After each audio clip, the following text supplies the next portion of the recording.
Hello and welcome to this meeting of the Planning Committee of Portsmouth City Council. I'm Gerald Van Jackson, I'm chairing this meeting. Just to go through some housekeeping stuff, there's no fire alarm expected, so if there is one, it's real, so please meet with Queen Victoria in Guildhall Square. We're live streamed, so everybody speaking will be visible on camera to the millions of people who will be watching, of which there may be 3. But you will be visible. When we're voting, colleagues, if you could make sure you hold your hands up high and visibly so everybody knows how people are voting. So we go in an order for each planning application. First of all, the planning officers do their presentation about the application. Then people who've come to speak who are not members of the committee have their chance to speak, and there's time limits available for that. Then we go to the part of the meeting which is just for members of the committee. First of all, we do a section where members of the committee are able to ask questions, and then we go into the part where we have comments to come up with a decision. As with all planning applications, we have to work within the rules set by the government in terms of national planning framework, planning policy framework. Which inform us, and the rules say that developers have the right to go to appeal if they don't like the decisions made here, and then a government planning inspector has the final say and can overrule what we decide. There is no right of appeal for the public if they don't like the decision we make, but that's just how the planning system works. Okay, so let's go through and just introduce everybody. So we'll start with members of the committee. Mary? Councillor Mary Vallely, very loud. Cosham and Wimmering. Councillor Judith Smythe, St Jude Ward and Vice Chair of this committee. Good morning, Chair. Chris Atwell, St Thomas Ward. Councillor Hugh Mason, St Jude Ward. Peter Candlish, Eastern and Craneswater Ward. Councillor Dorrington, Eastney and Craneswater Ward. Good morning, Matthew Cordy, Hilsey Ward. Good morning, Derek North, Cosham and Marine. Okay, good. That's the members of the committee. We've had an apology from Councillor Shah. Mary, is there somebody coming to substitute for? No, sorry. No, okay. Okay, so we'll now go through, let's start with Simon. Good morning, my name's Simon Turner. I'm a planning team leader. And Simon, are you taking us through today? I am. Great. And behind? Alison Harper, Democratic Services. Okay. David Hodges, Head of Development Management. Welcome, David. This is your first meeting of the planning committee here. We hope you don't run away afterwards. Thank you, Chair. Ian Maguire, Assistant Director for Planning and Economic Growth. Excellent. Then our colleagues who come to speak. Thank you, Chair. Councillor George Magic of the Paulsgrove Ward. Councillor Brian Madgwick. Brian, your words are not held for posterity. Thank you, Chair. Councillor Brian Madgwick, Paulsgrove Ward. Okay. And moving along. Yep.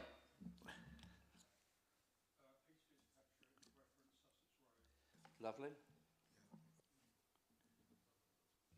And Rob Ward from Sussex Road. Thank you. Reference Richard Lacey, Sussex Road. Lovely. And now just in front of you, colleagues. Councillor Chris Dyke, Paulsgrove Ward. Nice to see Chris. Councillor Raymond Dent, Cotton Ward. Thank you. Councillor Hunt. Good morning. I had a great start today. I went to my cupboard to use antiperspirant. My other half had put his shaving foam there. So that may be more information than we need, Lee. Anyway, yes, I'm Councillor Lee Hunt and I represent Nelson Ward, and today I'm at the beginning of the meeting, at the end of the meeting on 2 items. One is Copner Road, and I've emailed you requesting to be able to speak on behalf of a resident who emailed us. And then item number 11 at 87 Chichester Road. Lovely. Thank you very much. Then, behind you, carry on. Carrie-Anne Wells, agent for Applecore, representing 4 of the items on the agenda today. Thank you very much indeed. Nick Rowe from Row Lane Homes, here for 10 Manchester Road. Lovely, thank you. Liam Watford, speaking on behalf of 140 Southampton Road. Lovely, thank you, Liam. Okay, so, should we do the back row first? Chris Amster, speaking on behalf of my clients for 24 Sussex Road. Lovely. Steve Chafer, we own 24 Sussex Lovely. Road. Thank you. And your minder, is that...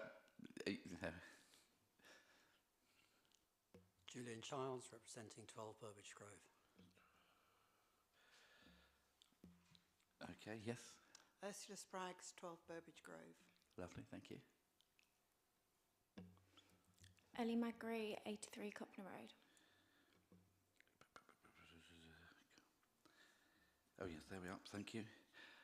Okay, and just in front of you, colleagues? Danielle Lombard, 140 Southampton Road. Thank you. Helen Potter, 148 Farmley Road.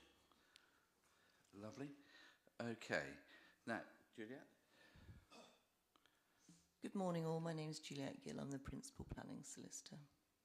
Okay, I think that on the back row, is anybody here wanting to speak who's away from their microphones? No, lovely.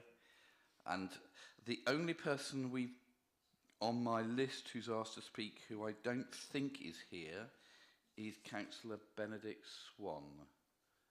But we'll see if he's here later. Okay, thank you very much indeed. That's very helpful. My apologies in advance. I am looking after my husband, who is in the end of life and very, very disturbed and upset. So I have been up since 3:30 this morning. If I nod off, my apologies. I'm trying not to be rude, but I will keep going as much as possible. But Judith, if I become incapacitated, I'm sure you'll step in. Councillor Atwell, were you indicating and wanting to say anything? I thought we were going to move on to declarations. Well, I'm keen.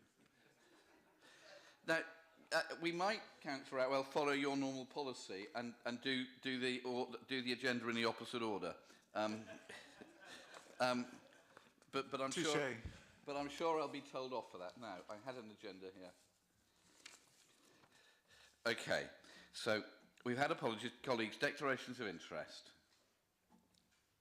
And colleagues, ladies and gentlemen, this is where councillors who are making decisions need to say if there's a reason why they might be perceived as being biased, either in favour or against. Councillor Atwell. Chair, item 5 of today's agenda, Sussex Road, I shall be giving a deputation and we'll leave the room afterwards. Okay, thank you very much indeed. So, because Councillor Atwell is going to express a view before coming to a decision, he therefore can't be part of the voting group and when we get to that point. So he will leave. Okay, colleagues, minutes of the previous meeting. Colleagues, are you happy with those minutes? Yep. Okay, thank you very much indeed. Okay, we now move on to 1/4. Ladies and gentlemen, I'm going to stick to the agenda as it's printed, which is not traditional, but I think it'll probably work better that way. Chris, we loved your chairing. Okay, so Mr. Turner, 140 Southampton Road.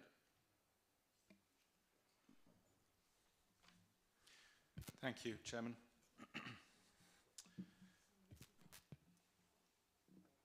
Now, we have a security alert, Simon.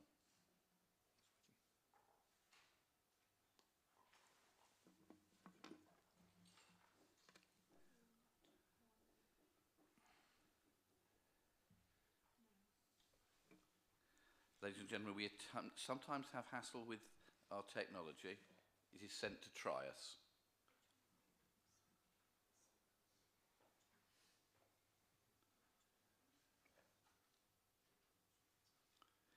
Councillor Hunt, have you got a pair of headphones so you can hear?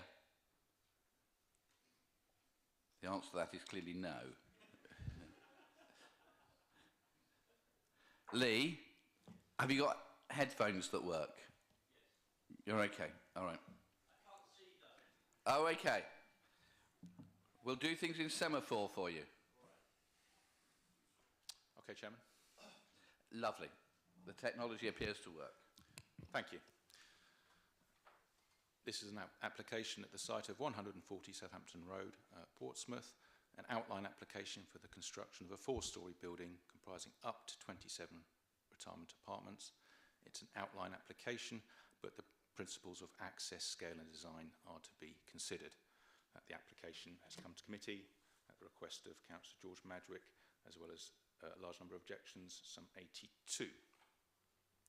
Just to cite you more accurately, the little green line there is pointing towards the site.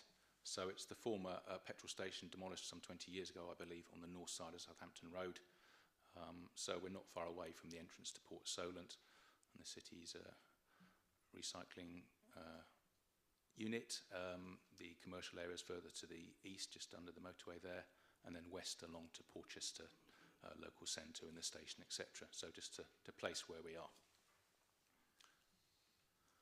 That's the actual application site. So long since cleared, rough cleared site now.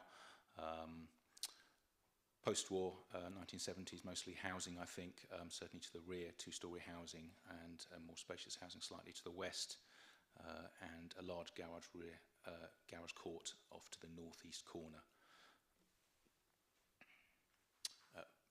Fronts on, obviously, to Portsmouth Harbour.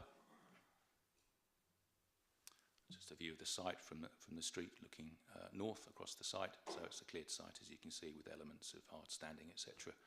Remaining, and there are the 1970s type houses surrounding.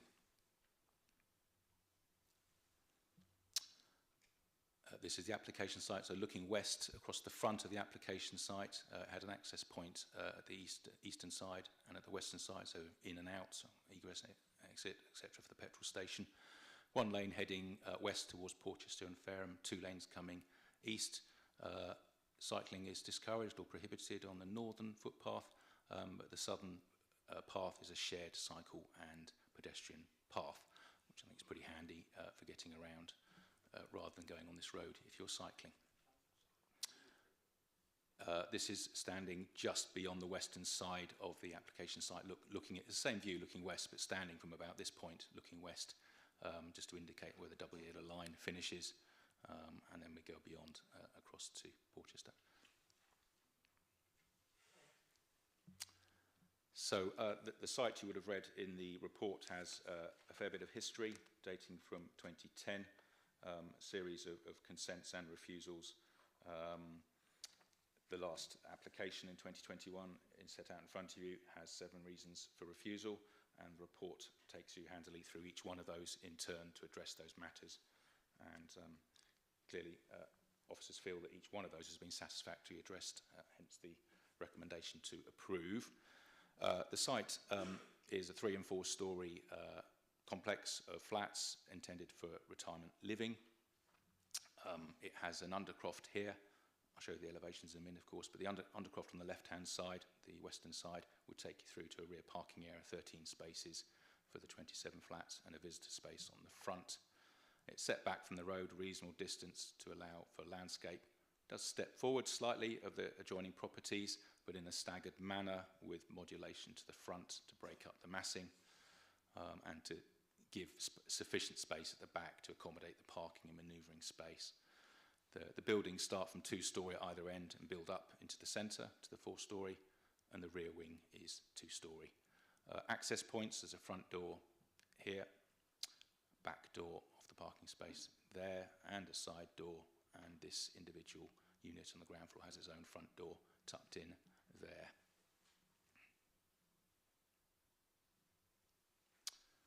We'll see a better image in a moment, a 3D image, which is more legible, but this is the 2D architectural elevation, the front elevation. So you can see the 2-storey element on the western side, the two-storey on the eastern side, slightly lower than the ridge height of the surrounding dwellings, and how it steps up to three-storey across the front. You'll see the modulation and architectural treatment that breaks it up further in a moment, and then a recessive top story there to give the fourth story different materials for cladding. That's the rear elevation.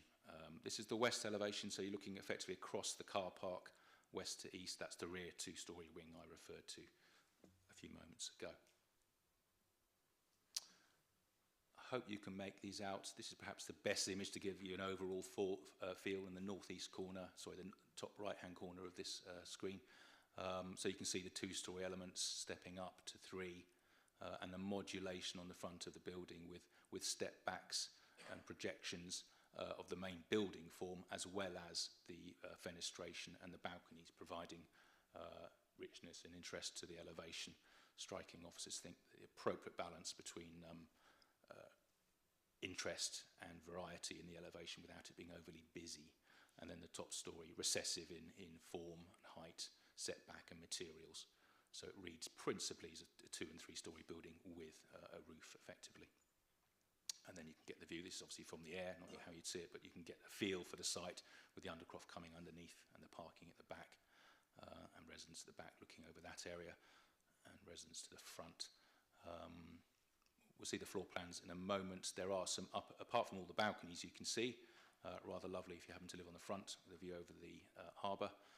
And on the top story, there are some larger terraces dotted around the centre and the western side, making best use of the setbacks for those particular residents.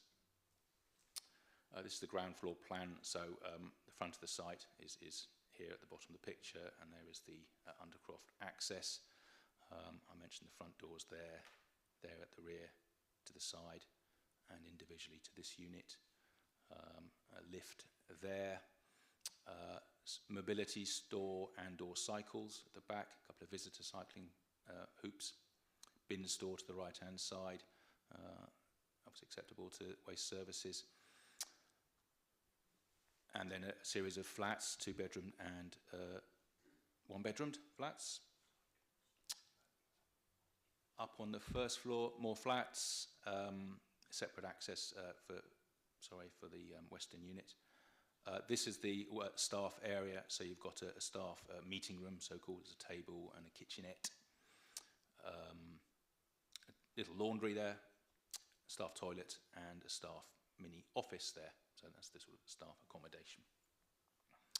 Some flats, the darker colour you can make out in some of the flats are mobility stores within some of the flats.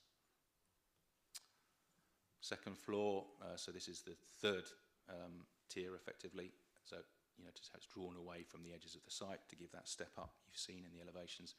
And then the top story. The terraces are, you can see them from the sliding doors, so this is a roof terrace for this flat along here, and this flat has it to the side. There's a sliding door off the living room there, that's a roof terrace there, roof terrace on that one, a roof terrace here, large one on the front, and again there.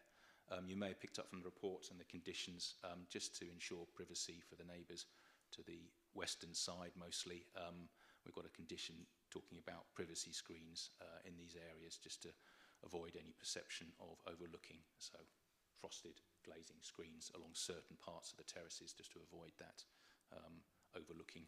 Although the distance is quite generous actually to the neighbours, but nevertheless we have that condition in there. One of the previous issues has been concern about the effect on the amenity of the surrounding residents, so submissions have been made with shadow analysis, which is always done at the solstice in March, the equinox, high summer and the autumn equinox, or close to it. And it demonstrates quite neatly pretty much all times of day and all times of year. That's perhaps one of the worst shadowings in the afternoon, for example. The shadow cast by even the 4-storey building doesn't even reach quite the edge of the site. You've got the garages there in any case, and a back garden.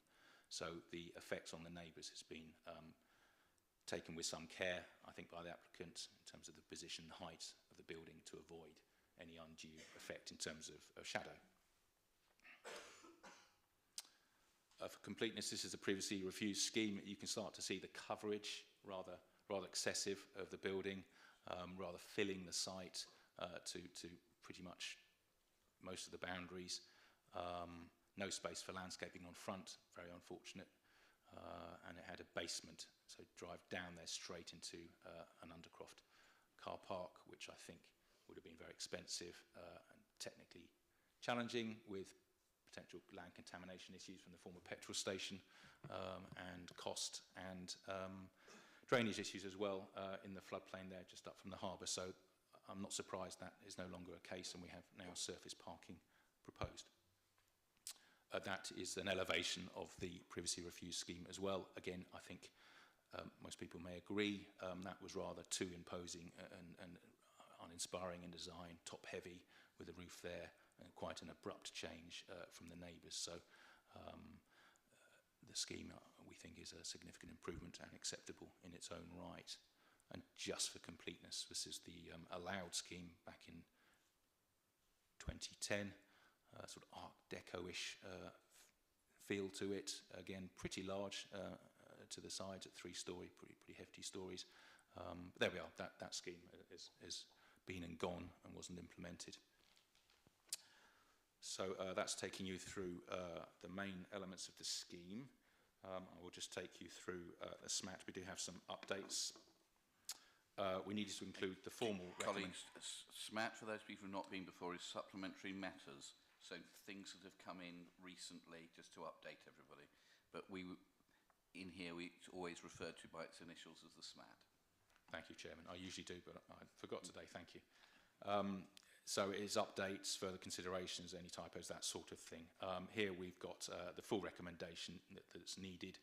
That, in essence, is to secure affordable housing. This scheme is eligible to affordable housing, and the applicant has agreed to it. Rather than providing it on-site, some units on-site, the difficulty of managing that, the preference of the housing department is to have a commuted sum to pay for affordable housing elsewhere to more appropriate site or location. The applicant has agreed to that, £550,000.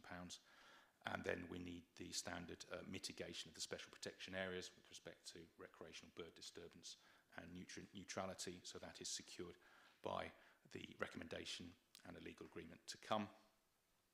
And then secondly, looking further at the parking issue, that is a concern for some of the neighbours. I'm still aware of that. We felt we could perhaps provide some further cycle storage, encourage the residents to use the bikes. The local centres are 10 to 15 minutes walk away, perhaps. That's kind of a perfect distance to jump on a bike and get there in 2 or 3 minutes, be it a push bike or an electric bike these days. And so we wanted to make sure there was enough provision in the site, apart from the mobility storage, stroke cycle storage already shown within the building. We think there are perhaps 1 or 2 corners where a further bike store, properly secure and weatherproof, could be built. So there's an extra condition recommended there for us to explore that with the applicant post-decision if this is approved.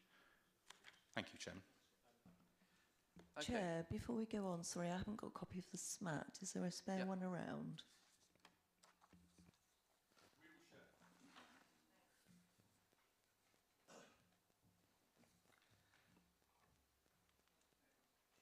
Okay, thank you very much indeed. Okay, so we've got 4 people who want to come speak on this. We'll start with Mr. Watford, who's the agent. Thank you. Hi. Is that all right? Right. Good morning, Chair and committee members, and thank you for allowing me to speak. My name is Liam Watford, and I am speaking on behalf of my client and the site owner to you today about the proposed development at 140 Southampton Road. It has been a long journey in getting to this position, and we would like to thank Portsmouth City Council for their cooperation in getting the application in front of the committee members today. Over the last 7 months, there's been a huge amount of dialogue between ourselves, the Environment Agency, and the Planning Department to ensure every detail of the application has been covered. I'm going to keep my statement brief, but I think it's important to highlight some of the planning history to give you some context as to how we have arrived at the design presented today. As you will be aware, the site has been empty for approximately 20 years and has been managed and maintained by our client to a good standard.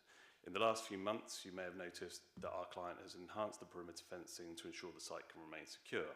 However, as much as our client can do to maintain the site, it will always be noticeable for the absence of any building. Therefore, we believe that the time has come to deliver a building that not only provides much needed housing, but also looks aesthetically pleasing. As highlighted within the committee report, there have been a few applications submitted since 2010. Within these applications, outline planning permission was granted at appeal for a larger scheme, a 48-bed nursing home constructed over 3 to 4 stories.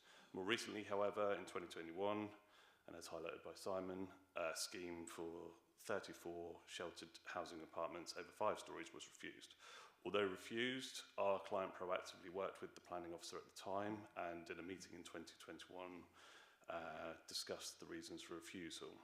Within the meeting, it was agreed a 4-storey building could be acceptable if there was stepping away from the neighbouring properties similar to the scheme allowed at appeal. Further improvements were discussed, including the relocation of parking to the rear, landscaping to the front. The proposed development therefore took on board all of these comments and delivers the building presented today.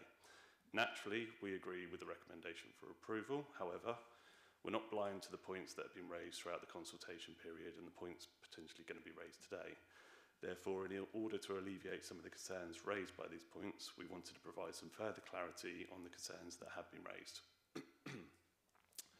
With regard to the comments received relating to the loss of light and outlook, these have been addressed by the considered position of the building and on the site and the overall reduction in the scale from the previously refused scheme.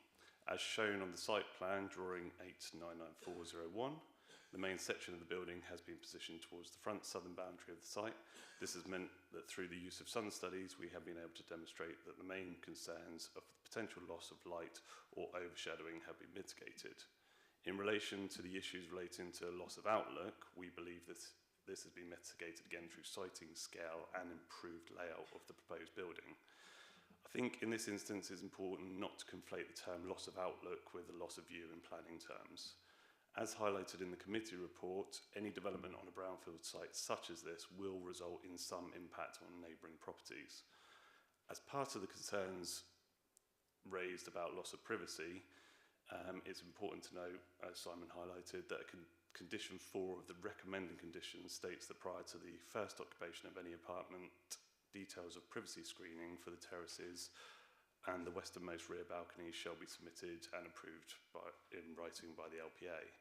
As such, we believe that this satisfactorily deals with the concerns of potential overlooking, and we are happy to adhere to this condition. In relation to the highway safety issues that have been raised previously, the proposal has been designed to provide enhanced visibility displays when entering the main highway. As such, no highway safety concerns were raised during the consultation period, and it is noted in the committee report that the highways engineer stated that the proposal would be an improvement on the existing setup. It has been noted that there have been a number of negative comments stating that the proposal is too large and too intensive. We believe that this relates in part to the potential loss of outlook previously mentioned. However, as previously highlighted, the scale of the proposal is vastly reduced from the previously submitted scheme. Furthermore, the design of the building provides a stepped facade which breaks up the overall mass of the building. We personally feel that it's difficult to argue that the building is too large, given that the building sits comfortably on the site, and further enhancements that will reduce the visual mass of the building, such as landscaping, are yet to be agreed and will be governed by a condition. In relation to comments relating to lack of parking, we feel that given the proposal is for retirement apartments, the potential for car usage is going to be lower. To back this statement up, Churchill Retirement Living released a topic paper on this subject, which highlight that within their schemes, a minority of residents, approximately 1/3, may own a vehicle at the time of initial occupation. The paper goes on to say that car ownership levels drop with age, and often residents give up their vehicles soon after moving in. Given that the site is considered to be in a reasonably sustainable location in terms of transport, with bus stops, shops, supermarkets and Port Solent all within walking distance, there is no reason to assume that this trend highlighted by Churchill Retirement Living would not continue. As highlighted at the start of the statement... Mr Watford, if you could bring your comments to a close. Okay, that's fine. Well, so you've got a couple more seconds. Okay. As highlighted at the start of the statement, the site's been empty for 20 years, and throughout the last 14 years, Different schemes have been presented and enhanced to ensure that the scheme presented today not only satisfies the concerns raised within the consultation period, but also concerns raised previously by Portsmouth City Council. Wonderful. 2 seconds to go. So, colleagues, there are time limits so that people can speak. So that's Mr. Watford had 6 minutes. We've then got Danielle Lombard, who also has 6 minutes. Good morning. I'm here today to object to the proposed development and raise concerns that have significant implications for the community. This is not the first time. We've had to address similar proposals from this developer, and 81 objectors and I believe the same critical issues still persist. The most recent proposal refused for a range of reasons, 3 of which relate directly to my concerns today. The first being that the design would result in cramped overdevelopment with a scale out of keeping with the surrounding area. While the developer claims to have introduced mitigations in the current application, I must disagree with the committee report, which suggests that this is an acceptable solution. The Town and Country Planning Order defines scale as the height, width and length of each building proposed within the development in relation to its surroundings. Height in relation to its surrounding. The proposed 4-storey building stands at over 11 metres tall, not too dissimilar to the previous 3 to 4-storey refused proposal, which was deemed overbearing and out of character with the area which is surrounded by 2-bedroom properties. The National Planning Policy Framework and PSC 23 calls for appropriate scale and density and are clear that new development should respect the context of the area and identify constraint upon its design. And this proposal, in my view, does not. It is still entirely out of character and overbearing for the local community. My second concern relates to the impact on neighbouring properties. While the latest proposal includes a daylight assessment, which still shows impact on some neighbouring properties, the suggestion of utilising 1.7 metre high privacy screening on the west side balconies raises further concerns. Not only will it create a feeling of enclosure for the future residents, but it will also fails to address privacy concerns for the neighbouring properties. The design includes multiple windows overlooking surrounding residents' homes and gardens. These windows do not appear to have been included in the committee report's condition.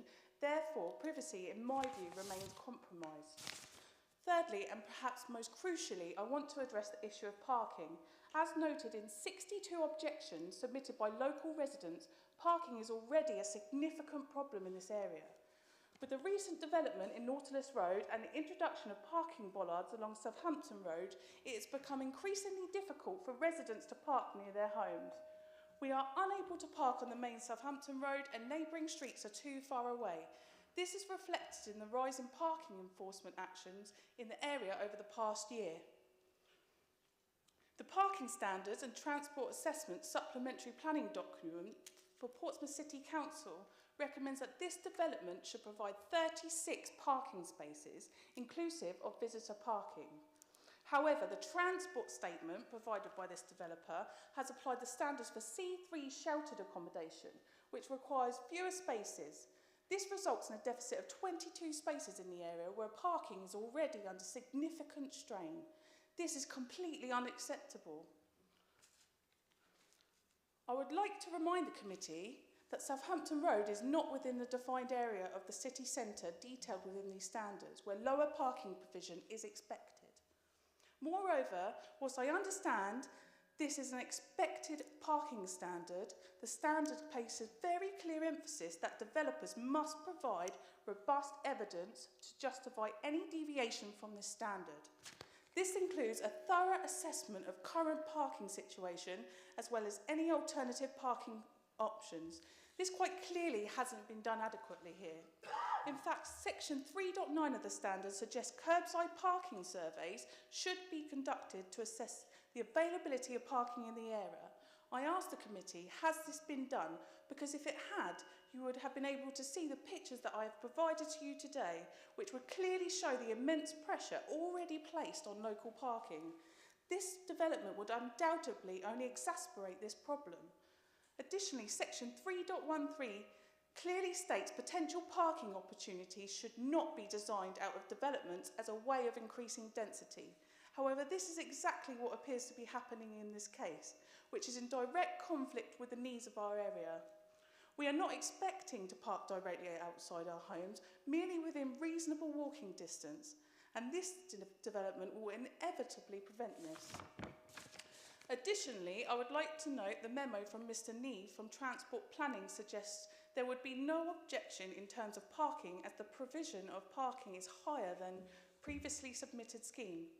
I believe this to be untrue, given the previously submitted scheme accounted for 29 spaces.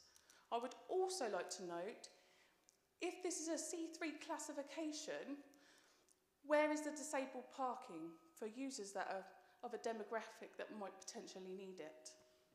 In conclusion, I urge the committee to consider the overbearing nature of this development, the impact on neighbouring properties and the parking issues that will undoubtedly arise. These are concerns that have been consistently raised in previous refusals by Portsmouth City Council and are echoed by the local community, local councillors in their refusals, petitions and objections. This is our home and not just a number in a box. Statutory rules and planning guidance is there for a reason. We should not be bending them to achieve targets. For these reasons, I respectfully ask you to refuse this application. Thank you for your time. Thank you. Thank you very much indeed. Okay, Helen Potter. And you don't need to stand, I'm not the Lord Mayor. But I didn't want to stop you in halfway through your flow. Well done. Hello everybody. Here we are again, another application for a big, huge building that we've been fighting against for God knows how long. Yes, it all sounds good and prettied up and lovely, but this is going to affect us. The people who are going to build this building are going to build it, get a profit, go back to their house. We are going to be there with this monstrous thing stuck in front of our houses. Again, yes, it will block up lights. Yes, it will overshadow properties. Even look at the plan, it will. There's no, why 4 stories? Why such a big building? Why? 13 spaces, what about the staff? What about visitors? 13 spaces is nothing. If you know about the traffic concerns around the building, 13 spaces is nothing. And is it definitely all going to be retirement flats? Who's going to control that? So there's just so many knock-on effects. They said the bus route, and the bus routes are very good along there. You've got one bus, X4, X5, that goes sometimes once an hour. And it's a mile to the first shops down to Porchester. If the residents need to go down there, it's not that good. You've got the station right down the road. How are they going to get around? It's ridiculous. But again, it's going to be an eyesore. I've lived there for so many years, and I love my view looking across. It's going to completely block out everybody, and it is going to overlook everybody. It doesn't matter what you say in your planning. Whoever's put the application in is not going to affect their lives. It's going to affect so many people's lives around them. Thank you. Thank you very much indeed. Councillor George Madgwick. Thank you. I'm not sure whether to stand because you are Deputy Lord Mayor Chair. So, and I just want to say, George, you can kneel if you wish. Don't push it, Gerald. I think first I'd like to say that deputation from Danielle was probably one of the best I've actually heard in this planning committee, and it included a lot of reasons for rejection. So I think that's brilliant. So given the fact that speech was so good and so detailed, I'm going to kind of just more flesh out what has been said rather than kind of run over the same thing. So firstly, I want to dispel a few things. First of all, on the papers under 7.23,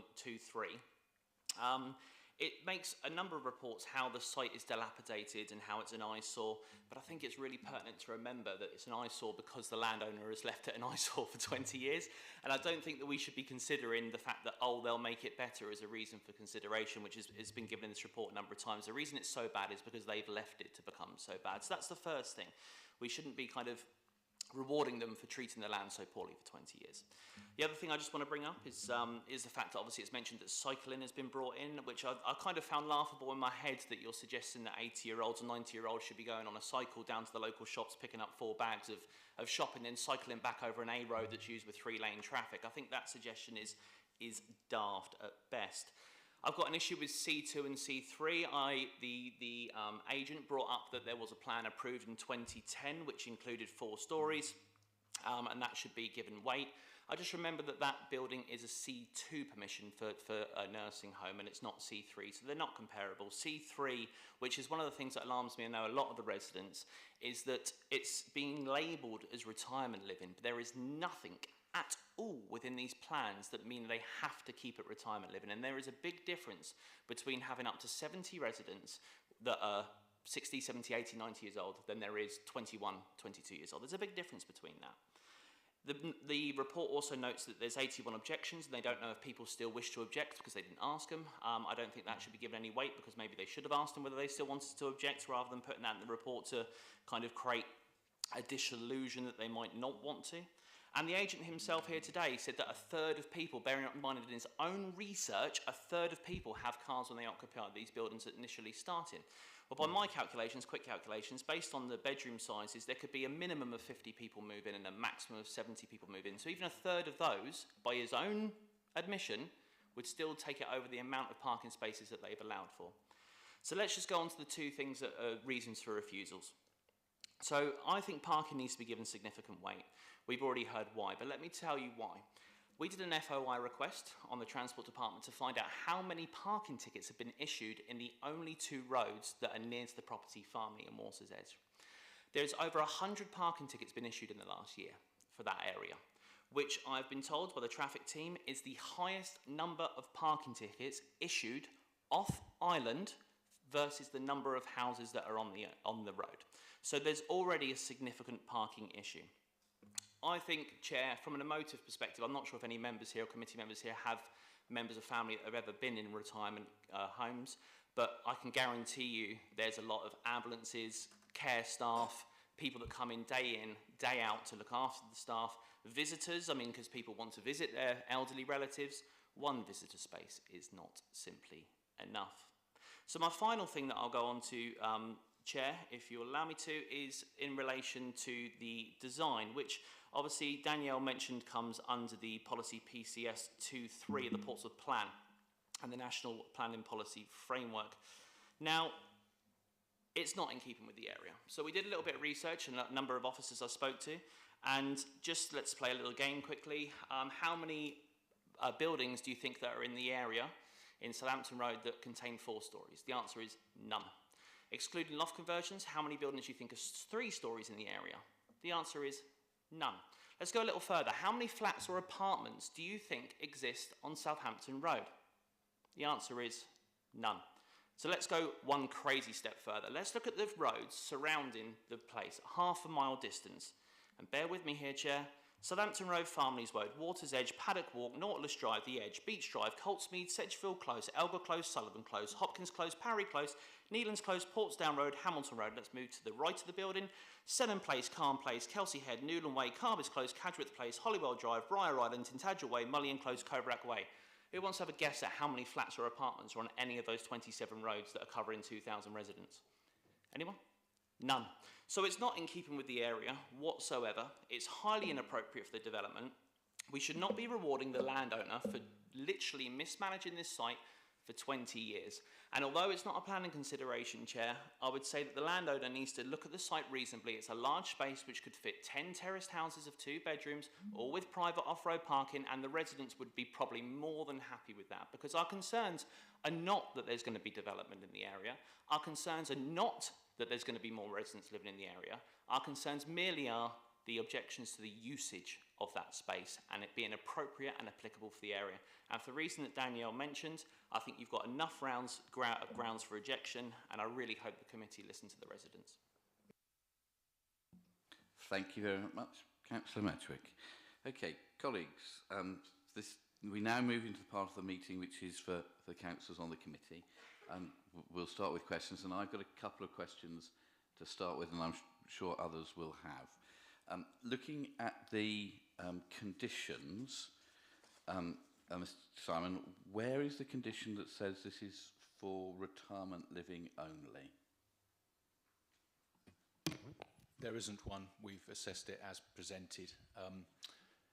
This is an important point. The application has been relatively limited or very limited in the formal information given on the proposed model of accommodation.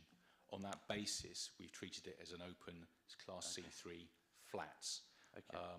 It's quite clear that's a major concern of local residents and councillors, and there is the potential to treat it more formally as retirement living and to therefore to control the parking in a better manner, and I'm happy to expand upon that further. Okay, so we need to remove from our minds any idea that this is retirement living because there's no condition that is going to limit that. Is that correct? That's presently the case. Chair, the description of the development has actually got retirement, 27 retirement flats. Yes, so, but there is no condition, Juliette, that enforces that, that's presented here. It might be that we add a condition, if we were going to approve it, that only those people over retirement age could move in, but that's not what's on the conditions at the moment. There's no conditions restricting ages, no. That's correct, thank you. I got Councillor Candlish was waving gently with his microphone. Chair, I think the officer was willing to expand upon the point to offer some guidance as how that could be achieved. I was just going to check if that was the case. If Simon? there were further things he could say that would help us in this area, because I would have asked the same question. Thank you. As the agent mentioned, he mentioned one of the largest providers in the country of this sort of accommodation, retirement accommodation, Churchill. The advantage of developers or operators that have large-scale operations or multiple sites across the country is, as he referred to, they have their own data which demonstrates, if occupied as they model and as they do across many hundreds of sites, it operates in a certain manner. And the agent said, for example, Churchill say they have about 1/3 of the occupiers have vehicles that they bring to a site, and then many give them up once they settle in and find out, for whatever reason, that they can manage without. And then as people get a bit older, at some point, people tend to give up a car when they get to that certain point. People can move in at 55, 60 to these sorts of places where they're still pretty active. They can decide whether or not they want to take their car or give it up at that point. But obviously, as people get into their 80s, typically, that's when people may decide, you know what, I need to stop driving for health reasons, perhaps, or confidence. So the issue with this application, it's not an application from a known provider, and the information has been very limited. It says it's for retirement living. We've seen the accommodation at first floor, small staff space, but otherwise there's been nothing formal. We've had some conversations, but nothing formal from the applicant from the outset, setting out the model of occupation that we can rely upon. But if members are concerned about the issue and share the concerns of local residents, the application can be conditioned to be clearly for retirement living. We do believe that is the intention. Obviously, it's in the development description. We just haven't had the normal amount of information we would have wanted, and we have sought. But I think that is a way out to achieve some sort of solution, subject to all the other matters you may go on to discuss today. So, national guidance, different categories of specialist housing for the elderly. There are 4 categories, right from the lowest in terms of general provision for shared amenities and that sort of thing for the active elderly, aged 55 years old and plus, and you go through sheltered housing, extra care, and then intensive nursing care homes. There are 4 different degrees. We think this fits the first degree of accommodation, called age-restricted general market housing for the elderly. That is defined nationally as 55 years plus, with some element of shared amenities. Not positive support or care, it's not a care home, but you can see from the staff facility included some degree of on-site staff presence and care for the wider site and residents. Not formal care, but management of the premises and availability, for example, for residents. So if members do wish to consider moving forward the application positively and to respond to any concerns, and there clearly are local concerns about parking, we could, Chairman, to your first question, have a condition to make it absolutely clear, and I think the applicant would accept that. They have proposed retirement living, after all, a condition to restrict it to age 55 plus, still recommend the extra cycle parking. We wouldn't want to discourage people. Someone thought that wasn't very sensible, but if you're age 55 plus, even if you're age 80, you should encourage people to remain active. You might want to transfer to an electric bike by that point, but it's still a good way of getting about, and we should encourage that as much as possible. So that is the proposition, Chairman and Committee, should you wish to take that up. Okay, thank you very much. That's very helpful. Councillor Smythe. Microphone, Judith. Thank you, Chair. I would like to have a couple of plans to look at. Could we first of all look at the plan that showed the shading, please? And I would like it if the officer could go through all of the diagrams on there and outline the shading that have been discovered through doing those tests in the solstice and the shoulder months, please. He spent a lot of time looking at the one on the top, but I'd like to just see in detail the plans for the rest of it. Will do, Councillor. Just to take you back to the site plan, just to give you an impression of distances, it's 15 metres from the back of the elevation to the adjoining boundary to the north of that first property there, which is, broadly speaking, an expected sort of distance for 3 and 4 stories in terms of distance separation. And I'm just not talking about shadow, but also overlooking, which has also been a concern raised by some of the speakers today. This is an urban area. You do have neighbours on either side of you, sitting in your back garden. Your neighbours can look at you at an oblique angle, at close quarters from the first floor window. So you do have overlooking in an urban area. And that 15-metre distance is a normal distance, a reasonable distance for a 3 and 4 story development. The 4th story, of course, is set further back. And then we've discussed the privacy screens for the top floor terraces.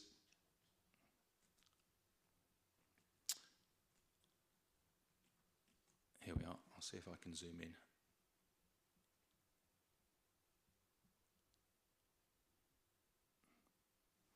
So you could just take your cursor over the shadow areas because it's not quite clear from here with the colours. So in March, for example, so equinox time, 9 a.m, the sun is coming from the southeast at that time of year, and the shadow cast by even a 4-story building doesn't reach the neighbours to the north. There seems to be a little bit of overshadowing just to the eastern edge of this first property, but that property itself shadows its own garden, of course, because that's north facing. So that's at 9 o'clock. By 10 o'clock, for example, here it is, by 12 o'clock, of course, the sun has moved around to more or less the south, and there's no shading. So a limited, discrete period of shading cast on a neighbour. If that was, it's 2-story next to it, so that's the shadow cast, I think, probably from the 2-story rather than the 3 or 4-story. So that's what you would expect anyway from all the neighbours casting shadow over the immediate part of the neighbouring gardens. So that is the sort of effect you get. High summer, of course, is different. You know, this 3 p.m, please. Afternoon then. So by this point, the sun is coming from the southwest, generally speaking, so you see the shadows cast in that direction.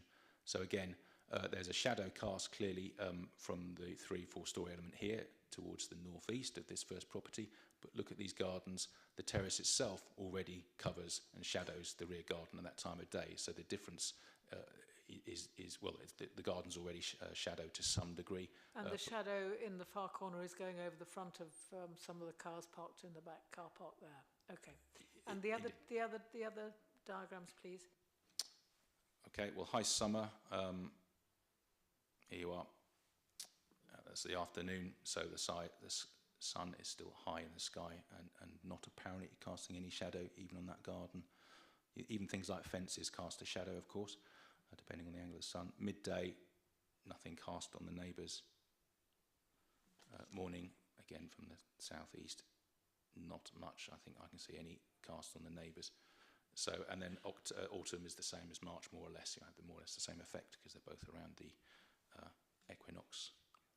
Sorry, you couldn't show the October one because that looked to me the most difficult. Sure. So 9 a.m, again, sun from the southeast, doesn't quite reach the neighbouring property to the north. To the west, there'll be some shadowing, which you would expect from a two-storey building adjacent, because indeed there are the existing two-storey buildings casting shadow over their own or their neighbours' gardens. So having a two-storey building continuing the line is to be expected to throw some shadow onto that neighbour for a limited period of time in the morning. By midday, of course, the sun has moved round. The garden's still in shadow because the host property is casting its shadow over its own garden. And then in the afternoon, we look again over to the eastern side. Again, in October, the gardens are shadowed by the terrace itself. So if you expected a two-storey building next to it, it would cast the same shadow. Thank you. I've got another question, please. I just wondered how I can understand the logic of not being able to take the 30% of affordable housing out of this, because it's one block and it's difficult to do. And specifically in this time when there are going to be staff on site managing the property, be difficult to allocate the time and the payment for that and so forth. But what is offered is £550,000, which I calculate to be about 60,000 per property. How does that help us with our affordable housing demand in the city? It seems to me it's far too little. If I could build a flat for £60,000, we'd all be quids in. Yeah, our affordable housing officer, he's not going to be shy in asking for the appropriate amount relative to the scale of the scheme, but obviously it has to be a fair amount. I'm not going to ask for £6 million, for example, for this scheme. So he's worked out carefully an appropriate value or sum of money, £550,000. It's spent in different ways. I think new build, depending on the scale of the scheme, you would obviously need more money than that to build any sort of scheme of more than just a small number of units. But that could be pooled with other sums of money to indeed achieve a smaller scale affordable housing development should a site come up. They're difficult to find in the city. A small flatted site or housing, more likely, affordable housing. So it's more likely that sum of money will be used in either one or multiple sites to provide improvements either to existing housing or to provide improvements to, existing affordable housing, or housing that can become affordable depending on its management and ownership by improvement. Typically things like facilities in a kitchen and bathroom, disabled facilities, is that sort of thing where this money often is spent. I mean, so it's not meant to be a one-for-one equivalent in any way. I think that's a serious problem. But presumably, if this is a managed accommodation, as having staff on site implies, the developer themselves could provide some housing at a reasonable rent, because they're not relinquishing. It's not clear here whether the people are going to buy a leasehold or whether they're going to be in rented housing. And if some of them are going to be in rented housing, they could make a contribution long term, so it affects their cash flow, of course, of flats at a reasonable rent that we would count to be affordable. But Judith, my understanding is that we always first of all ask for affordable housing to be provided on site. If that's not possible, then affordable housing provided somewhere else that the developer has off-site. And only when those two are exhausted do we then look for a cash sum, and then there's a grid that says how much is owed. Yes, you haven't understood me, Chair. Okay. The fact is, in this particular case, there is management on site. But no. Well, let's ask the question: have we asked whether that could be done, and if so, what's the reason? And why is this sum of 60,000 per 9 flats, 30%, so derisory? Sorry, that last bit, Councillor, I didn't hear. Asking that previous question, 60,000 per flat should be 9 flats here, 27 divided by 3, 30%. Why is it such a small sum? The sum is never per the cost of construction. I don't think the construction of a whole affordable unit, whether it be a one-bedroom flat or four-bedroom family home, is worked out in different ways to try and answer that. I don't know the details of how that's achieved, but I did say earlier on that there's more or less a formula and knowing what we've asked for previous schemes as to what is an appropriate amount for this scale of development to arrive at that £550,000. So it's not quite worked out in that way. The difficulty with flatted developments is the management. Yeah. So, and as it said, the registered providers are unlikely to want to have this mixed management on someone else's site and so on. So, for the benefit of the wider listeners, it's just difficult, if not impossible, to achieve that on site. And so, the housing officer much prefers to achieve a good sum of money for very positive spending elsewhere. Okay, thank you. I'm not, as you can see, very happy with that, but I accept that that's what's happened before. Could I have a third question, which is about the, could I look at the staffing accommodation, please?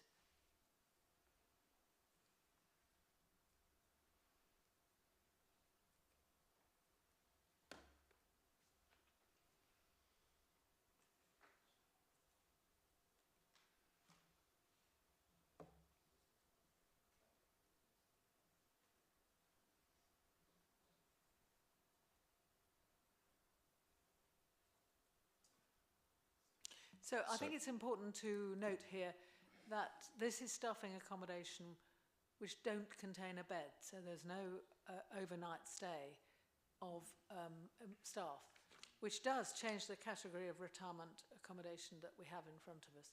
The second thing it's important to say is that it does imply there's quite a few staff there. It is also a space that could be reverted in a subsequent planning application to an additional flat. But they're obviously, you know, you've got quite a lot of staff, and they will be having, therefore, a management agreement with the residents of the flats, which imply quite a lot of work being done over and beyond the normal caretaking of cleaning common parts and looking after the landscaping. I just wanted to observe that because when we come on to comments, I think we're relying very heavily on the fact that these people will be quite elderly and therefore won't need very much car parking, and mixed messages, frankly, from these plans. There's very admirable spaces for, and I'll come back to that later when we're on to comments. Thank you, Judith. I've got another couple of questions, if it's okay, Simon. Going down to the parking stuff here, it says that if this was general needs housing, there'd be 33 spaces required, and they're producing 19 fewer than required. If this was defined as for retirement living, what is the number of car parking spaces required according to the parking supplementary planning guidance? Thank you, Councillor. Can I just answer one point from Councillor Smythe? Of course. In terms of a concern about the staff accommodation being converted to additional flat, the development description is to up to 27 flats. 27 flats are shown, so they would need a separate permission. Indeed, yeah. So they couldn't just convert that and slide in another flat, just to be clear. Thank you, Chairman. Especially as the main room doesn't have a window. Indeed. The parking standards supplementary planning document, SPD, does deal with this form of accommodation, if indeed you're confident that it is retirement living of this type of the general needs category 1 out of the 4 categories I outlined earlier. It's 1 space per 2 units, so 27, that's 13 and a half spaces.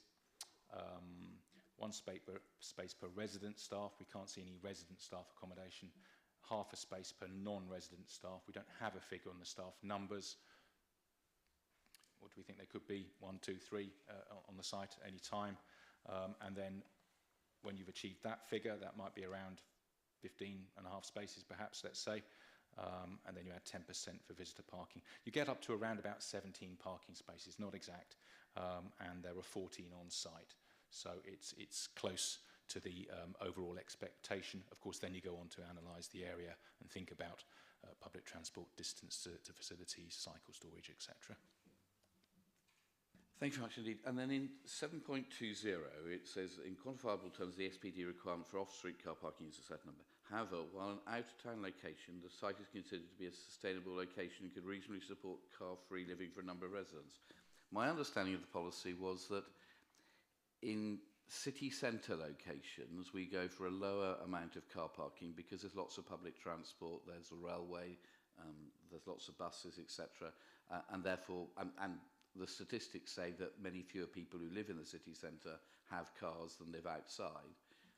This is on the very edge of the city and nowhere in the same level of performance. Why would we be saying that they can have a lower level of car parking because they're further away from the city centre, further away from the train stations, further away from masses of buses?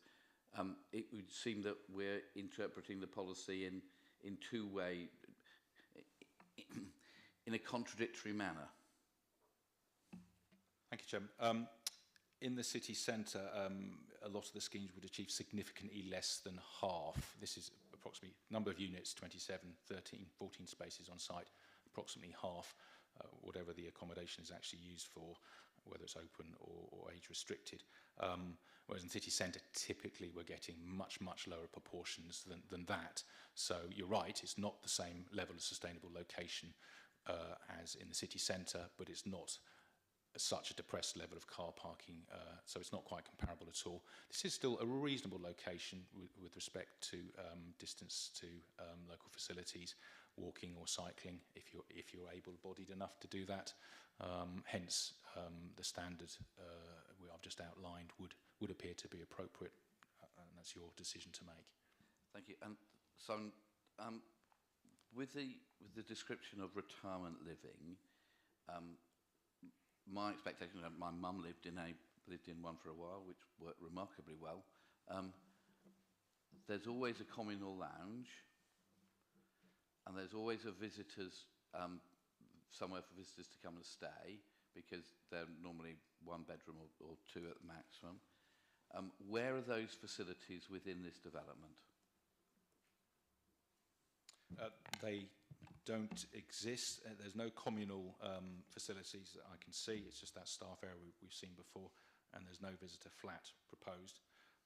It's clearly, we've had to discern this rather than the applicant clearly set it out, but it's at the lower end of the retirement living spectrum that I've outlined before. The lower end of quality? No, I'm not talking about quality. There's no care evident, so we've said we think it's of the first category, age-restricted, general market housing. I'll read it out to you from the National Planning Policy Guidance. This type of housing is generally for people aged 55 and over and the active elderly. It may include some shared facilities, such as communal gardens, but does not include support or care services. So it would appear this scheme fits into that category, which more or less tallies with the SPD guidance figures that I've just outlined to you. That's your decision. Okay, thanks very much indeed. Judith, or Councillor Smythe, sorry. Are you ready to move to comments? I was. Okay, I would like to... Sorry. Oh, sorry, beg your pardon. Leap in. So, going back to the parking, Derek, thank you. Obviously, if it is retirement, you're going to need ambulance spaces, which isn't on the plans. Also, what about EV parking?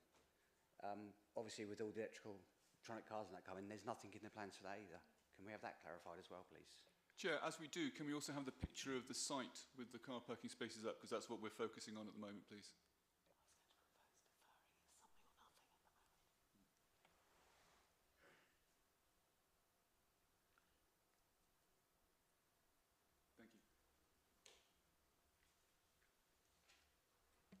Thank you. Councillor North, sorry, Councillor North, thank you. Good question. And Councillor, electric vehicle parking ambulance space. No, none is shown. I'm not sure it's a requirement. Again, it would depend, I suppose, on the exact model. There's no planning requirement, to my knowledge, for an ambulance space, for example. The Highways Department hasn't discussed that in terms of access and so on, access under the undercroft or parking on the front. And electric vehicle parking, that could be accommodated, I think, with some adjustments on the side to some degree. Thank you. Any other questions? Councillor Mason.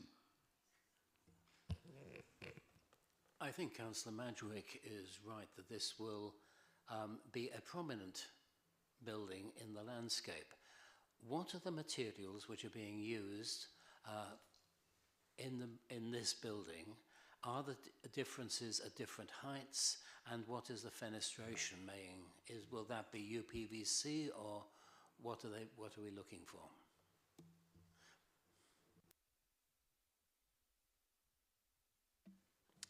Thank you, Councillor. Essentially, it's a red brick building. These renders don't always show accurately, but obviously that's a matter for, if approved, for careful consideration by the officers for the choice of materials. So essentially red brick, some areas of buff brick on the side elevations, and then the roof clad in a grey type material there. I'm not sure about the windows, Councillor, whether they be UPVC or aluminium framed. I'm not too sure, but essentially it's a red brick building. I think that answers your question. Thank you. And a second question, this is a very low-lying area. Could you say something about flood protection? Thank you, Chairman. I'm sure, Councillor, you've seen in the report, but for completeness, for everyone's knowledge, the planning agent referred to the time that's taken to resolve the issue of flooding. The Environment Agency are rightly very careful about such matters, especially here. You've seen it on the front of the harbour, so is susceptible to potential flooding along with climate change and future levels and storms. So it's been backwards and forwards with technical information required to resolve the Environment Agency's concerns. And that has been achieved in the simplest of manners, which is to raise the levels of the building, the ground floor level. That is the simplest way of doing it. You raise it out of the danger area. They would not allow consent of the scheme with residential and indeed bedroom accommodation at ground floor were those susceptible to flooding. So that has been raised out. It's at the front of the report by 590 millimetres. So that's 59 centimetres, a couple of feet more or less, during the course of the application. That hasn't raised the whole building. They've just squeezed the floor to ceiling heights within the building by about 20 centimetres. Those will still meet building regulations, I'm sure. They will have to. So there's been a sort of concertina effect to make sure that the building is acceptable to the Environment Agency and not a danger for those living in there. Colleagues, Councillor Atwell. The parking spaces, there's 13 along that side of correct the wall. I think it's reasonable to expect people as they get older to perhaps need to use mobility aids. Is there space? Are they regularly spaced parking spaces, or are people able to have additional, to use additional mobility aids, extra space to get wheelchairs? So if you've got a blue badge, you have to have a bit wider space. Simon, are these standard ones or disabled ones? As far as I can see, they're just standard ones. Yeah, I think that's a good point, Councillor. I mentioned earlier there was a separate mobility scooter storage, and some of them indicated in flats as well, including on the upper levels via the lift. But in terms of wheelchair access in and out of a car, yeah, I think some of those bays would need adjustment, which would therefore impact on the total number. But by adjustment, I think we mean even fewer. Yes. Correct. Okay. Colleagues, we've done this, given a good kick around with this with questions. Have any final questions, or can we move to comments? I know Judith is very keen to come in with a proposal. Judith? I think we should either propose, defer or refuse this application. It's clearly a mixture between somewhere where a 51-year-old on a bicycle, a couple could come and stay here, and a place where really elderly people could stay, in which case it is correct that if you're really elderly, you don't need so much parking because you're not going to be driving. On the other hand, you would then need somewhere to cross the road in order to get to and you'd also need car parking spaces that took vehicles designed for disabled people. And you might need some overnight care as well. You might need to have somebody sleeping over. In fact, I think the ratio for very elderly people is a higher number of people sleeping over. I think we really don't have enough clarity on what this is. And I cannot make a decision on it, therefore, myself at this moment. There's some good features of it. I do think there's a need for two-bedroom flats for the elderly. I think it's a tragedy when a couple has to be split up when they or can't have their family visiting. I don't accept that the needs, well, maybe there does, but, you know, if it's a sort of middlingly high dependency unit, then people could have somebody to stay in their spare bedroom. They would also have a spare bedroom they could store some of this stuff in and use. So there are some good features of this, and I personally would like to recall the fact that not on this particular bit, but further down in Southampton Road and further up the other end, there are quite a lot of significantly bulky buildings that happen not to be housing, but are of a high level. So, I mean, either we, and I'm going to sort of hear what other people want to recommend, we should defer or, well, they clarify the policy about what kind of retirement place it is and how that relates to the parking requirements and parking need, and indeed the staffing accommodation. Bearing in mind the higher the dependency, the more likely you are to need sleepover rooms for staff, and the less likely you are to need as many ordinary car parking spaces for visitors, although I think it's a bit tight for visitor parking as well. So that's a proposal, and I want us to be mindful, please, of the fact that it has had a planning permission in the past, and that it was a planning permission, I think, gained on appeal, wasn't it? That was for a Class C2 home, and that had, I just remind you, 48. It was a 48-bed nursing home, and it was allowed at appeal. So there is a bit of a precedent we need to take into account, and that's why I suppose my preference is for a deferral while they sort out the tremendous contradictions within the building. Thank you. I think there's been, it would appear from discussion from Mr Turner, there's been a lot of discussion between the developer and the planning officers. I think the time for my view is if there hadn't been that, then I think it's time we could have sent it back for them to go and think again. But there clearly has been a lot of discussion, so my proposal would be to refuse. I think it is absolutely clear. Even if we added a condition that said this was retirement living, the amount of car parking spaces is too low. There's no communal facilities available within this block, so it's a sort of poor standard already. And my mum lived in one, and I know the big fights that happened were because there's lack of car parking, because planning officers suggested people didn't have cars when they were elderly, and they did.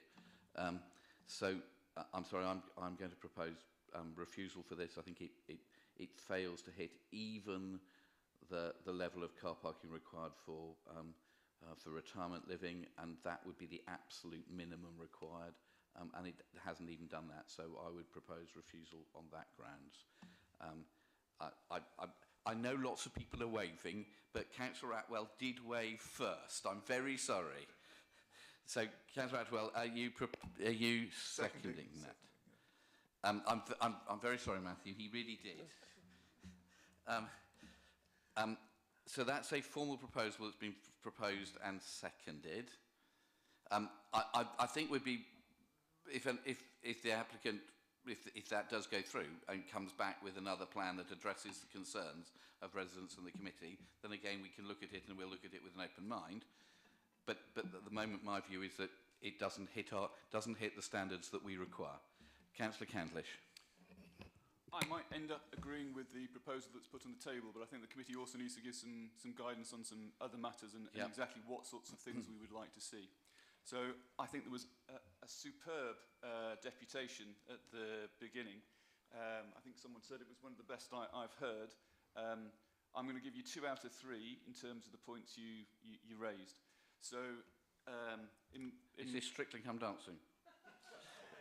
I'm afraid I don't watch Strictly Come Dancing, so I don't quite know the modalities of that one. I don't know what that says about me. Anyway, We've discussed around the size and of the property, and I accept that it is different to what is around the local area, but across the city there is a process by which densification is going on, and I don't feel personally that this property, as it has been proposed, with the step-down sides on a main road location with other buildings around, I personally wouldn't have accepted that as a reason to reject it, given that we are supposed to have a positive bias in how we look at these things.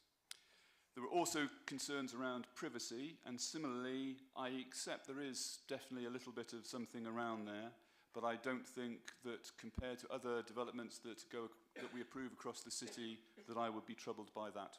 However, so my concerns also are centred on the parking, and perhaps I should come clean on this point. I'm the Cabinet Member for Transport, so I do have some skin in the game, as it were, around this, but I don't think there's anything I need to declare per se. I also think the most important thing is we need to get better clarity as to what this property is trying to achieve, because without that it's very hard to make a ruling. I don't know. It is possible that I would be persuadable that through a combination of buses and other things, that if it was a property designed for predominantly elderly who aren't going to be travelling very much, I might be minded to accept it. But then I would expecting to see, as Councillor Atwell has pointed out, provision for parking that is more appropriate for elderly residents. I would be looking for a place for where taxis could come in and turn. I would see some places marked out specifically for disabled vehicles. I don't see any of that. I would also expect, if it was that type of property, that there would be staff on site in higher numbers. And, what is the conclusion on this? So all of my objections to this property are centred around the parking, and I think I never know really the difference between defer and refusal, because we're saying no. So I'm happy to go along with a refusal, but these are the areas that I would like tackled more clearly in the application, and it may cause them to have to think again about elements of it. Councillor Cordy. Thank you, Chair. I think this application has many issues, but for me the parking's a real concern here. With just 13 standard residential spaces and only one visitor space, I just feel that vehicles will be forced to use neighbouring roads which are already at breaking point, as mentioned by Councillor Medwick. So I will not be following the officer's recommendations here. Okay, colleagues, so we're okay coming to a vote. There's a proposal for refusal. So Simon, sorry. Thank you, Jim. Could I just add one or two things? Of course, yes, of course. Councillor Candice, you just asked about the difference between deferral and refusal. Just for helpfulness, deferral can take place for an application to resolve the issues of concern expressed by a committee, typically perhaps for less issues here, but it could be resolved. The applicant could have a chance to go away and clarify the matters as you've requested, and those would come back in and would be re-advertised for local residents and councillors to have their say, and then would come back again. That's one option, or should you decide to refuse it today, that is the other option. So, Chairman, on the points of refusal, could we identify what those reasons are? So my proposal would be that it doesn't hit the parking standard as required by the supplementary planning guidance passed by the City Council, either for general needs housing or for age-related housing, and therefore it doesn't meet our policies. That's fine, thank you. Is that enough, Simon, for you? No, I just wanted to make sure that the other two would be the technical matters. Unable to, when the application is refused, the applicant is not invited to enter into the planning obligation, so we'd have the affordable housing and the lack of mitigation for special protection areas would be two further reasons. You're used to that going on as well. Okay, hold on, just Judith, hold on a second. Simon, anything else?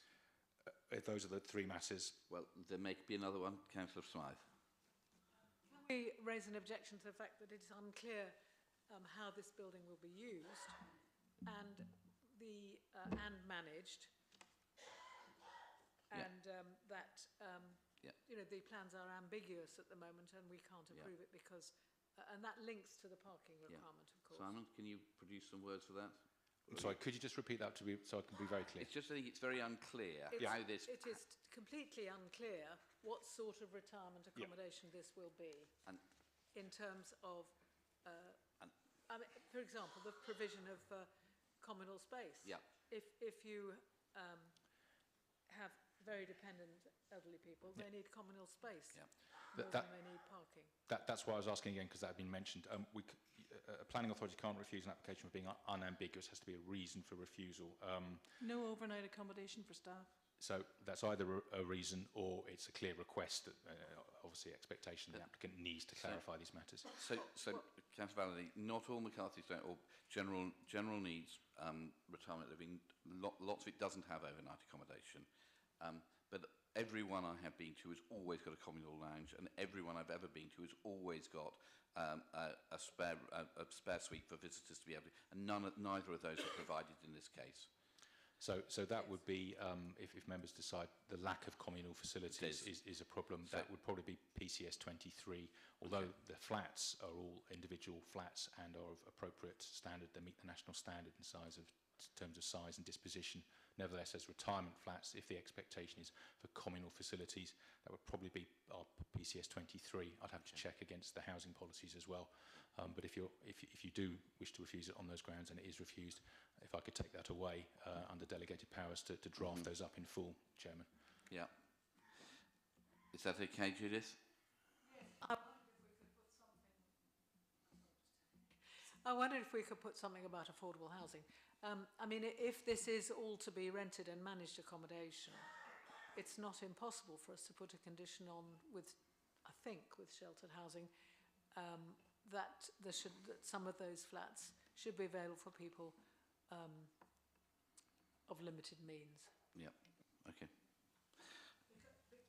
Because if they've got really limited means, they'll be paid for by the state anyway. But Judith, my understanding is that the City Council wouldn't accept any of those because they will only accept them where they have management of an entire block, nor will any registered social landlord accept those because they will only do it, as the report says, where they have control over an entire block. What they won't do is pepper pot a few flats that they're responsible for in somebody else's building. I'm not suggesting change of responsibility, but if you go to any sheltered accommodation, care accommodation, a lot of the people there, when their own money runs out, are being paid for by the state anyway, and therefore. But that's in a nursing home or a care home, and that's not what's proposed here. Councillor Mason. Thank you. I've thought about this as we've been going along. This is described as retirement home. Yeah. But all the evidence is that it is not a normal retirement property. And I think we must therefore judge it as we would judge a normal block of flats, 2-bedroom and 1-bedroom flat. And in that case, our normal parking standards should apply, surely. Yeah, I completely agree. Simon, do you have words that reflect that? Because I think the lack of communal facilities provided here gives question about whether this really is retirement accommodation, and that would, and if it's not, then it doesn't qualify for the reduction in number of car parking spaces and the SPD. Yes, and you made that clear, Chairman. You said you felt it failed the parking SPD, whether it was general needs, unrestricted accommodation, or retirement age-restricted accommodation. You felt it doesn't meet the necessary amount of parking. Okay, colleagues, we've been batting this around for quite a long time. Do you think we can come to a conclusion? We have one proposal on the table for refusal. Simon, you've got enough words to keep you going, I hope. So we have 4 reasons for refusal: the lack of communal facilities, inadequate parking provision, and because of the lack of a legal agreement, no affordable housing and no mitigation of the special protection areas. That's 4 reasons. Okay, can I see those in favour of the proposal to refuse, please show. Can I see those against, please show, and those abstaining, please show. Okay, that planning permission is refused. Thank you very much indeed. Okay, colleagues, if we're carrying on at this rate... Excuse me, Chair. Sorry? I have to go and feed my mother-in-law right now, and I estimate that the next one's going to take at least an hour. Yes. So, is that all right? Of course, we'll wait for you to return, All right. Well, thank you Councillor very Hunt. much. Give Margaret our best wishes. Okay. I've worked out that if we carry on at this rate of progress with no breaks, we're here till 10:30 tonight. So let's see how we're getting on. So we'll now go on to 24 Sussex Road. And colleagues, thank you very much indeed for your patience. I hope it's not been too boring for you. Okay, Simon.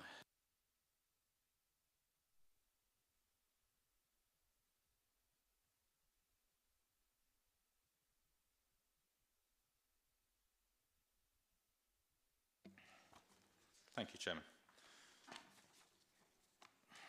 I think for the minutes we need to record that Councillor Atwell has retired to the cheap seats, or the back row at least, and to do a deputation and will not be taking part in any part of the decision.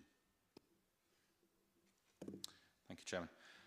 So we have an application at 24 Sussex Road, which is for the construction of a two-storey workshop ancillary to 24 Sussex Road, which requires the demolition of the garages numbered 22 and 22A, including changes to boundary treatment.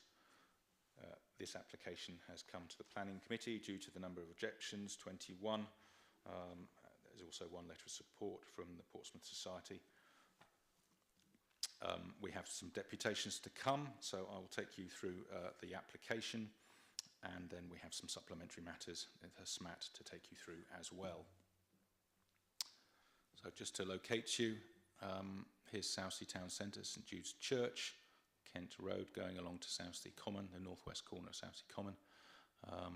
So the application site on Sussex Road is tucked in behind quite a narrow road, sinuous end at the eastern, towards the eastern end in Owens Conservation Area.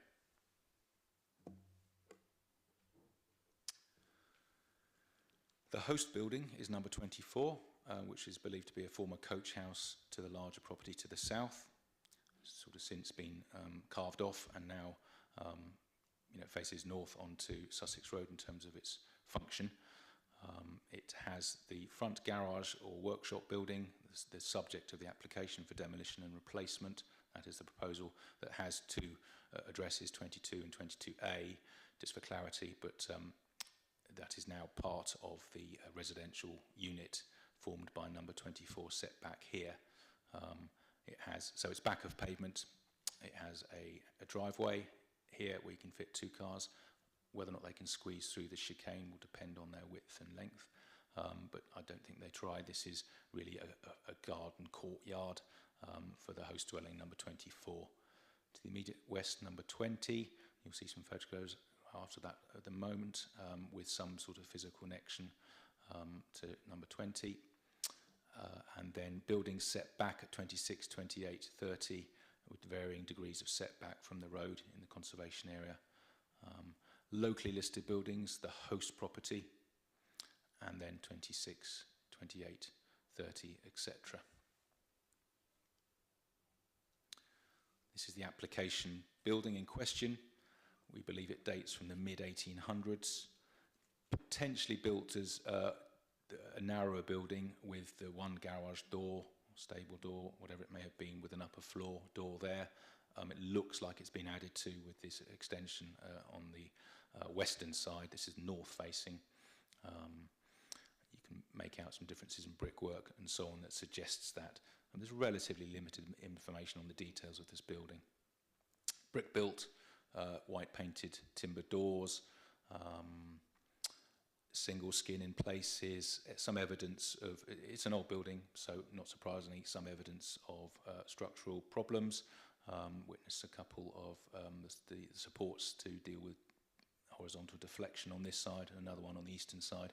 You can see some elements of repointing and bricks and so on that suggests some sort of repairs over the years, to be expected. The host building, number 24, is just out of sight there. This is the driveway with its gate. almost the same view. Double yellow lines on this side of the road. On the northern side is residence permit zone parking. Sussex Road, very attractive road deep in the conservation area, very varied road in terms of properties, age, size, appearance, position on the road. So there's a lot of variety, but still very attractive area in the conservation area. So there's the host property behind with the tile hanging on the front. This is next door, number 26. There's the driveway. And you can see some of the differences in age of these 20th century buildings.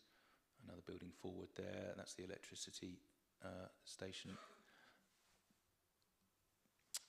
This is looking from the other side, so there's the property. Here's number 20 next door.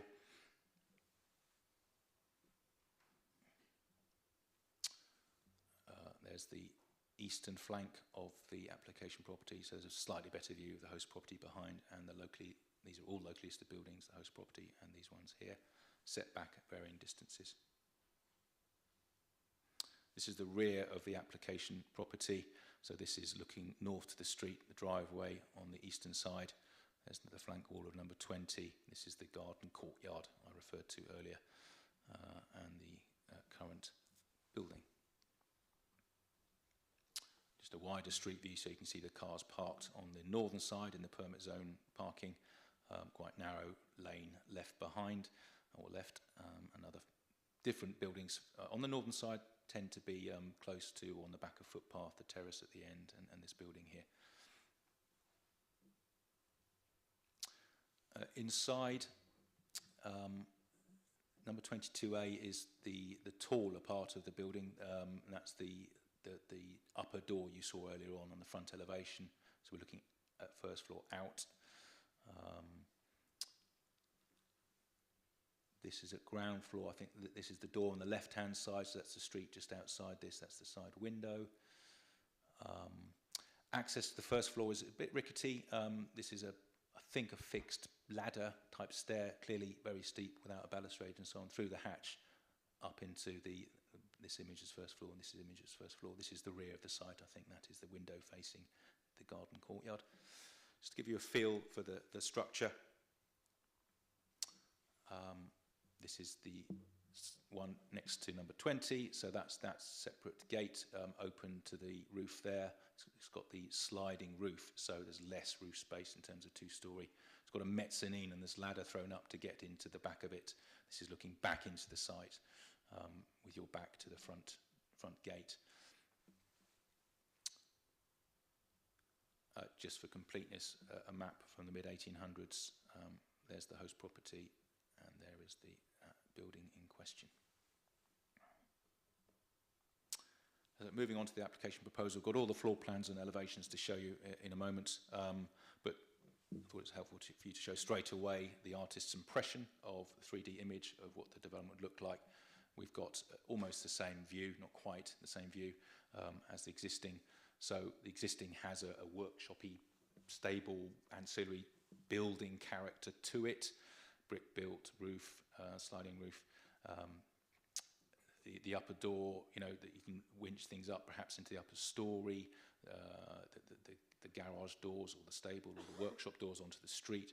So the applicant has tried to replicate that in broad terms with sliding timber doors, the overall character and feel. So it has red brick, is the principal material. This recessed element is flat roofed and has Flemish bond projecting brick suggestion, which gives it a slightly different texture and appearance. Set back there to reduce the impact on the neighbour. So you've got rid of the sliding element there and pushed it back. The black painted timber doors reflecting the sort of workshopy garage stable element of it. They would be sliding. This is an entrance to a store that would slide across. And then more timber and glazing to the main ground floor. And then to replace the lightweight iron gate you've seen already, again a sliding black painted timber door that would slide across to enable access into the driveway.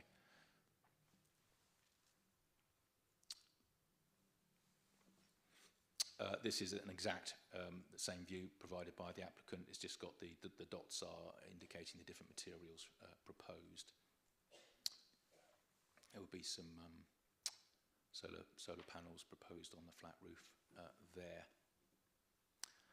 So the application is to demolish and rebuild a building. It is currently a building that is ancillary in use to the principal dwelling house at number 24 to the rear, and the applicant's proposal is to have a new building of ancillary use to the host dwelling to the rear at number 24. That is a point of contention by the objectors, believing in a nutshell it to be too large for the proposed ancillary purposes. The applicant proposes it for a pottery studio with textiles and machinery, woodworking, etc. And as the report sets out, any other number of uses that you might want to put an outbuilding to. It doesn't have to be any of those proposed. It could be just for storage of your bikes and pots of paint and garden furniture and those sorts of things, all ancillary to the host dwelling is the key point that is a matter of dispute, always disputed by the neighbours. So here's the existing front, north elevation. You can see the two hinged doors and the upper door and the existing metal gates. There is the proposal to replace it, the sliding doors, principally brick, and the recessed element you've seen a moment ago. In 2D, that looks quite strong, but it's recessed by about 2.3 metres, I think it is, as you've seen from the 3D image. And it appears quite dark here because of the annotation or the drawing of the Flemish brick bonding projecting forward. So that's a slightly false impression. You know, that's actually what it would look like. It would be a subtler effect. It would be a subtler effect than it looks in 2D, just in fairness. The rear elevation existing, proposed, so access through these bifolding doors, should you want to go into the back at the ground floor, a stairway just enclosed. This is charred timber on the rear of the back, slightly different character, contemporary sort of effect as well. There's the flat roof element that takes you up to the first floor and a balcony there. I should have mentioned access into this store, I think, before, with a sliding door straight off the street. So you've seen the elevation from the west where the building projects forward of number 20 to its immediate west. So there it is. It's the same footprint. I should have said that before. I will come back to the floor plans in a moment. And then the east elevation, you've seen that east elevation, that's the driveway next to it. And there is the proposal, that's a high-level window just for some more light, and that's the exterior stair going up and round into the first floor. There are some roof lights.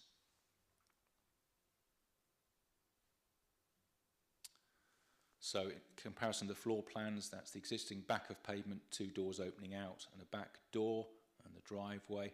So it is almost exactly the same footprint, back of pavement, same dimensions in terms of footprint, almost exactly. The proposal, there's the store access with a sliding door. There's the large front window and timber effect, or timber. And there's the back door onto the residence and upstairs to the first floor. The existing roof accommodation, as you've seen in the photographs, is somewhat compromised by difficulty of access up those ladder and fixed ladder stroke stair.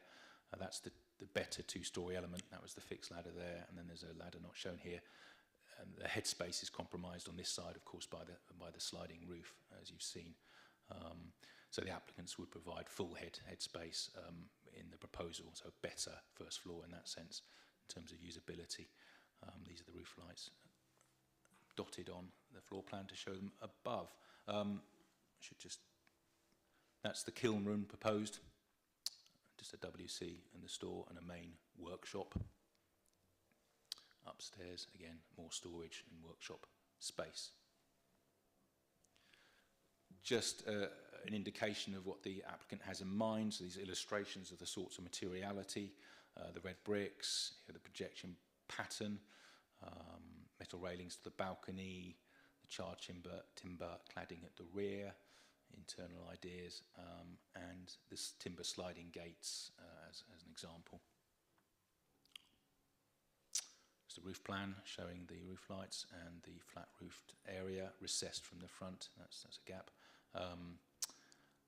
solar panels indicated as a couple of sections to show the roof internal heights are good for full accommodation at the first floor. That is the proposal. Some further matters then, we have some highway matters and we have some detailed further objections that will take a little while to read through. Since publication of the committee report, the Highways Officer has replied, raising no objection. He notes this is provided the building would operate ancillary to the main property as proposed.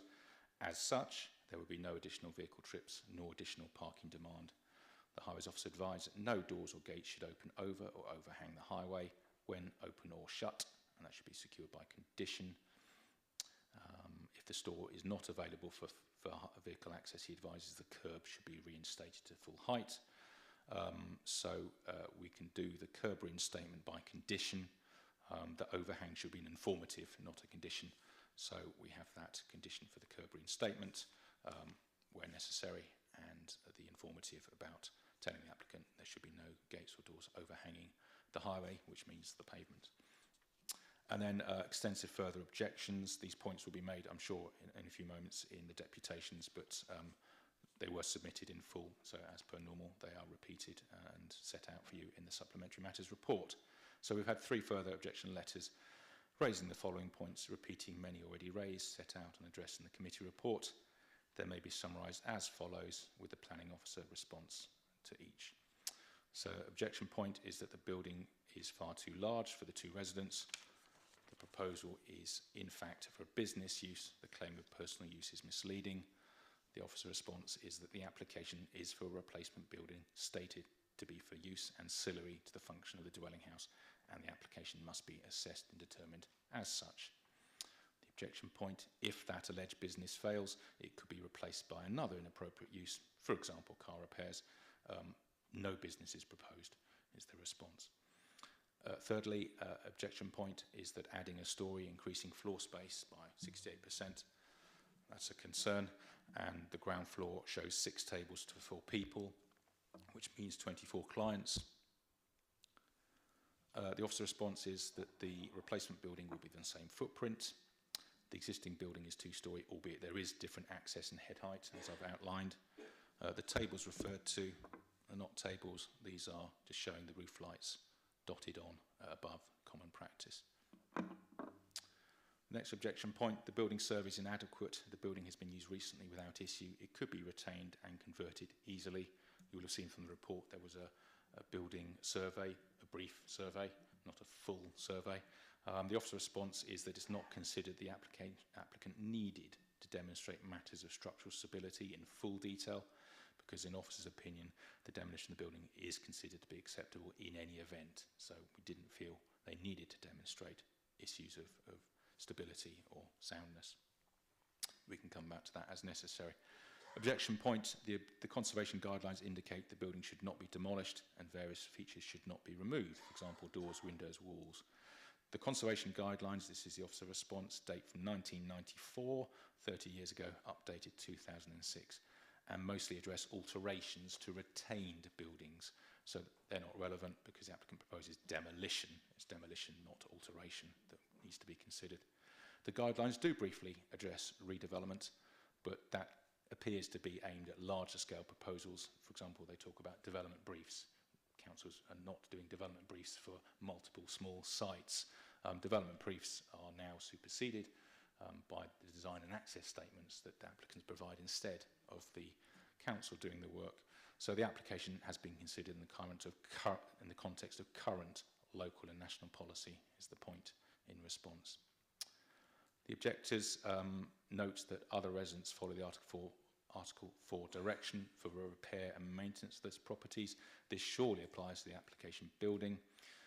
The officer response, the building is not covered by the Article 4 direction, which in any event is not guidance, but simply brings otherwise permitted development under the control of the local planning authority, and then an assessment is made of the proposal. Objection point is the proposed building is stark and imposing, including the dark materials. The dark materials, I think, is reference to the timber painted gates being black.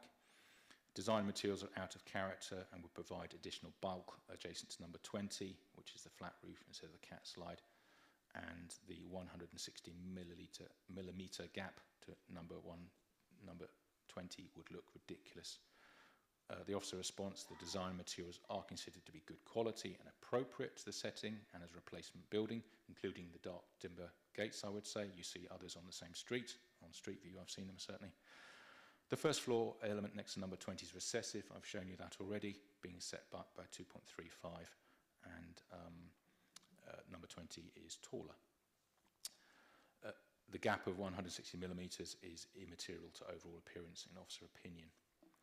Objection comment is that existing parking and highway congestion, including the nearby school, would be worsened by the business, for example, visitors and deliveries, and that there is no transport assessment submitted.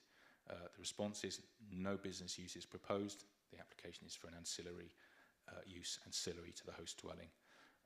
No transportation assessment is required by guidelines for this small-scale proposal. The current planning status of the building is of an ancillary use to the host dwelling that is proposed to remain as existing in a building of the same size as existing.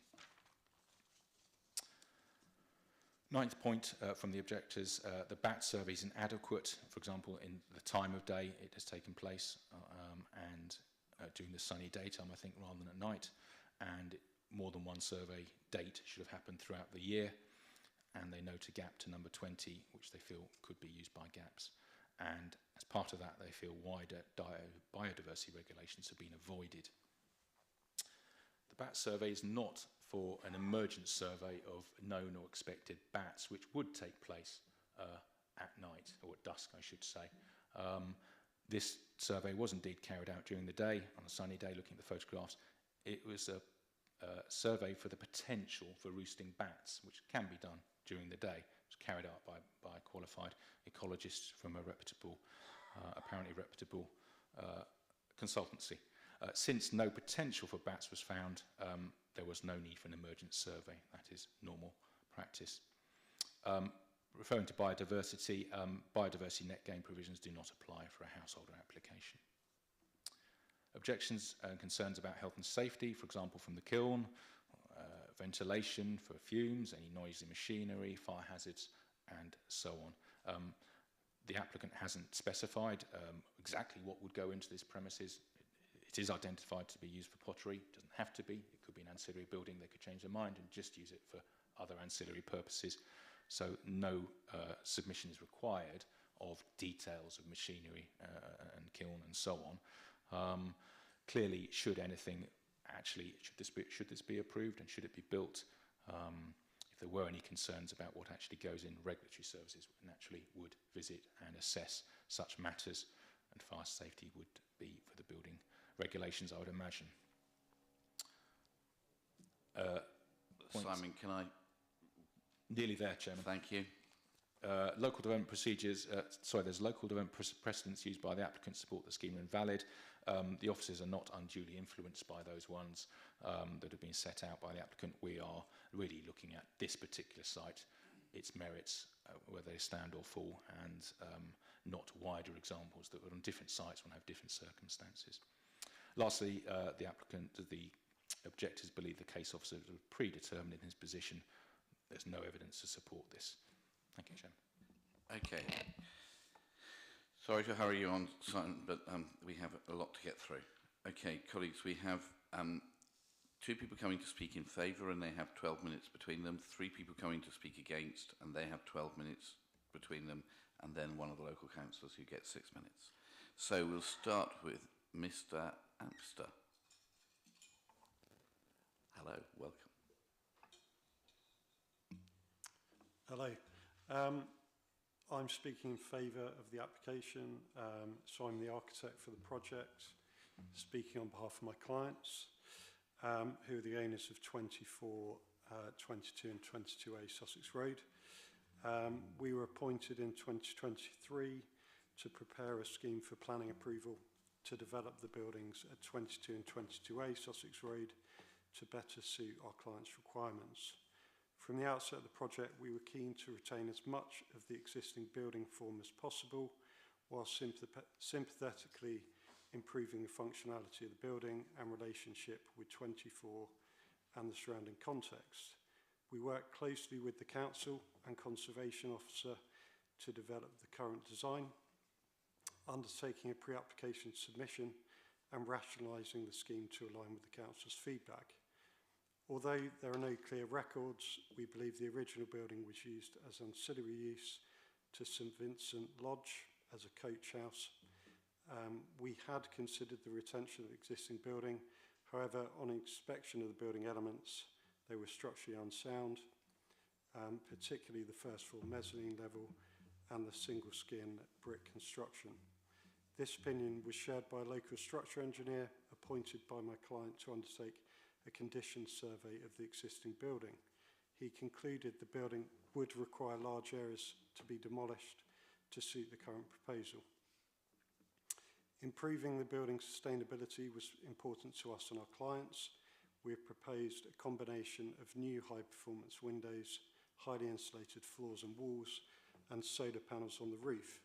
By rebuilding the existing building from new, we will be required to align with current building regulations, requiring the building to be far more sustainable than if it was refurbished. Much of the existing building form is retained in the proposed design. The existing ground floor footprint is identical to the existing building. Principal elevation on Sussex Road are very similar in appearance to the existing building, form and materiality. The existing gable end roof is retained along Sussex Road, increased in height marginally by 215 millimetres.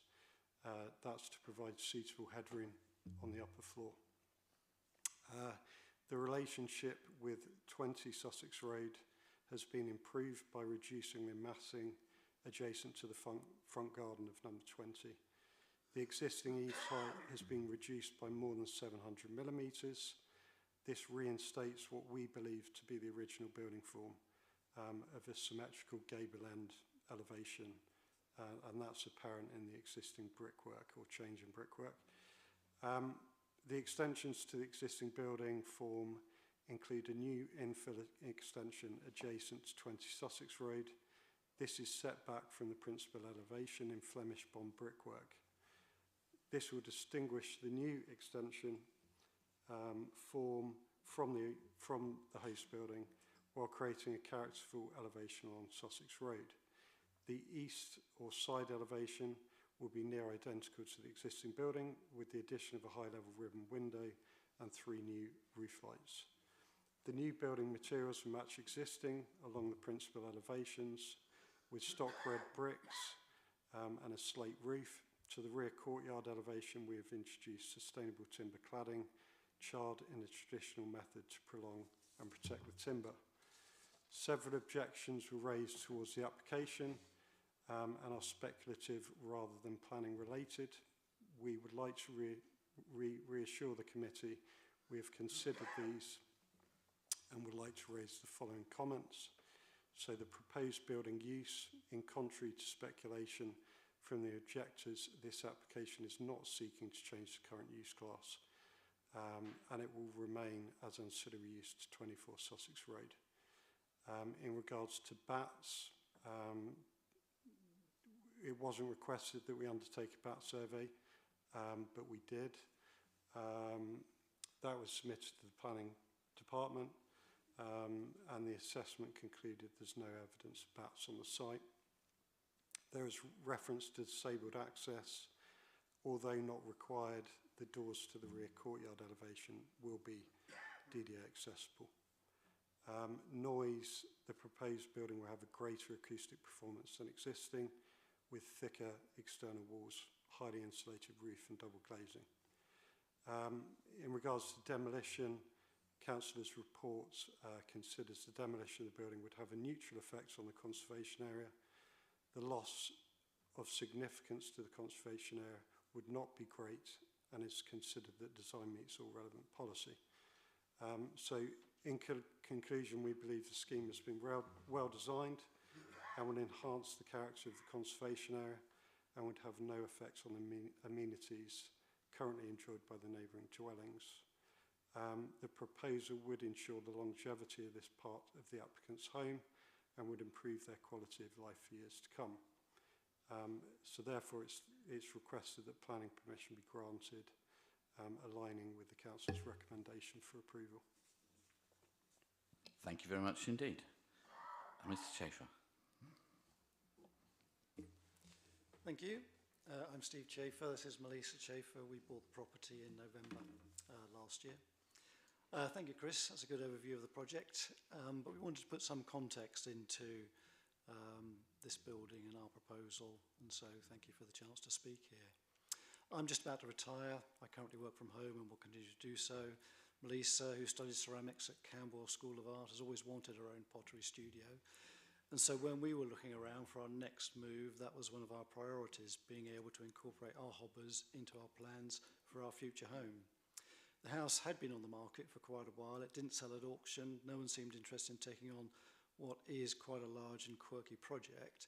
It fitted a number of our requirements, including the opportunity to turn the double garage into that pottery studio. We appointed our architects, one of which is a local chap, so he was very aware of the sensitive nature of the Thomas Ellis Owen legacy in the neighbourhood. And we set about commissioning a building that reflected the garages that are there now. And Chris also mentioned trying to actually make it better for the neighbours. Our initial thought was to renovate the existing building. We didn't want to knock it down, but as you've heard, it's not feasible due to a severe lack of maintenance over the years, several large structural cracks, single skin elevations, no foundations, and no easy way of insulating the building, which has led us to working on a rebuild project effectively. And in doing so, it's given us the opportunity to look at many eco-friendly features, such as bat boxes to encourage them back if they were there before, Swift or Martin bird bricks, solar power on the roof, water recovery system, underfloor heating, powered by the sun when it's out. And the whole courtyard will be planted to create a green oasis in what is a fairly built-up street. We've also previously owned an electric car in Portsmouth, but due to the turning off of the on-street charging systems, we had to sell that car. But this building, for the first time, we have off-street parking and where we can incorporate a charging system and return to pollution-free driving, which we want to do. We do understand the concerns of people who have lived in the area for many years, but we aim to reflect the current building into the new design to create a modern but sensitive building, bringing what is currently an unsafe structure into the 21st century.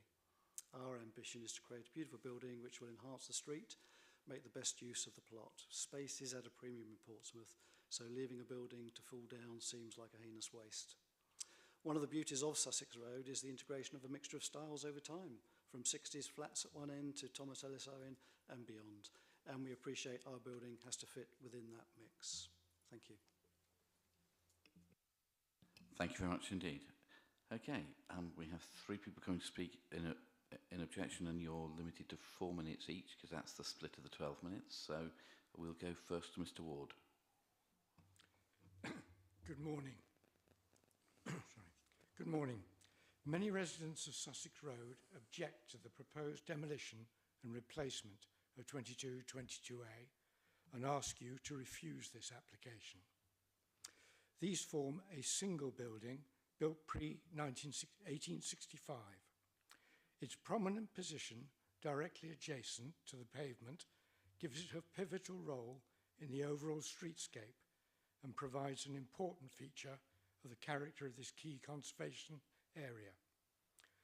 The conservation officer states the building makes a moderately positive contribution to the character of the street. PCC guidelines state that demolition in a conservation area is permitted if the structure makes no positive contribution and that further loss of original buildings is undesirable. The structural survey submitted does not state that the building is unsound, only that it is economically unsuited for modification to fit the applicant's wishes. The application's heritage statement attempts to justify the proposals with, they will enhance the street scene and not be detrimental to the locally listed buildings or conservation area. They will protect both the city's townscape and cultural heritage by means of the sensitive alterations proposed and maintaining the primary building form. We strongly disagree. The new building is stark, imposing, and overpowering for its pavement line position. It breaks the link between nearby buildings and will have a negative impact on the whole streetscape. The alterations are not sensitive, nor maintain the primary building form. For a demolition and rebuild of this nature in Owen's Southsea Conservation Area, the guidelines must apply. The replacement ignores many of these guidelines, including inappropriate materials. The black aluminium window frames do not match the white frames on surrounding buildings. Replacing the white doors with big expanses of black timber is oppressive and removes the link with the white facades of buildings which predominates in the street. Replacement of the original hayloft door destroys the historic reminder of number 22's original purpose. All the adjacent and facing buildings have open ironwork gates. Replacing the ironwork gate to number 24's drive with a big solid wooden gate is out of keeping and breaks the guidelines for a locally listed building, as 24 is. As the supplementary diagram shows, the raised flat roof on the western side removes the current pleasing asymmetric cat-side roofline, and the increased bulk of the west half of the frontage with fancy brickwork is domineering and oppressive. It is certainly not subservient to number 20 as claimed. Please refuse this application.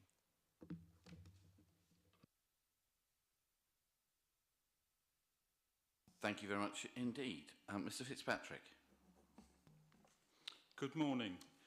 My name is Peter Fitzpatrick, a resident of 20 Sussex Road, speaking against the proposal at 22. The previous speaker has mentioned the Council's own guidelines, Owen Southsea by John Slater. These guidelines need to be influential in making a huge decision as to whether we demolish the historic building in a street Slater labels as one of the best preserved in Conservation Area 2. The coach house is a single-storey building with a pitch roof. The proposal is to demolish it and replace it with a two-storey building largely covered by a flat roof. To the dismay of the residents, the case officer in his heritage statement offers zero support against the demolition of this landmark building. We are surprised at the lack of will to save this building, which along with number 23A, the ex-stables, elicits the most interest from tourists with cameras to our street. The coach house is not in a garden. It is an iconic street front building in full view that adds to the area's distinctive historic flavour. Slater's report rails against the continual erosion of the area's history and especially against redevelopment and demolition. Since time immemorial, this building has been utilised to garage vehicles and storage. Aesthetically, the proposal is incongruous, out of scale, and with puzzling Flemish bond brickwork with protruding headers and big black doors. A foreboding look. Is it Fort Knox, a prison, or a plant room?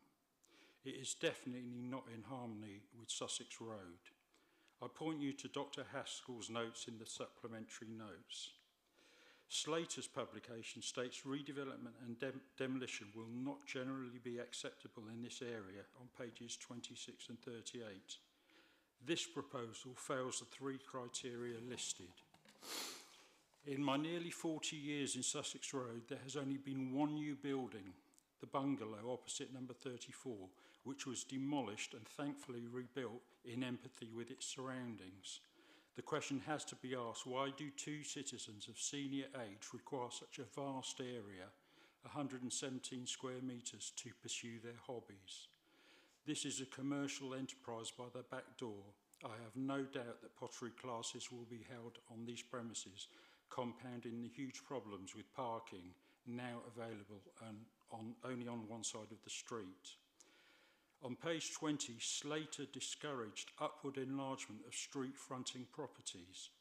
Currently, we have a double garage opening directly to the pavement, morphing into the size of a dwelling. As an aside, the design is immediately flawed as there is a 160mm gap at the front elevation between 20 and 22, which will make the proposal look ridiculous once it's constructed. This is not shown on the architect's drawing. Close scrutiny needs to be done. A quick Google search revealed to me a whole posse of consulting engineers and specialist builders whose sole work is the preservation of dilapidated heritage buildings. This building can be made good for another 160 years. Please reject the demolition of more of Portsmouth's history.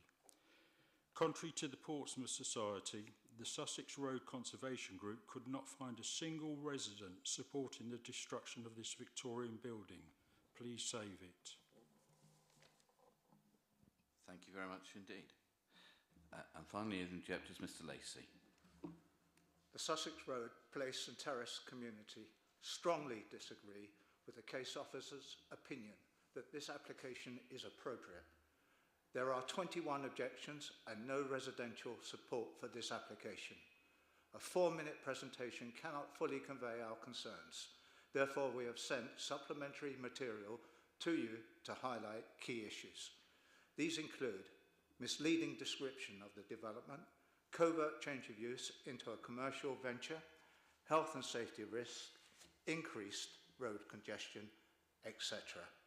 The applicant claims the building is structurally unsound, but the evidence is deficient. The building has been used recently without issue.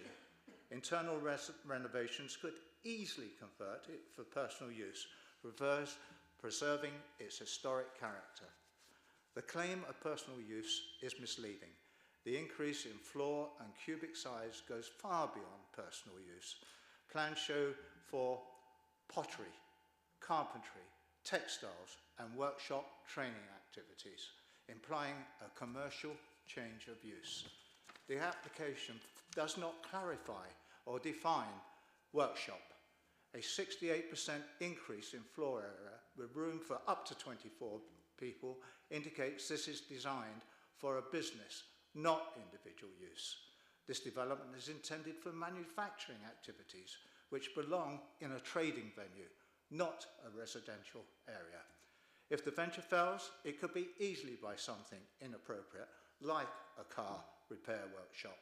Sussex Road already suffers from severe traffic congestion, swelled by the demand from nearby school and multiple dwellings.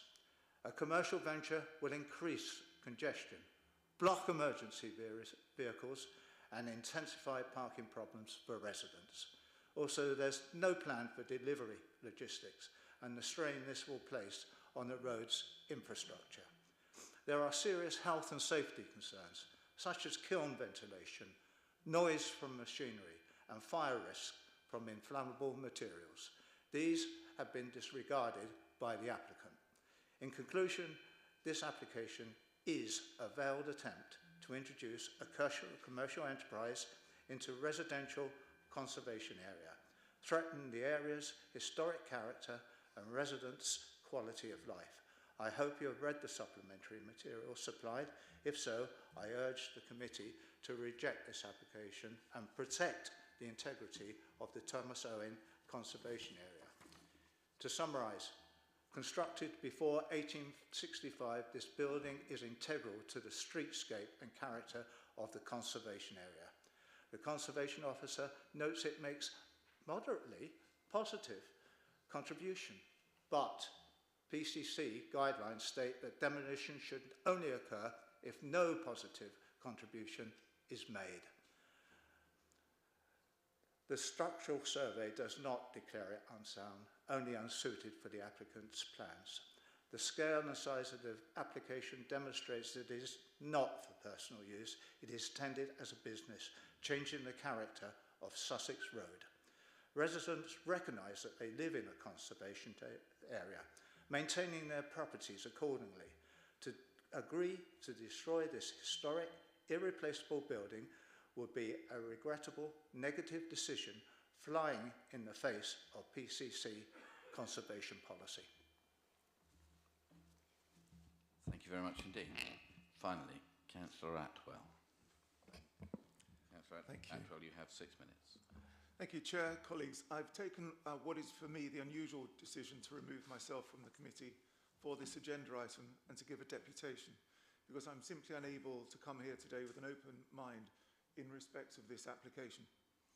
I sit before you on behalf of Councillors Ian Holder, Mark Jeffrey and myself to express our strong objection to the proposed demolition of Garage 22A Sussex Road, located in Owens Southsea Conservation Area.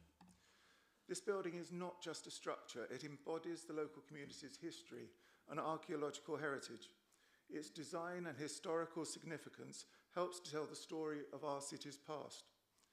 The Owens Southsea Conservation Area was designated to protect such buildings, ensuring future generations can appreciate them. We completely disagree with the report's assertion that the building in question makes only a moderate contribution to the character and appearance of the road and conservation area. This assessment, I would suggest, has been written by someone with scant knowledge of the area.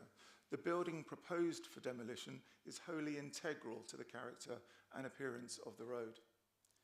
It is the view of Councillors Holder, Jeffrey and myself, and as you know, a great number of other local people, that the demolition would not, as the report suggests, cause a minor loss of significance, but would be something altogether more harmful. In respect of the impact of any new buildings on the conservation area, PCS 23, Design and Conservation of the Local Plan, tells us designs should inspire and delight. You will be hard-pressed to find many local people who are either inspired and or delighted by the proposal before you. Colleagues, the report tells us, and I quote, "The size of the building appears large for the stated purpose of a personal pottery studio." And I think in this, we can all agree with the report's author. The questions I have been able to resolve to any satisfaction is why would a householder want or need to increase the floor space so greatly of an ancillary building if it is simply a studio space for personal use? Why is there a floor plan of the studio showing 6 tables with enough space for 4 people to sit around? This committee quite rightly dislikes applications which present as one thing but feel like they might be another. If, as suspected, this development is the precursor to a commercial enterprise, then traffic is a very real material planning consideration. Sussex Road is very narrow. It's perfect for closing off to hold a street party, like the street party for the late Queen's Platinum Jubilee, which I attended, along with dozens of other local people. It is not perfect for a commercial pottery workshop, attracting perhaps 24 people at any one time. Even the smallest increase in traffic in this road would cause significant strain and congestion, increasing the risk of accidents. And of course, the environmental impact of more cars in this area cannot be overlooked. You will, as you must, consider only the information presented to you this afternoon. Many buildings in this area have been lost due to war damage and redevelopment, and any further loss would be undesirable. Those are not my words, they form part of Portsmouth City Council's Owens Southsea Guidelines. Those guidelines also state the overall aim of the conservation area is to, quote, preserve and enhance. In respect of this application, even the conservation area officer doesn't believe this to be the case. Para 8.8 of the report says the proposals are considered to have a neutral impact. So the proposal neither preserves or enhances, according to the conservation officer. Members, as you know, it is your responsibility to consider the long-term impact of such developments as this on our community's character, safety and quality of life. And bearing in mind that responsibility, I ask you to refuse this application. Okay, thank you very much indeed, ladies and gentlemen. For Chair, sorry to interrupt. At this point, I will remove myself from the room. Okay, colleagues, members of the committee. First of all, questions. Questions, Ms. Councillor Candlish. So the obvious question we need to get a clear answer is, this application does not say that it is going to become a business. If it did become a business, would it have to have a separate approval before it could start that business, or are there sanctions were a business to be started before such application was put in place?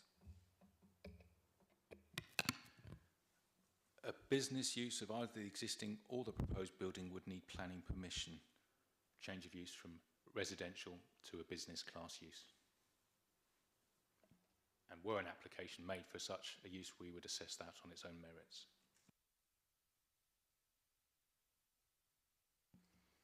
Councillor Candlish.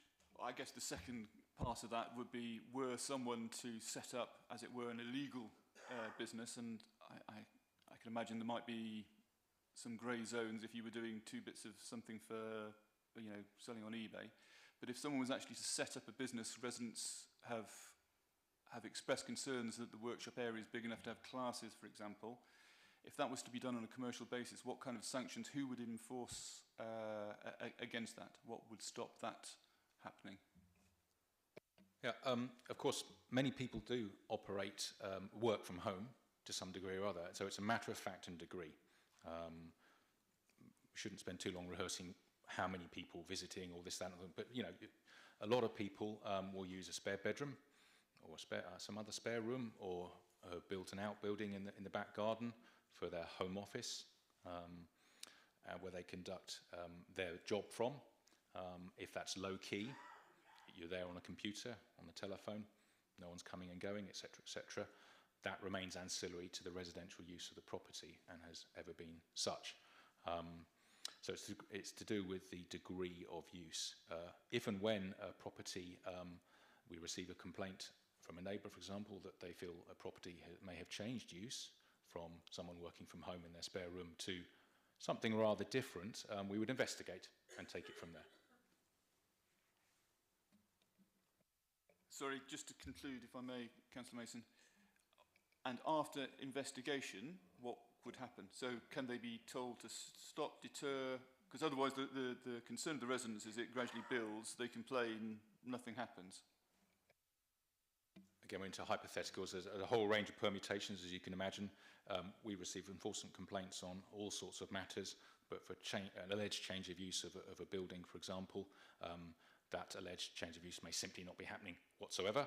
There's a misunderstanding or a suspicion that turns out to be true, all the way to something where the planning authority, after investigation and assessment of the facts, will make an assessment, often a balanced assessment. Does this actually require planning permission or not?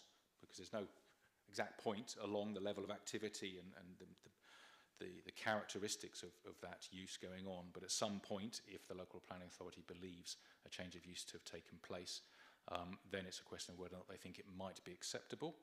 Might, in which case they would suggest an application is made, a retrospective planning application, and that takes its course in a formal and public manner. Or conceivably, if they feel that the use is unlikely to be supported, in officers' opinions, they might proceed to enforcement action. Councillor Mason now. Thank you. It seems to me that there are 2 design elements here. One is the replacement of the existing building with a new building, and the second one is the replacement of the cast iron gates to number 24 with a very heavy gate. Are we permitted to consider those separately in our consideration, or do we have to consider the application as a whole? My understanding, Councillor Mason, is that there are 2 applications which need to be voted on separately. The first is the issue of the demolition, and the second is the issue of any rebuild if that proposal goes forward. My consideration is on the rebuilding, because what is being replaced is not just the existing building, but the existing, which is 22 and 22A, which is the existing gates to 24. Can we consider those separately? Mr. Turner. Right. There are no split decisions on an application in terms of different elements. Some applications have a number of different elements. You've identified the 2 principal ones, the demolition and replacement, and then the gate. the driveway gate. If you're happy with both, you may wish to approve the application. If you're unhappy with both, and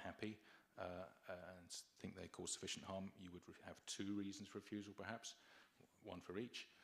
You might be happy with one and not the other, and you could refuse one element of those. So for argument's sake, if you didn't think the gates were appropriate, but you felt the demolition and replacement of the building was, the refusal will be on the gates alone, or the other way around. So various permutations. Just to clarify, there's only one application. It was split up for the consideration of the conservation area issues. Okay. Chairman, on the matter of the gates, shall I leap in? Yeah, I'm not sure about the age of those gates. I'll just have another look at them, but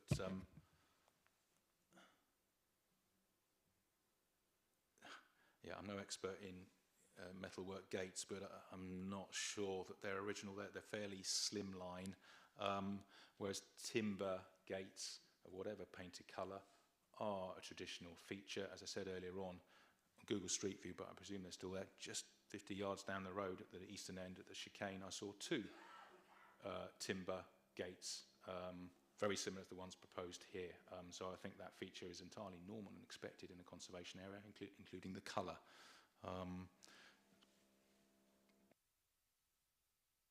Okay. Any other questions, colleagues?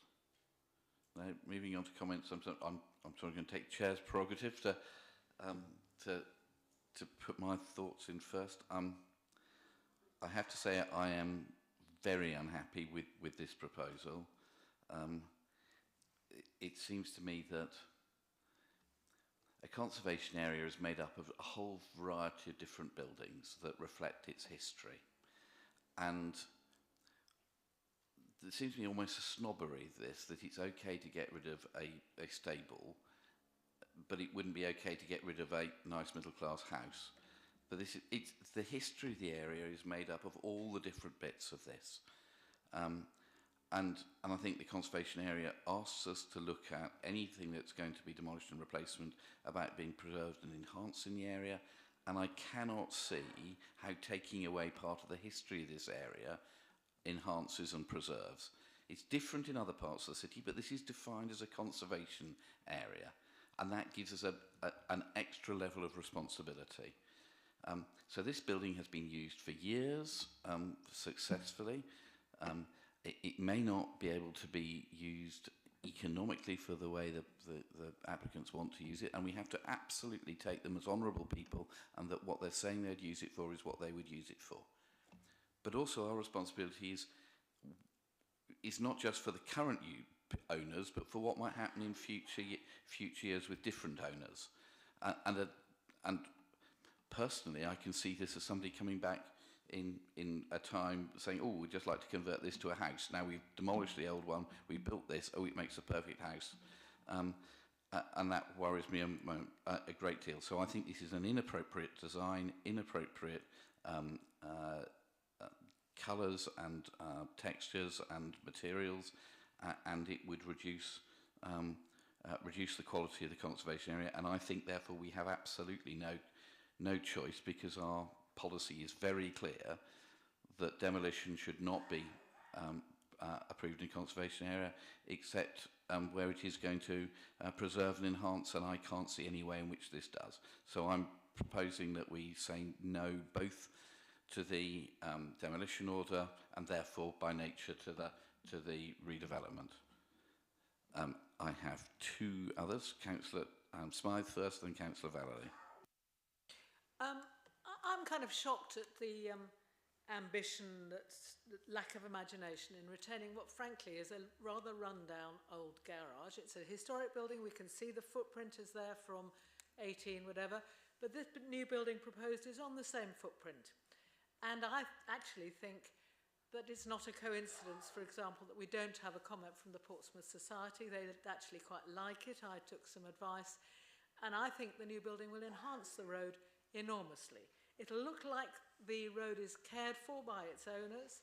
The building has a purpose. It adds to the solar panels on the top. It adds to that. There's a Swift box, for which everybody knows I'm passionate about Swift boxes. It'll tidy up the road no end, and I think it's extremely appropriate.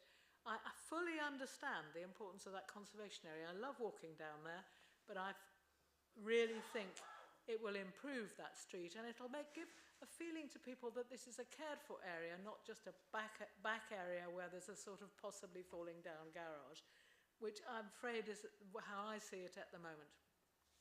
Space is short in Southsea, and I can't think of anything nicer than living in a house with quite small houses on the other side, where there is ancillary space to do nice things, craft other things. I mean, I would prefer to have that sort of thing at the bottom of my garden than in Southsea, far away from this, but than the warehouse I have at the back. And I am satisfied that the planning process in the future would stop it becoming a anti-social use of any sort. What we would see is a well-designed, well-thought-out, matching building. And I understand that people don't like change. I fully understand it. But why don't we do something ambitious that really looks very nice for once? So I would like to propose that we accept this application with glad hearts that investment is being made in high-quality design in the centre of one of our nicest parts of Southsea. Thank you. Councillor Valley. I understand why they want this. As an artist, light is really important. Space is really important. This is what they want to do with the rest of their lives. Let them get on with it. I think it's a great idea. Thank you. Okay. Any other? Councillor Candlish. I am going to support Councillor Smythe on this. I think we're in danger of confusing pickling the past and conserving the overall area. I think this proposal updates the building, insulation, solar panels, and in 50 years' time, everyone will be quite happy that this is part of the street scheme in just the same way that the other buildings further down the road have been absorbed into it. I think the one area that I would have had a concern on, and I have to think through whether that will be sufficient to cause me to reject the application, is I do have some sympathy about the thoughts that the big black gate that Councillor Mason has introduced is heavy and different to the rest of the street. If I look down those pictures that were put up on the screen, you know, there was a predominantly white feel I felt to a lot of the areas, and if it had been a white gate or a less heavy gate, I would have been an enthusiastic supporter of this. So I would say at the moment I'm inclined to support it because I think there is some snobbery to be had about old buildings over new as well, and that as the planning committee we should be thinking, with the greatest respect to the applicants, beyond their lifetimes and needs to what it's going to be in the longest of runs, because the building that we love from 1860 was built in 1860 and at that point in time was new. If we build something in 2024, in 2074, or in 2124, it will be an old and welcomed building in the area. So I think I've talked myself into supporting Councillor Smythe. Councillor Mason and Councillor Dorrington following. Sorry, can I just check, are you seconding Councillor Smythe's? Yes. I think Mary had already got there first. No, in that case I am not. Councillor Mason. I'm a great fan of conservation areas, but we must remember that a conservation area is not a museum. A conservation area is conserving what is really good, and we may adapt or replace what is not of a high standard or is coming to the end of its possible life.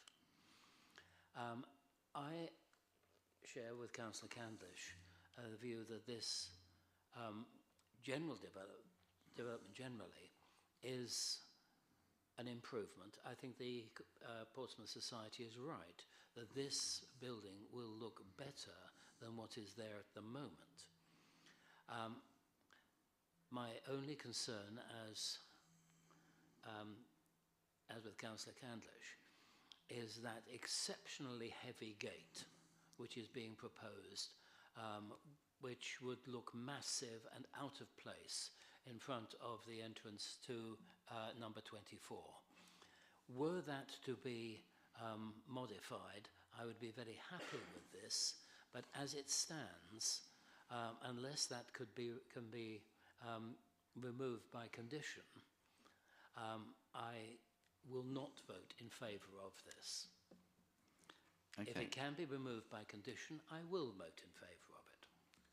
Councillor Dorrington. Thank you, Chair.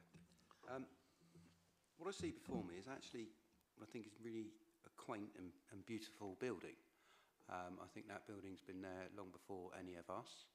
I think that we are only the custodians of these things, and that we have a responsibility to save what we can where we can.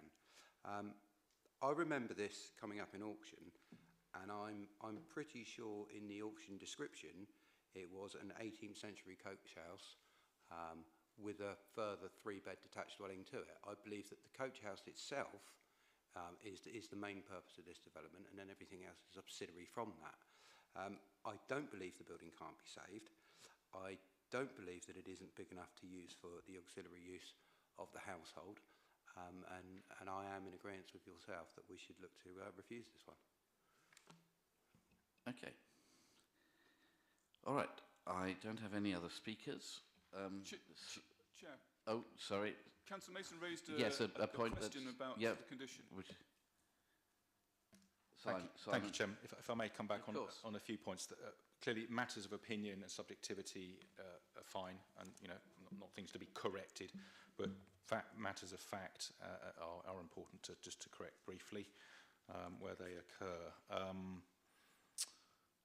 There's been incorrect references to the conservation area guidelines, references to that if a building is deemed to have a positive contribution, it should not be demolished. That reference appears to be from the appendix to the conservation area guidelines, which is a extraction from the superseded local plan of the time, 2001-11. So that's a superseded quote that I think has taken place. The actual current guidelines don't entirely rule out demolition, and indeed planning policy rarely ever does 100% say yes to this and no to that unequivocally, because there are so many factors to take into account with any one side. So it's important to correct that apparent incorrect quote. The 6 tables referred to has been already corrected that. They're not tables, they're showing the roof lights above dotted. It's a common architectural drawing practice to show that. They're not tables, they're roof lights shown. In public speaking, the conservation officer has been said to consider the scheme neither preserves or enhances the conservation area. That is incorrect. He felt the effect was neutral and no harm was resulting. No harm means preserve the character or appearance in accordance with the 1990 Act. The fear of what future owners might do to the building were it approved, you cannot determine an application on fear of what may or may not happen.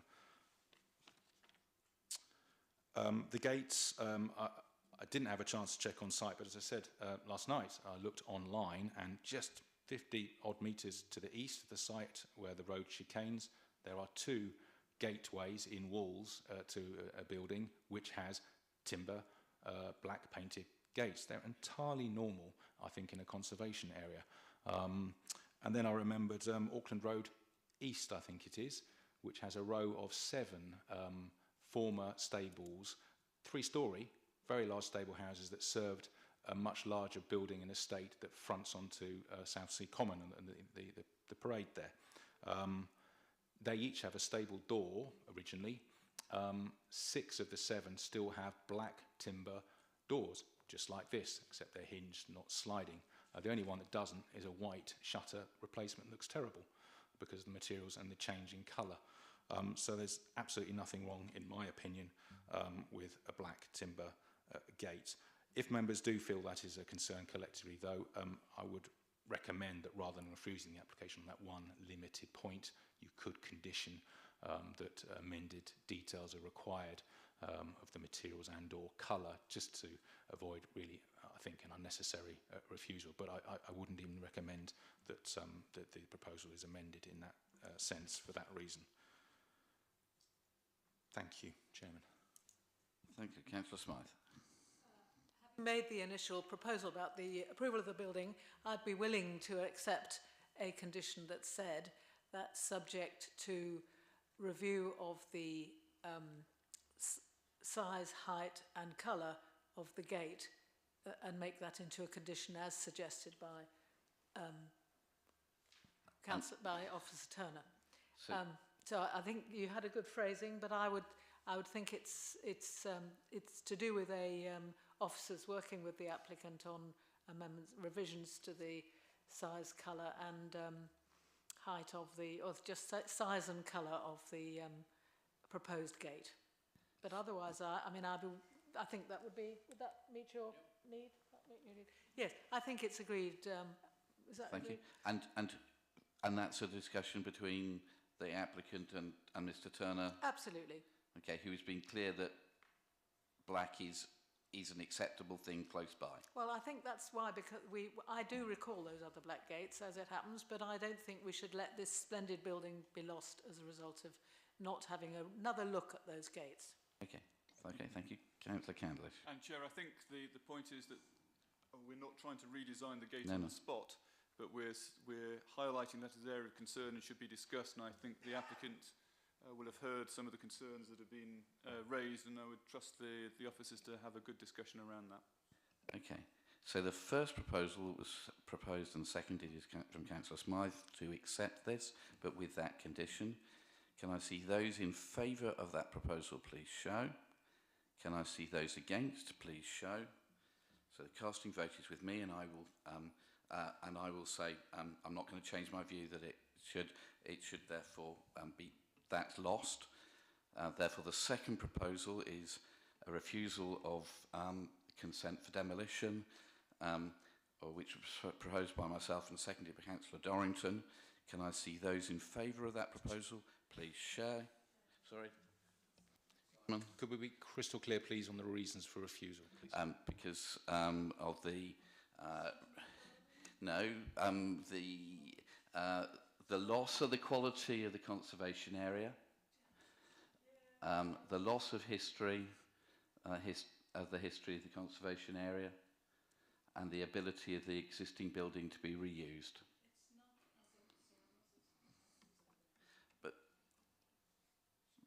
But it can be used. But anyway, so Simon, does that give you enough? If I may, Chairman, of course.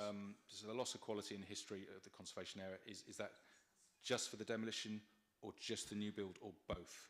Well, please? Without the demolition, you can't do the new build. Yeah, but so it's conceivable someone could not object to the demolition but not like the new build, for example. But if you can't do the demolition, you can't do the new build.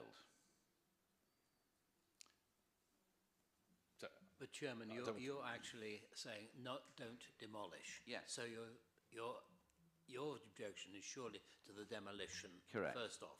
Yes. And is it also to the design and appearance and materials and scale? Well, it's to losing the existing building. If the existing building doesn't go, then the rest of it falls by nature.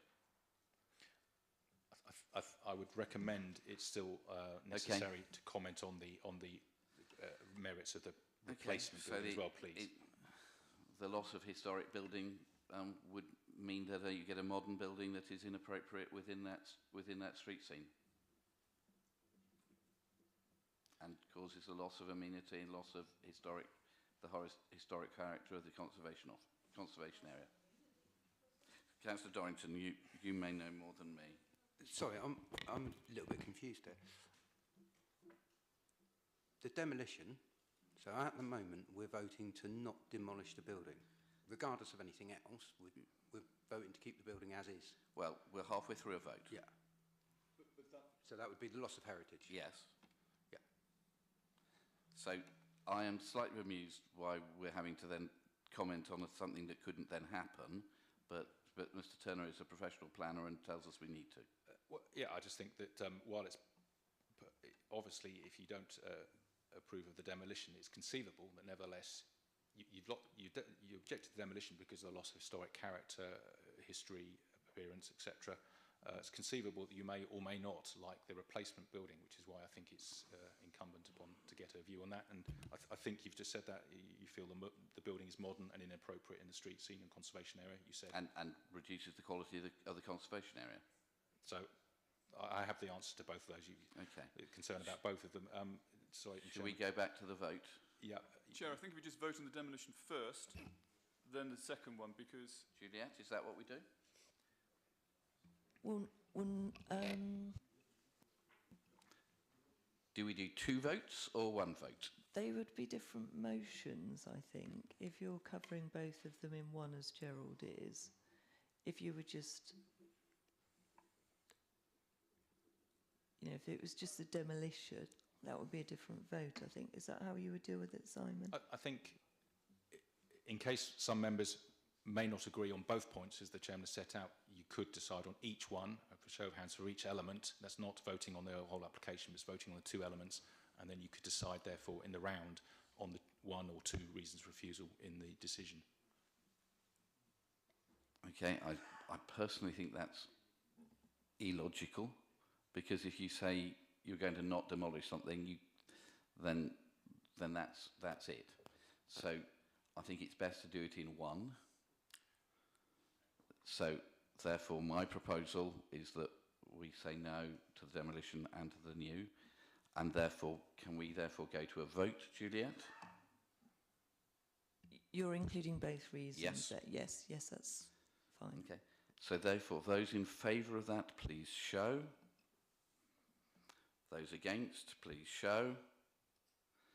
Okay, then it's casting vote again, and so I don't change my mind against. Therefore, that is what happens, that permission is not granted for demolition or for the new build. Okay. I'm conscious it's 1:15.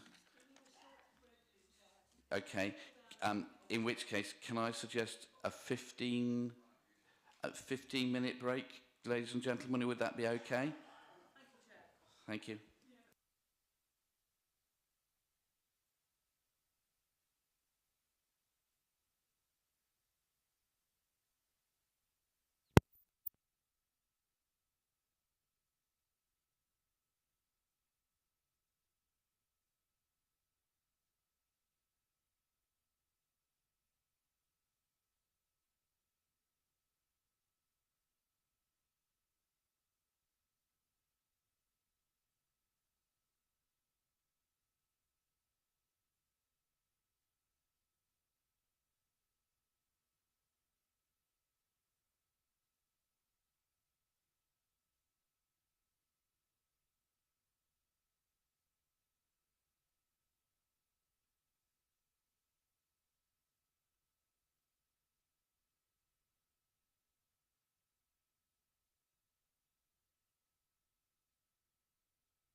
Welcome back, ladies and gentlemen. We're in the middle of the Planning Committee of Portsmouth City Council. And just the first thing I'd like to say is, as you see, I am not Councillor Gerald Vernon-Jackson. I'm Judith Smythe, the Vice Chair. He sadly had to be called away on caring duties. And of course, we wish him well. We also have another change, is that Councillor Dent, welcome, is deputising for Councillor North.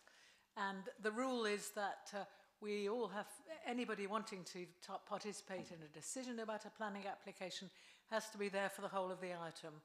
So without more ado, I'll declare the second half of this meeting open and ask the officer to introduce the application for 12 Burbage Grove. Chair, before we go on to that, can I check, does Councillor Dent have any declarations of interest? No declarations of interest, thank you. Thank you.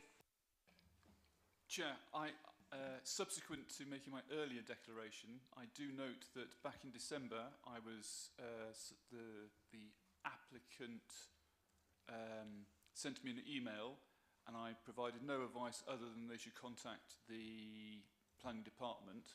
So I'm personally happy to continue in the meeting, but I'm putting that on record. I think that happens to us quite often, and we're all careful like that, but I'd ask Juliet to give us her ruling. Sorry, could you just repeat it? I was busy writing something down. Back in December, I recollected after I had given my initial declaration at the start of this meeting that I'd been contacted by the applicant.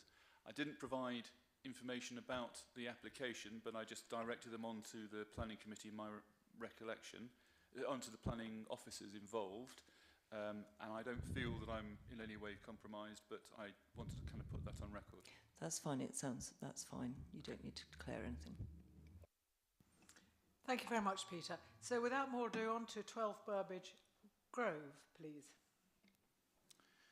Thank you, Chairman. Apologies straight away for the rogue and incorrect second R there. Burbage Grove, an application for the construction of a single-storey rear extension. My fault. Burbage. Burbage, yeah. Construction of a single-storey rear extension following removal of a conservatory and installation of a trio of roof lights to the front. The application has come to committee because of the numbers of objections, 13 addresses, 17 letters. Just to place you, Eastern Parade is at the southern end of the road, running east-west. You've got the cricket pitch and then the seafront. So we're in the middle of the conservation area, halfway up, halfway along Burbage Grove.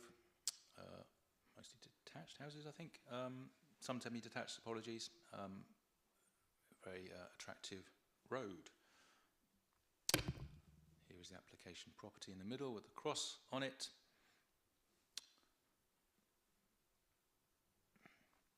This is the rear conservatory that's proposed to be removed. You'll see in the plans in a moment. The proposed replacement is on the same footprint, same height, pitch, etc. So it's a like-for-like replacement in that sense, except with less glazing and a proper tiled roof on it. So to the front, you've seen the photograph of the existing front of the house. Sorry, these are still at the rear. I do apologise. There's the conservatory you've just seen in the photograph. There's its replacement, tying in to the brick-built element and tiled element next door. That's the conservatory footprint with the pointer, and there it is on the same footprint with the brick-built replacement. The front of the property as existing, you've just seen the photograph. This is the proposed trio of roof lights. You can just about make out the annotations on all the arrows on the plans indicate each one is openable independently, and like most roof lights have a central axis, so they open centrally, and we'll see some more diagrams in a minute. Here's a illustration of the proposed roof light. That looks like it could be perhaps one giant roof light, but it is quite clear, as the application says, it's a trio of roof lights, and this is a further drawing submitted. They are actually individually, just that with the framework they may appear when closed to be one, but they're actually a trio of roof lights. Just for a bit more illustration, this is the front of the property. That is the proposed section through the trio of roof lights at, I think it's 1.4 metres above ground level, floor level. So depending how tall you are,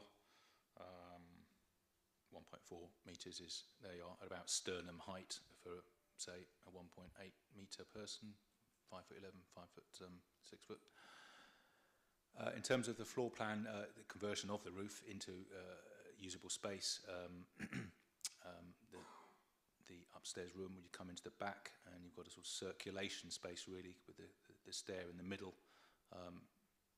This is an indicative illustration of how the room might be arranged, but this corner area in the front would be lit by those roof lights, and you'll be able to put your head out and have a look at the view as you see fit. But there's a more detailed illustration. There we are, 1.4 metres to height of the sill.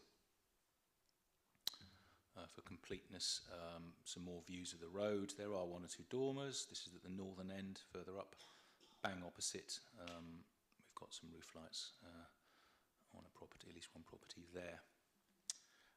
So that is the application, replacing the rear lean-to single-story extension and the proposed trio of roof lights at the front. A number of objections, with matters set out in the report, and there is no update for the supplementary matters. Thank you, Chairman. Thank you. Who do we have to speak for this? Do we have, are you for the application? Hi, I'm objecting. I'm Ursula Spraggs. Okay. And anybody else, anybody speaking for it? No, against it. Okay, so thank you very much. So I think you have 6 minutes to object, and very nice to hear from you. Well, it's actually going to be shorter than 6, you'll be pleased to know, but it's nevertheless important to the residents of Burbage Grove, many of whom are away, unfortunately, so I'm sort of representing them. Our main objection is the height from floor level to the sill of the triple roof lights, and the fact that they're not individually spaced throughout the roof space, which would effectively permit a 3-metre wide window rather than a roof light, which would not enhance the property and which would have a negative impact and be completely out of character, this unique property, which is after all in a conservation area. The drawing on 00.02 dated 27/10/23 indicative section may be construed as being slightly misleading in that it illustrates a height of 1400 mm from floor level to what appears to be the shoulder height of an image of a person and not the actual opening of the roof light, which appears lower. The drawing on 00.00 revision D, there's no detail shown as to the proposed height from floor level to the sill of the roof lights. From the image of the roof lights, it appears to be quite low down on the roof, which will again have a negative impact on the houses opposite. I had understood that the minimum requirement of an opening height was to be 1.7, which is actually what it looks like it is on the back. I very much would like to know, is this a roof light for light and ventilation or a window for viewing? Other roof lights in the road are placed apart from each other and are higher up on the roof slope and therefore not so imposing. I feel that this is looking like a large window that will have a detrimental effect on Burbage Grove. Thank you. Thank you very much. Did you want to say, and were you here to speak? Thank you. Yeah, hi, good afternoon. I'll be short and brief as well. My name is Julian Childs. I'm one of the residents of Burbage Grove. This is actually the 3rd application for this property which has been put before you. The previous 2 were refused, and actually they contained various omissions and errors, and some of the omissions may have been intentional, perhaps, in as much as to be misleading, and I would draw your attention actually to the drawing which is on the screen. Again, there's no specific, yet again, there's no specific dimension shown as to the floor to ceiling height. And my understanding is that the minimum height for roof lights, not roof windows, but roof lights, which is what they've applied for, is actually 1.7 metres from floor to opening height of the sill. Furthermore, I think that the trio of roof lights, I mean the primary aim, as my understanding, the primary aim of roof lights is to provide just that light and ventilation. If you start putting 3 roof lights together, they become a window, a viewing window, a picture window. And this clearly overlooks directly other properties in the street and actually is completely out of keeping with existing roof lights which are already there. As you can see from the earlier pictures, they are at least 1.7 from floor height in the roof spaces, and they are all evenly spaced throughout the roof, not combined together. The previous application actually was to put a cabriole-style roof light, for want of a better word, which is actually a balcony, and that was refused. And this, my concern is that this is actually paying lip service to it. And as your planning officer said, when they are put together, it becomes more of a picture window rather than a roof light. The property's been empty for 3.5 years now. We feel somewhat held to hostage. It's in a terrible state of dilapidation. I'm not saying that we actually want to refuse any form of roof light, but let's keep it in keeping with the conservation area, with the properties which have already been thoughtfully altered and brought about. And actually just, we love the road, and this will really just change the aspect from it and also be far more imposing on other residents opposite. So I think I would like to leave it there. Thank you. Thank you very much. Thank you. Right, are there questions from any of the committee, please? Councillor Mason. Well, the question is the one which has just been raised by the deputy.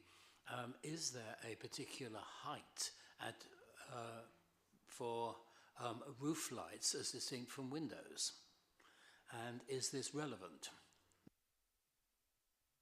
Thank you. Thank you. With respect to floor to window heights, the sill of a window, 1.7 is often, it may not be set out anywhere particularly, but it's I think a more widely accepted norm in town and country planning that 1.7, which for me is going to be around about this sort of height, may either totally prevent or prevent the worst aspects of overlooking. We sometimes have that for ground floor windows, for example. If someone wants a side window on an extension, although there may be a 5 or 6 foot boundary fence, but we'll often, if the sill is high enough, matter of debate, exactly 1.7, 1.75, 1.80, to try and avoid that sense of overlooking. In this instance, clearly they have applied for 1.4.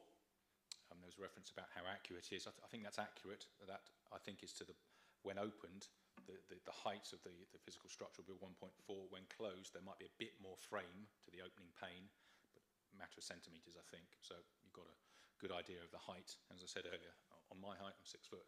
That's around about this height. So clearly, most people will be able to look out of that.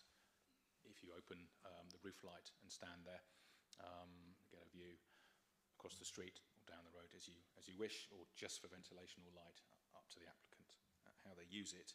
So then we get onto an assessment of privacy and overlooking.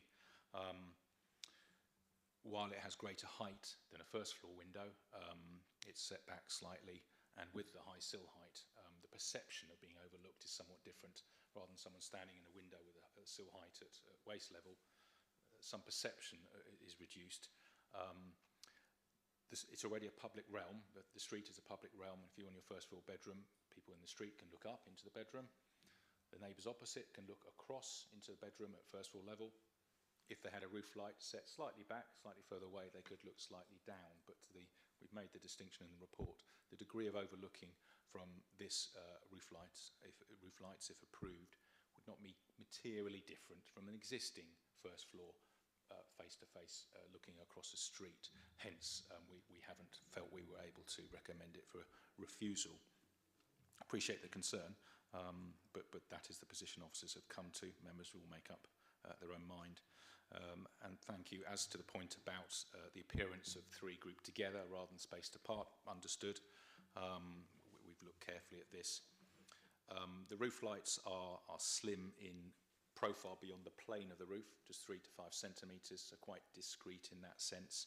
And we think it's important that they are individually openable rather than just one large structure sailing up. They could, if approved and installed, they could open all three at the same time and have some sort of effect like that. Whether or not you want 3 people standing in a row looking out of the window, I don't know. It's slightly strange, but we didn't feel on balance that the grouping of them together as 3 individual lights would have sufficient effect, that's an opinion, on the character of the street. It is a recessive roof line, it's a pitch, and again, given the low profile, we didn't think, although a different feature to other roof lights in the area, we didn't feel that warranted refusal of the application. So that's how we've been able to recommend it to you. We are pleased that the previous structure, the opening balcony contraption, has gone away now as officers resisted it. But there you are, it's for members to decide, of course. Just as a sort of supplementary of that, how far away is what the Velux windows might be able to look out at? You mean across the street? Just bear with me for a moment, I'll just do a quick measurement.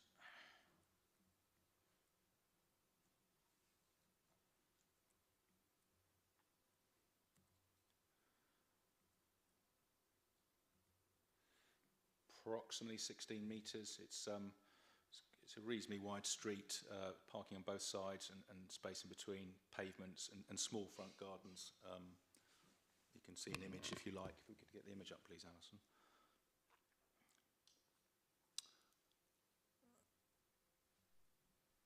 There you are. You get an impression of the width of the street. About 16 metres, I've just measured that to be. Thank you very much. Any more questions? Chris. Thank you, Chair. Just in planning terms, does it matter if they are roof lights or considered a window? No, don't mind what it's called. It's what it is that makes the difference. But we would call them roof lights because they're in the roof and they're in the same plane as the roof, so hence called roof lights. But they're obviously lower, slightly lower height than perhaps normal, allows a viewing out, but it's not a vertical window pane.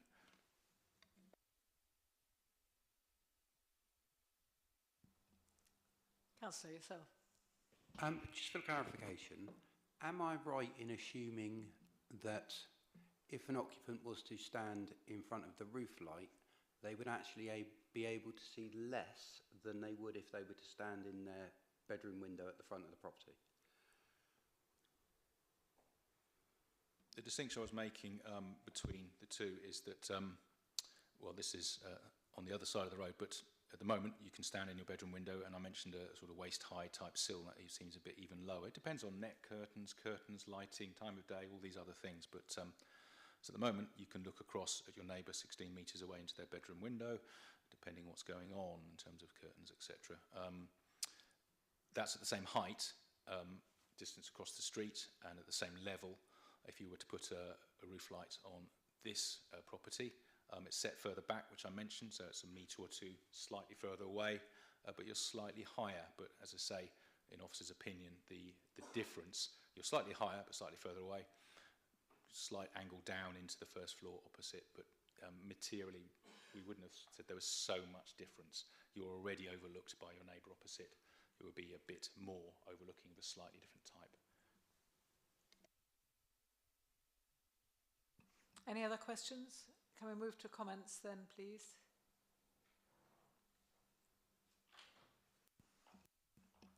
Councillor Mason?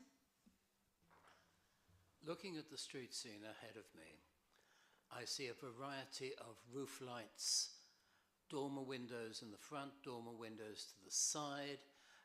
At the end of the street, the house which is facing me, it looks that this quite clearly there is a roof light at quite a low level there. And so I think there is a mixture in this road. And so I would propose that this is not something which is abnormal, and so would propose the officer's recommendation. Thank you. Does anybody want to second that? Nick Dorrington. Yes, Councillor Dorrington. Good. I have a proposer and a seconder. Are there any other decisions, any other recommendations? Well, I'd like to move to a vote then that this should be approved in lines with the conditions that are outlined on page 41. Can I have a show of hands, please?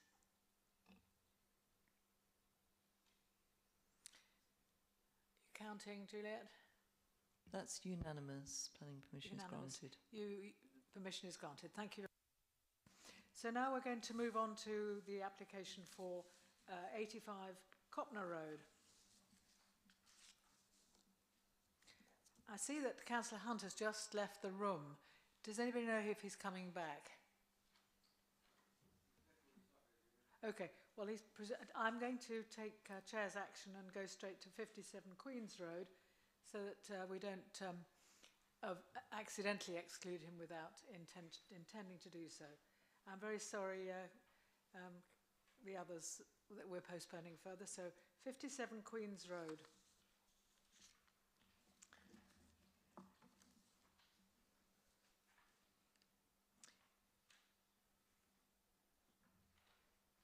Simon, would you like to introduce this for us, please?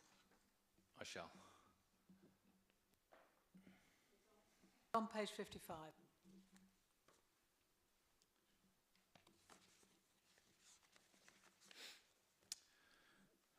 Thank you, Chairman. This is an application of 57 Queen's Road for a change of use from a Class C3 dwelling house to a 7-bedroom, 7-person house of multiple occupation. It's come to committee due to the numbers of objections being 16.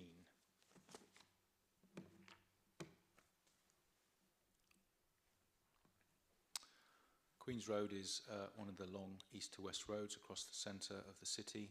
We're more towards the western end, Fratton Road, London Road end.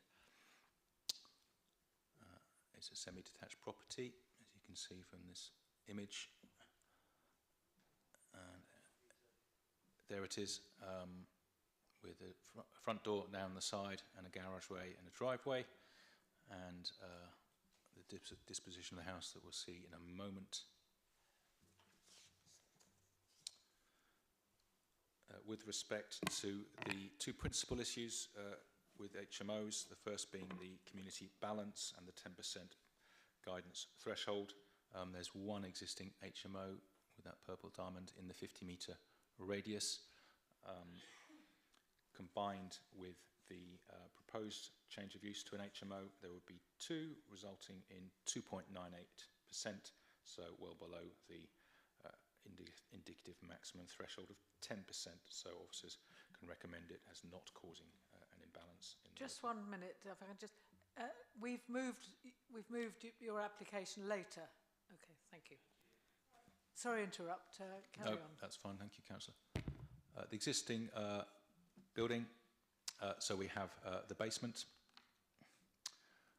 downstairs, of course, and there's the front door into the side of the house, and various living rooms through the main body of the house, and there's the garage down the side. This is existing property, and first floor bedrooms.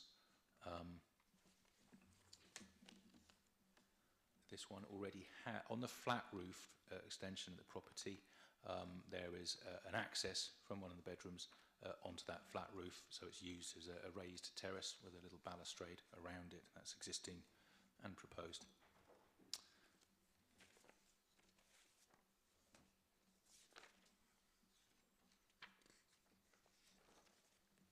So the proposal includes permitted development extensions to the rear and to the roof, fairly common. And then looking through the scheme, reusing the basement, which does have a front window, you can see in the photographs a bit later, as an extra room, indicated as a cinema room, but it's an extra communal space for the proposed occupiers. Garage, which we will come to separately with this SMAT in terms of its retention for ancillary purposes. Front door into the property, turn right into a front bedroom with an ensuite, left into a bedroom with an ensuite, and then the ground floor communal kitchen dining with extension, and then upstairs 3 more bedrooms with en-suites in each, using all the space available sensibly, and then 2 more bedrooms in the extended roof space, both with en-suites. So, a cursory glance against your standards for accommodation. Since all the bedrooms are more than 10 square metres, a couple or 3 of them are well beyond that at 14 and 16, nearly 17 square metres. The communal kitchen dining room needs to be 22.5. They're providing 29.67 in this rear area. And then an additional room in the basement. So in terms, and all the en-suites more than meet the guidance, and there's also a tank laundry room adjacent to the cinema room. So in terms of basic standards of accommodation and any subjective judgments around light and arrangement of the rooms, layout of the rooms, officers are happy to recommend approval to you. We just felt in the supplementary matters report, the SMAT, we just wanted to make sure the side garage was not operated separately from the main building. Storage, for example, of nothing to do, or parking, nothing to do with the building. So we felt it was appropriate to attach a further condition, which we've put out in the SMAT, in that the side garage shall be retained for purposes incidental to the main property. So any domestic storage associated with the main dwelling, storage, cycle bin, and or additional parking, should that be desired. Thank you, Chairman. Jack. Thank you very much. We've got Carrie-Anne Wells who wants to say something, I think. Thank you. Good afternoon, everyone. So we've designed many HMOs in Portsmouth, the South Coast and many other parts of the UK. We've never been subject to reviews of a HMO licence, building control, or indeed licensing. We ensure all of our designs are fully compliant with all the relevant regimes, and we work hard to ensure we stay at the forefront of any changes, to ensure our client has the best possible experience with us and is left with a great design, shared living home to give tenants the best possible living experience. We sometimes see plans considered by this committee by other agents that have not considered the property in relation to all of the different requirements for all of the relevant bodies, and do not have the consideration to fully compliant, well-designed properties that we have at Applecor. Again, as you've heard from me many times before, I would not be here representing a property that wasn't fully compliant. At Applecor, we could not be more passionate about providing our clients with high-end, fully compliant, well-designed shared living spaces for all of our applications. And all of them on the agenda today are fully compliant with policy and in most cases significantly exceed size requirements. With regards to 757 Queen's Road, all the bedrooms range from 10.63 to 16.91 square metres, and all of them benefit from ensuite. The required communal area in all bedrooms exceed 10 square metres, 22.5, and this property has a 29.67 at a ground floor level, which exceeds that requirement. There will also be an additional cinema room and a laundry room within the basement, which provides an additional 16 square metres of communal area. Whilst I note the officer report refers to limited light in this room, there is a fully dug out bay window which can also provide means of escape in an emergency. I also feel I need to stress this room is in addition to the large communal area. We'll be fully damp proofing and renovating this room at significant cost, and this has been done solely to enhance the living facilities. Utilising this room will give tenants a cosy, snug area in which they can be separate to the open plan space. There is also a proposed separate laundry area which we feel will also benefit the residents. The property is currently in an extremely poor state of repair internally, with damp and mould around most of the walls, and it's been empty for over a year. The renovation works of this property will exceed £200,000. The property will be finished to a high specification. We will be project managing this property and will also be managing the finished property, so I can confidently assure you all today that both the build process and the end tenants will be managed efficiently and professionally, and any issues if they arise will be dealt with promptly. I note there were mentions at the last committee meeting of members wanting to see a finished property. This property is due to be finished in February if approved today, and I'm happy for any of you at any point to visit the property. I know you rarely get to see a finished property, so if you'd like to pencil in a visit for February, I'd be happy to have all of you there. We will also be opening this invite up to neighbours and any interested local residents, as we have with previous property. The property also benefits from side access through the garage, which will appeal to keen cyclists, as this will provide an easy route for cycles to secure weatherproof cycle storage located in a large rear garden. A garden of this size in Portsmouth will appeal to those tenants who like to spend time outdoors. In addition to the rear garden, the property is unusual as it also offers an existing roof terrace area for the tenant of room 5. To conclude, this is an extremely large property which could have accommodated more bedrooms than the proposed 7 you have here today. However, this property has been designed to ensure tenants live within a spacious property with multiple areas they can utilise outside of their bedrooms. I know Simon made reference to the SMAT suggesting retention of the garage. At this point in time, it's not actually known if the garage is stable enough to be retained, which worries me a little bit if you're going to condition that. Do we have to rebuild the garage, or could we use that for further parking, etc.? The garage is not a part of this application, and the suggestion that it could be a further 8th bedroom later is you know, disingenuous, really. I wouldn't be here saying it's a 7-bed property if we were going to be using that for an 8-bed. This is what we'd be applying for. We would say it was an 8-bed. I do not feel that a condition retaining the garage as storage would pass any of the 6 standard tests of applying conditions, as it's not necessary, relevant to planning, relevant to this development, enforceable, precise or reasonable. Storage has never been a requirement for any of the HMOs considered at committee and shouldn't be applied today. As I said, if an 8th bedroom was proposed, then you would be looking at it today. This proposal for 7 persons only, which is very clear within that description. The application is fully compliant with policy, and I hope you recommend approval today. Thank you. Thank you very much. One question arises out of that. Is it possible, Simon, looking at this condition on the side side garage, that we put if the side garage is retained, it should be? I think that's perfectly a reasonable suggestion to allow for the occurrence that if this is on the SMAT, and I'm suggesting that as they may demolish it anyway, we don't make that difficult for them. The demolition wouldn't require consent. So yeah, that's more than happy, thank you, to say should the garage be retained, then it should be retained for use as incidental. We're not saying it has to be used for storage. You don't have to use it at all. It's to prevent non-domestic use ancillary to this property storage, which would be perhaps a mixed use. If approved and if the garage stays, it can be used for bike parking, bins, additional parking, or not used at all. And it provides, of course, a lovely way through for bicycles, which gets rid of some of our other concerns. So, thank you. Any other questions? Hugh. In the basement, as well as the cinema room and the tank room, there is another spare basement room. Do we know what the purpose of that is? No, I don't believe so. The applicant hasn't made any suggestion for it. I don't think it has any light to it, so I'm not sure what the head space is like. The head height isn't always equal throughout a basement in a property, it appears to be actually not accessible. There's no door I can see into it, but if there's any concern about further use of space and so on, we have the condition 6 that says the property shall not be occupied by more than 7 residents, to be absolutely clear.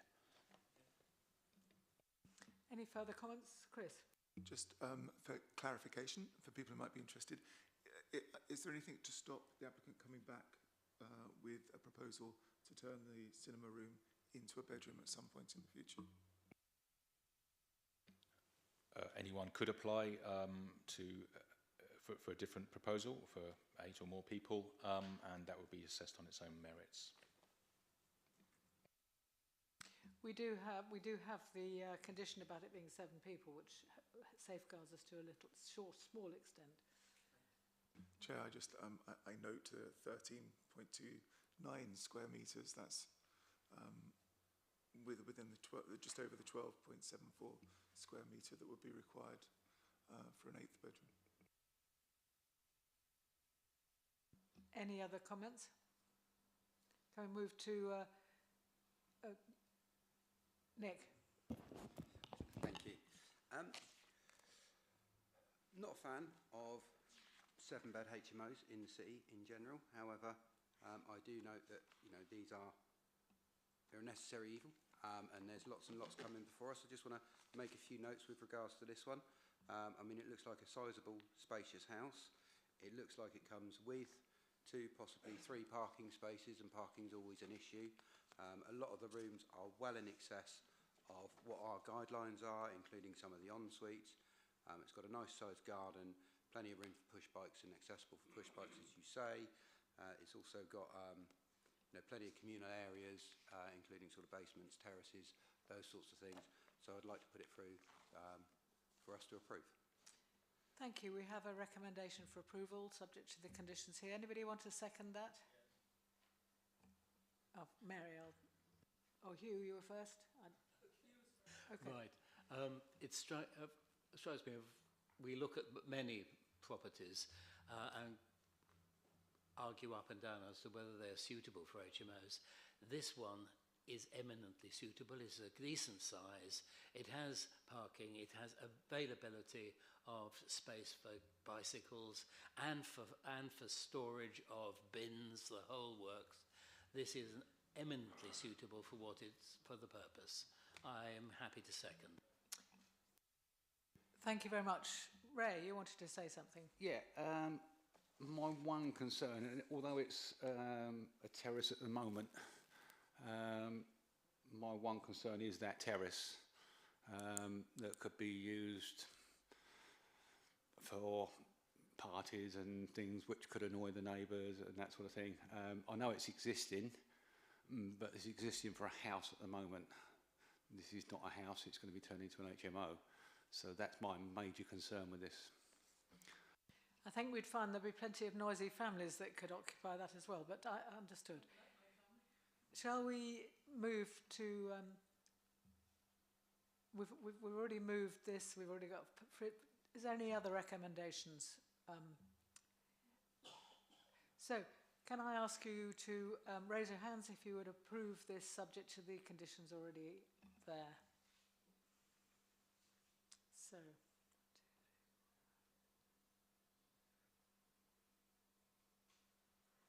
Juliet?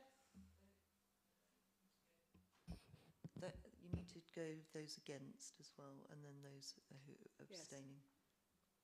Yes, of course. Those against? Those abstaining? 2. Planning permission is granted. Thank you very much. Councillor Hunt, are you happy for me to go back to 85 Copner Road? It's all right. I noticed you slinking out, so... So we'll go to 85 Copner Road, members. Simon?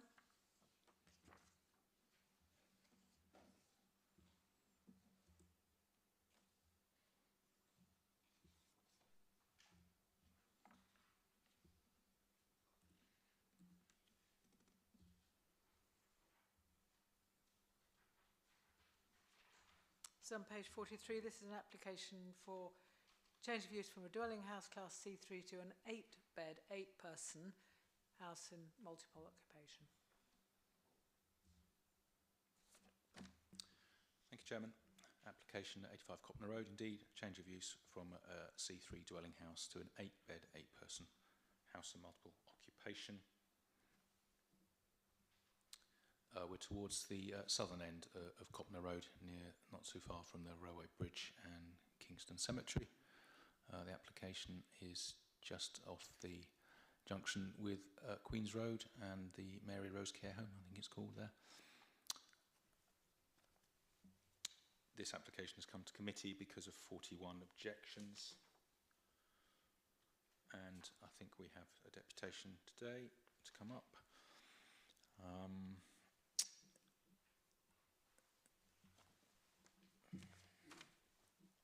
This is the application property in the middle of the photograph, mid-terrace. Here is the 50-metre radius distribution of HMOs.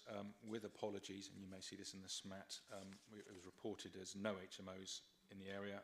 I have noticed actually there is one into the corner there on Queen's Road. So as a correction, as set out in the Supplementary Matters report in paragraph 8.9, there is actually one HMO in the 50-metre radius. If approved, this application will result in a concentration of 3.38, still well below the 10% threshold, considering community balance and imbalance. So with respect to that matter of fundamental principle about balance, we are happy to recommend the proposal. The existing property, 3 large ground floor rooms and a rear conservatory and WC, 3 bedrooms and bathroom at first floor. The property would be extended under permitted developments with a rear extension at the ground floor and a rear roof lights and a large rear dormer roof extension at the rear.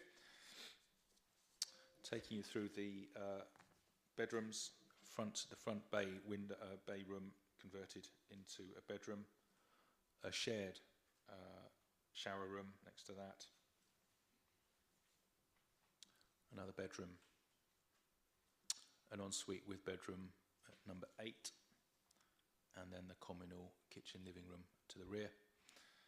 Upstairs, bedroom and ensuite, each one of bedrooms 3, 4 and 5. And then in the converted extended roof, again, 2 more bedrooms, each with ensuite. So a slightly different arrangement here of ensuites and a ground floor communal shower room effectively for bedrooms 7 and 8, most likely. With respect to the standards of size accommodation, the bedrooms range from just over the 10 square metres up to 13.67, the largest one. So that means the communal kitchen dining area may be 22.5, it is 23.12, and then all the various ensuites and shared bathrooms more than exceed the minimum size standards. So in terms of the size standards and the disposition and arrangement and light to the rooms, officers are happy to recommend for approval, notwithstanding the concerns of the local community set out in the report. And then I would just bring your attention to just an update in terms of the rear window to bedroom 7. That was, from recollection, a glazed door into the light well. The applicant has agreed it would be better to have that with a full height glazing like that to improve the light into that particular bedroom. So officers are happy to recommend that for approval.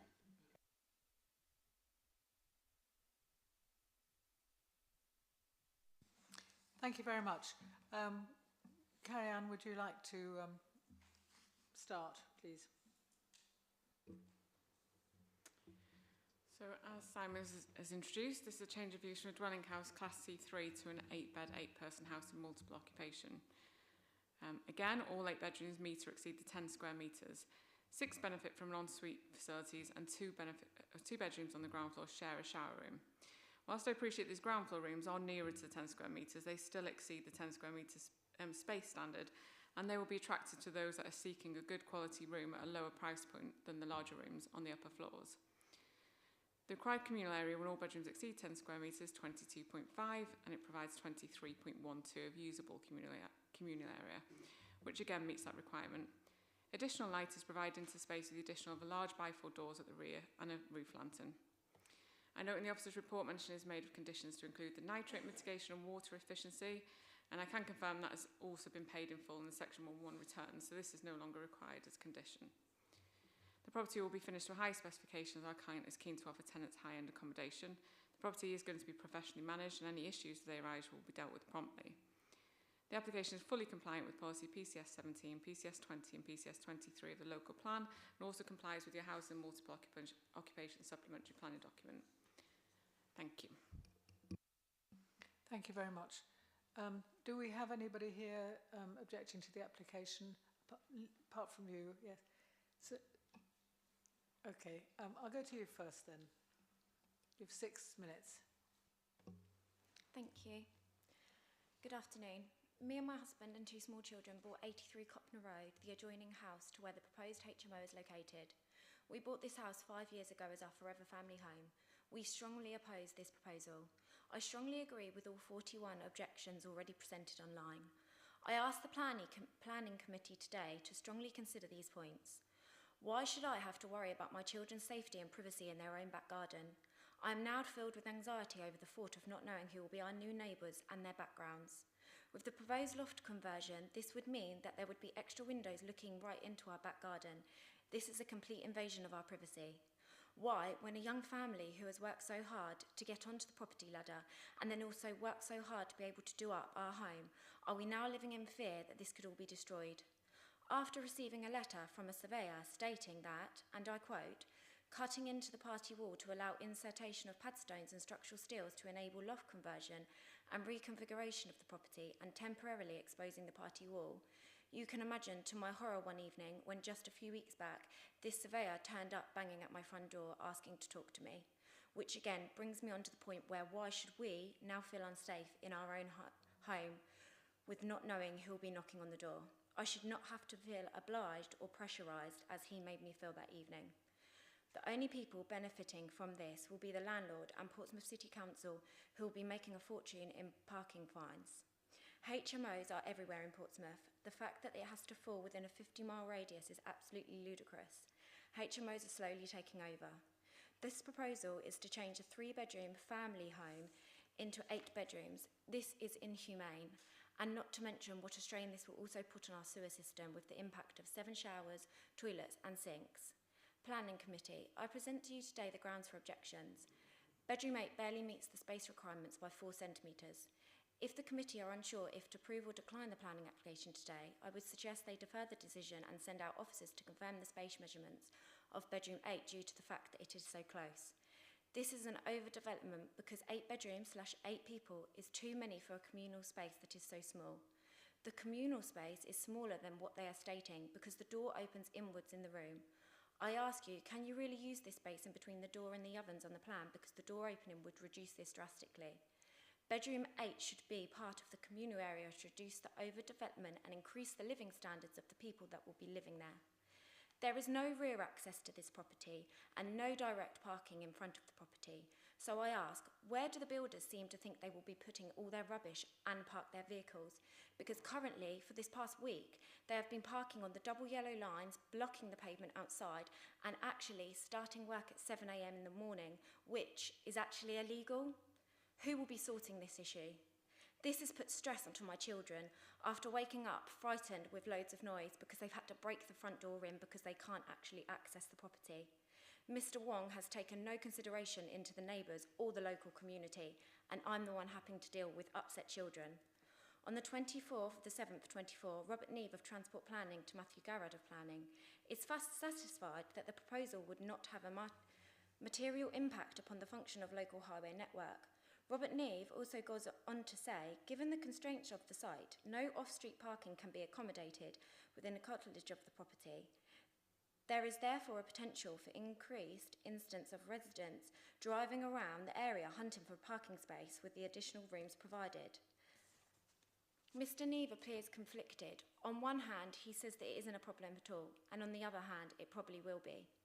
Committee members, I really do hope you will reject this application today, based off the fact that this is an overdevelopment, it's a strain on local services, and it is not in keeping with the area, and you're destroying yet another family home. If you are minded to approve the application against the better judgment of the residents, can you please consider deferring the decision and sending officers out and confirming the measurements are accurate? Thank you for listening. Thank you very much. I don't have Councillor Swan here, but I do have Councillor Hunt on behalf of Tracy James. Thank you. All right. Well, thank you very much indeed for allowing me to speak. It's not usual for a councillor from a bit further away to speak on another ward, and I know it's not good practice, but I'm a city councillor, and this person, the lady, wrote to me and asked me if I would do it for her. So with your consent, I'm happy to do that. Could I just check, Juliet, that that's okay? You are permitted to read someone else's deputation as part of your deputation, yeah. Yes, of course. All right. Do. Well, thank you very much. That's my deputation then. Beg your pardon. From Tracy James, who lives nearby. I've lived in my home for 23 years, and the rate of HMO developments in the close proximity to my home has led to sheer chaos with local services, public transport, quality of air and parking, which is all having an impact on the quality of my own family home. From number 1 to 87 Copner Road, only 14 houses remain in their original state, 85 Copner Road being one of the 14. The rest of the beautiful double bay homes have been destroyed and have been made into flats or HMOs. I do not know the people who live at 83 Copner Road, but their home is beautiful. They have taken pride in the home and have restored all the original features on the exterior. The same can be said to the other neighbouring property to 85 Copner Road. I know from my own experience of having an unlawfully converted family home converted to 2 flats with nature mode next to that, and 3 in view of my own property, the impact that has on the enjoyment of the family home. The fact that only 14 family homes remain on a long stretch of road must mean that this exceeds the 10% radius. From making an FOI request in July 24, I heard that there are almost 200 families living in temporary accommodation. This is not acceptable for the families who are desperate for a family home. The shortage of family homes in Portsmouth is a crisis. It costs anything from £200 a night to provide a family a temporary accommodation.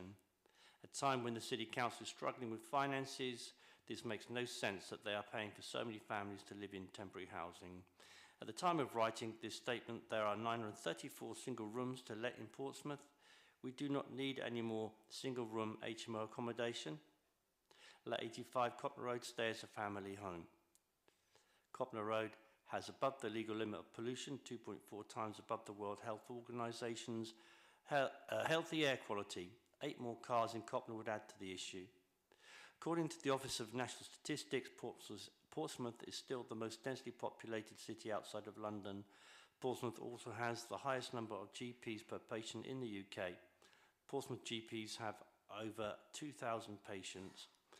That is why I could not get into my local GP surgery when my own GP closed his practice. I have to travel over 2 miles to see a GP. I cannot see how Portsmouth Planning can do anything but object to this proposed development. And that's signed Tracy James. Thank you very much. Do we have any questions about this application? Chris? I think my question is sort of wider. There's some question about the sense of mixed and balanced communities locally. Are we absolutely sure that there aren't more HMOs in the area? Thank you, Chairman.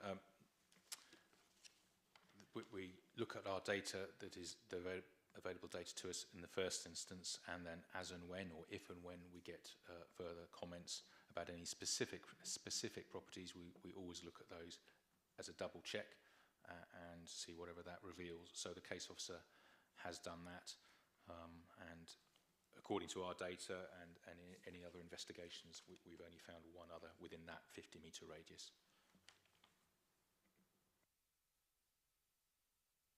I just wanted to ask one other question in response to Ellie Maygrie's objections. Some of her concerns were about the building process and knocking into the party wall. How would that be dealt with, Simon? Who would she go to if that problem continues, and if they start too early in the mornings? With respect to the building works, the practicalities of the building works, I'm no expert, but there are party wall rules. I'm sure the applicant, the agent, will be happy to discuss that with the neighbour as part of the general positive approach that they would take, and they don't wish to cause conflict and difficulty. So I'm sure, and Carrie Ann Wells here is nodding to us, so I'm sure she'll do that to try and iron out any difficulties like that you referred to, unfortunately. She'll be able to give you better advice than I can about party walls, surveyors, etc. So that's for her to do, or any other party rather than the planning authority, just to be clear to answer that question. In terms of hours of work and so on, parking, if there's illegal parking, that's a matter for the City Council. We can find you the relevant, or it's online, who to ask for parking enforcement, to consider that. Again, that's something that the agent can work with their client about. I don't know what stage the conversion has got to, because some conversion works can take place in a property anyway, permitted development and internal changes, so they're not necessarily linked to an HMO. But I'm sure that the agent will look at that with you as well to try and iron out those sorts of difficulties. Thank you very much. If there are no more questions, I'll move to Hugh. Just a question, but it's a comment that if there is consequential damage from building works affecting the party wall, the one other thing you can do is to approach the Building Control Partnership at Fareham, who will send out a building surveyor, probably Mr. Osman, to have a look at it. Thank you very much, but I hope we can trust on work being done with the next door neighbours in the course of this development as well. That is certainly the function of building control. Thank you. If there are no more, Chris. Sorry, just to pick up on the deputy's point about being certain around room size, can you guarantee that the room sizes we have in front of us are the room sizes? Applications submitted by this planning agent are invariably accurate in the measurement. We still check them very carefully, and in my experience, the measurements stated on the plans are either not amended by our measurement, or it's amended by something like 0.01 or 0.02. So we are confident that the measurements given are accurate. Thank you very much. Can I move then to comments? Nick. Thank you, Chair. So look, here we come again, more HMOs in with the city. There's a couple of points that I'm sort of taking on board with this one. One is the fact that the building work has already taken place. Now, I know that there's permitted building work that can take place without planning. I'm pretty sure that's not what's happening here. And what's happening here is the absolute cocksureness of the people involved that this is going to go through. They're assuming that this is going to go through even before that planning is come to fruition. That's why they're already starting the work within the area. And it kind of just shows where we're at the moment in the city with regards to these HMOs and kind of how much our hands are tied. However, on this one, 8 beds I do feel is an overdevelopment. Looking at the plans and looking at how tight the room sizes are, I'm going to take a punt, and I'm going to try and make a stand on this one and go that we vote for refusal on this one, on the usable floor space of bedroom 8 and overdevelopment of the unit. Thank you very much. Do I have a seconder for that?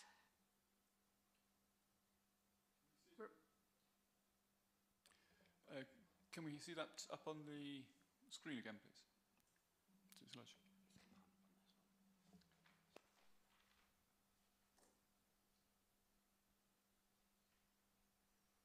So your concern is bedroom 8. Obviously all rooms have doors, so a single door going in without a corridor is counted as part of the floor space. Chairman? Could I? There is, of course, flexibility when the dwellings are being substantially renovated with lots of existing walls removed and so on, and room sizes changed.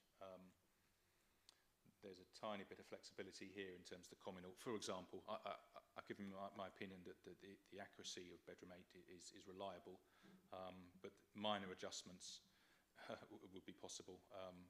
But yeah, I'm absolutely confident it's there. Thank you very much. we've gone back to sort of question mode. In terms of comments, would you like to continue with your recommendation that we refuse this application? Okay.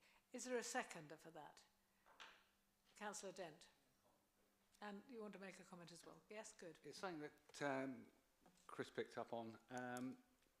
I know the area reasonably well. In fact, I know the area very well. And yes, there are at least, to my knowledge, 10 or 12 of those properties that are flats. And one of them just happens to have 6 doorbells, which makes me think it may not be a flat. So that's just and the parking there is no parking there. I think, if my memory serves me right, there's about 15 or 16 parking spaces in Copner Road from Copner Bridge all the way down to Queen's Road, with about 30 odd properties. I know some have got rear access, but the parking around that way is an absolute nightmare. If you went down there tonight at 6 o'clock, I guarantee you now there'll be 3 people parked on double yellow lines just inside Queen's Road. Guaranteed. So we have a proposer for refusing the application and a seconder. Do we have any other proposals? Chris? I'd like to build on Councillor Dorrington's proposal. So for me, there's something about, well, we're told we don't do planning by numbers. So if that's the case, bedrooms 6 and 7 being quite so tight and sharing a shower room just feels like the quality of life of people living in those rooms might be compromised. And I know that Carrie-Anne mentioned that that's attractive to some people in terms of price point, but as a decision maker, I'm less comfortable approving rooms that are really quite that tight, given the rest of the space available. So I think I'm going to go with colleagues who wish to refuse this application, but for me there's something about overall quality of life of people living here, given that we don't do planning by numbers. Okay, repeat. Any further recommendations that we need to make? See, I, as a chair, I don't jump in with my recommendations, but for balance, I will propose that we accept this with the conditions on, really because it does meet our standards, albeit in a slightly unfortunate way, but I'm satisfied that the figures are there. And I'd like to propose that we accept the recommendation with the conditions as recommended. Is anybody happy to second that? Mary? Thank you. So the first thing we do is to go for the first recommendation. Juliet, is that right? Yes, but I think the planning officer might want to come in first. Thank you, Juliet. Thank you, Chairman. Chair, I just wanted to reiterate the proposal meets the standards of this, the adopted standards of this committee. Some of the rooms are only just, but nevertheless they meet those standards. These are good sized bedrooms. They meet the standards. The communal kitchen area meets the standards, and a number of the bedrooms far exceed the standards. So I would strongly advise against a refusal on that matter. May I just make a comment? Yeah, can I just comment? So we're often told by colleagues in the planning department that we don't do planning by numbers, and we have to look at the overall scheme. Until such points as we choose to refuse an application, then we're told that it meets the standards. So it's confusing. Well, I mean, we each will have to interpret the plans as they see fit, but as I see it, they meet the standards, and the standards are there to be met. They're not necessarily there to be exceeded. And we do run the risk of an appeal. But Mary. This will go to appeal and cost us. I mean, I don't know where you've lived before, but I've lived in smaller than this, and I've actually chosen to because the rent is less, because I'm saving for a deposit. I think there has to be some space for that. Thank you, Mary. So we have to... Peter, do you want to say something else? Not very much different, Chair. I was simply going to say that on the space measurements, we have to take them, I think, as they're given by the officers. our Portsmouth requirements or guidelines that we put down as we go through many times are actually quite high compared to other places. So I have to say I'm not enthusiastic about these types of properties with the 8-bedroom places. It really is on the limits. But to Councillor Valerie's point, I can't see that this is going to be anything other than passed on going to the planning inspector, and therefore, with something of a heavy heart, I'm minded to accept rather than endorse the recommendation. Thank you. Shall we move to a vote then on the vote to refuse the permission for this 8-person HMO? Could you all show your hands who want to refuse this application? So we have 4 against. 4 refusals, rather. Do we need to take a vote on vote against? You need to carry on with the voting against and abstentions. Okay. Those who are against the refusal, please raise your hands. They've just done that. Okay. Sorry, can I just... They're different hands to what went up before, I think. We didn't do that before. We did for the refusal, and there were 4 hands raised. Yes, but those against refusal is the next vote. Yes. Yeah.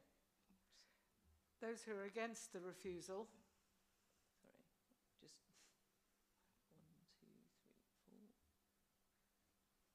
4. So we have a tie. So although I'm not any abstentions. That's all the votes. Well, we need to vote actually for giving permission in accordance with the officer's report. Chair, you're entitled to use a casting vote. Sorry?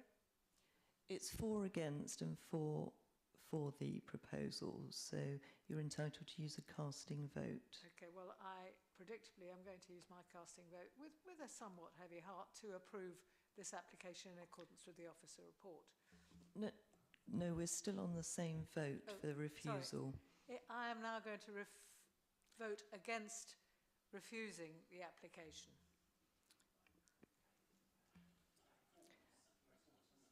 So that motion now falls, so we'll go to the motion for approval.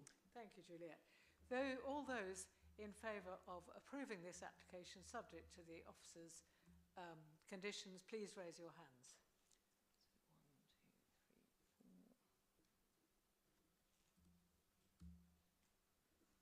All those against approving the application, raise your hands, please.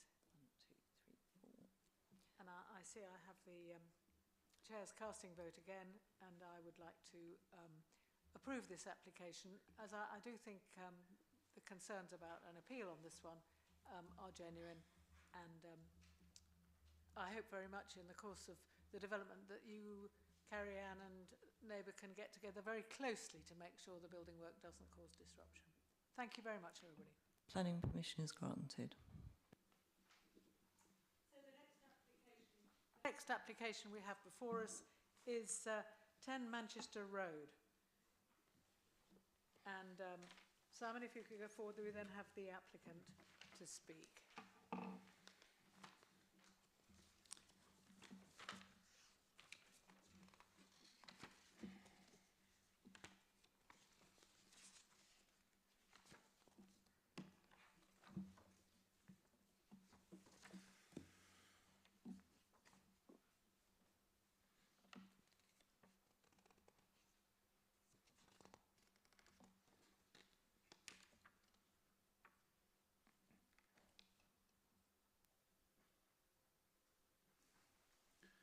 Thank you, Chairman, members.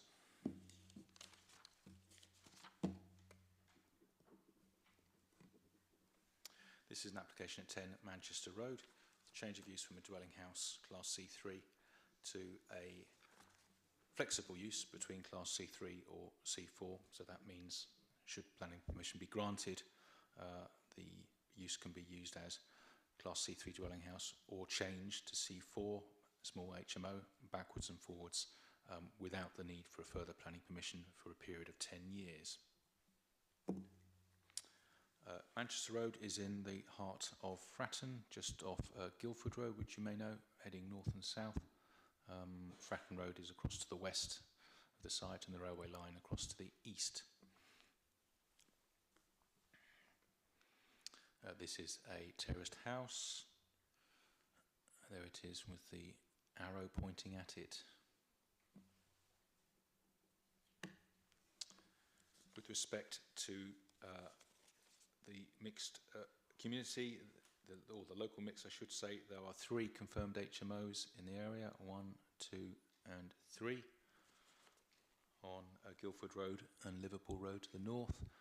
This application, if approved, would be the 4th, which would be a percentage of 4.7, so within the 10% threshold for a mixed and balanced community. So officers are able to recommend it in that sense, first of all. Existing property, fairly standard terrace dwelling, the rear wing. 4 principal rooms downstairs with the stairs across the middle of the house, and 3 rooms upstairs in the rear wing.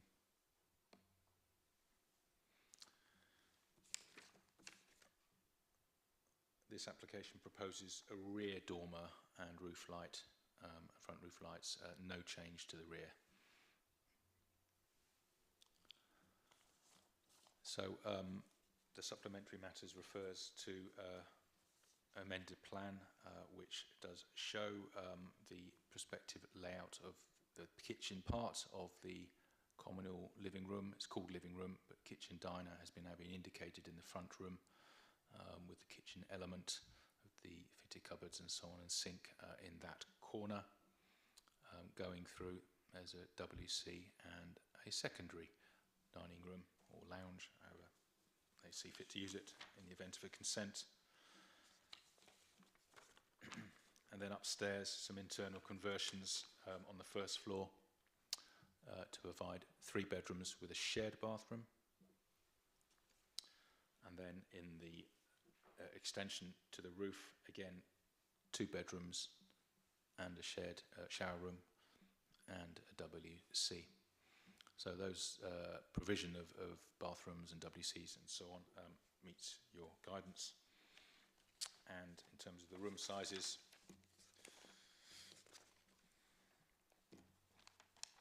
with 5 occupiers and bedrooms meeting the 6.51 size for single occupancy, as you can see from the table, all bedrooms comfortably exceed 6.51. There's 7.5 all the way up to 9.1. That means that the living space for 5 occupiers is the smaller 24 square metres. The communal room at the front is 27.8, so that easily exceeds the minimum guidance, and there is a spare room to the rear. Because this meets the guidance with 5 occupiers, not 6, an open C4, C3, C4 consent could be allowed to be occupied by up to 6, but it wouldn't meet, or be some challenge around that. So hence the condition number 5 proposed that in the event of a consent, it should be occupied by no more than 5 residents. So on that basis, recommended for approval, notwithstanding the 12 objections, which has meant that's the reason for it coming to committee. Thank you. Thank you very much. I actually was going to ask a question about that required standard of 24 square metres, because we don't very often come across applications for HMOs with 5 bedrooms, but that is the standard, is it? It doesn't have to be more when there are 5 residents. Yes, so it's 24 for 5 residents. It jumps up to 34 square metres for 6, hence the condition. Thank you very much.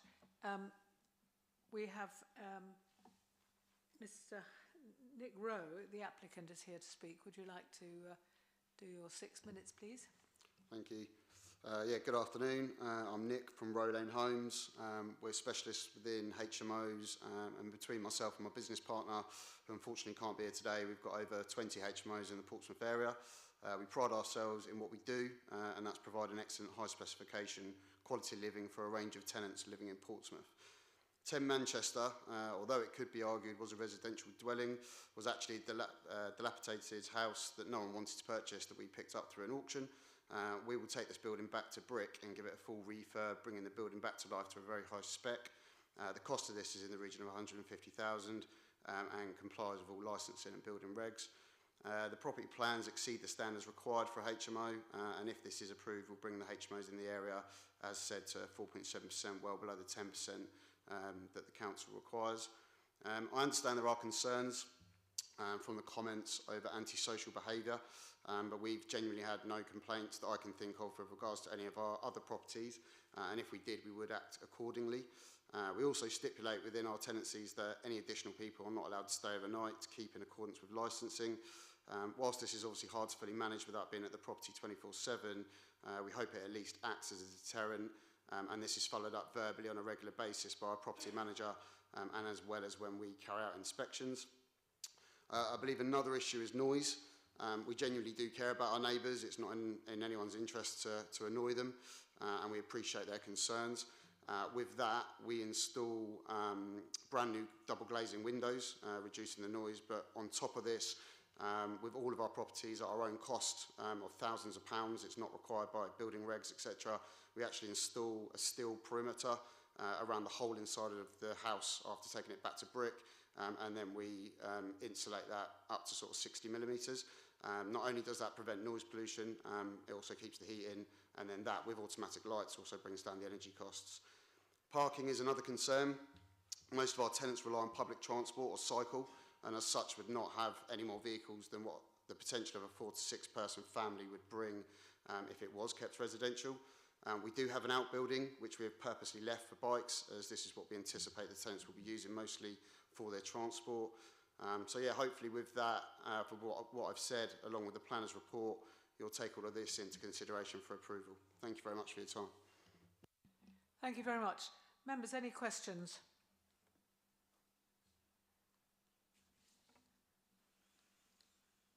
Chris? Thank you, Chair. Can you refresh my memory? What is the required standard for a 6-bedroom HMO for the communal living space? 34. And for 5 persons, it is 24 square metres. Thank you.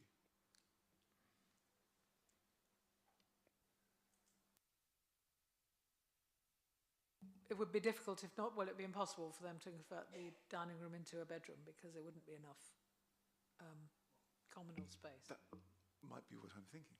That in the unlikely event the dining room becomes bedroom 6, what then happens to the available communal space, which is then not up to our standards?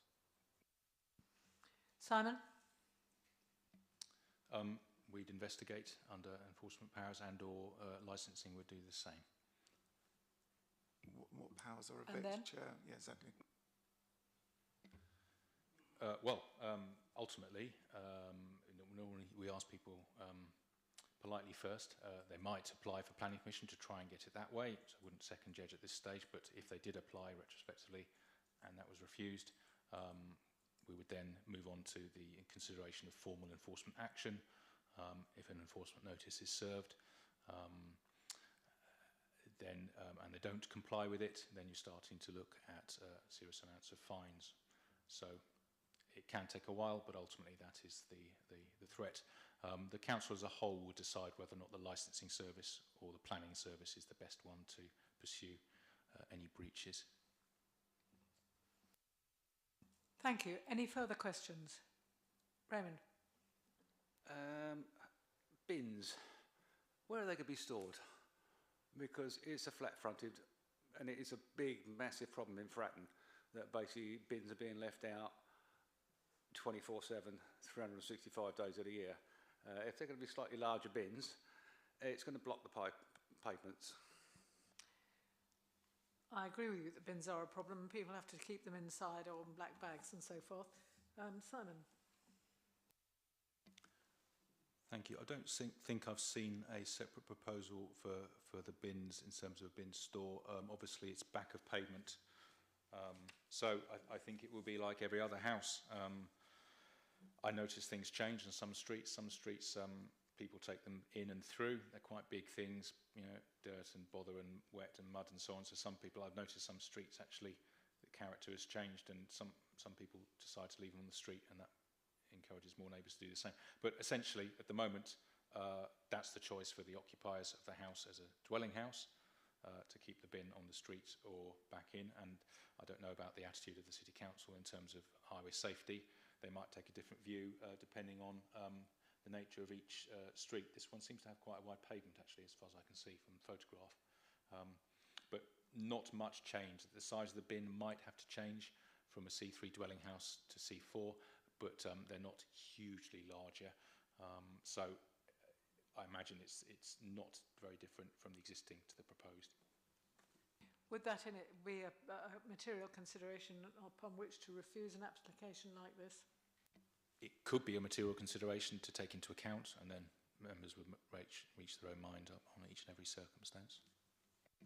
So the actual size of the bin is at roughly about 9 inches in old money, wider, which would actually be very difficult to get through that front door. I don't know for sure, but I suspect licensing look at that sort of thing in rather more detail.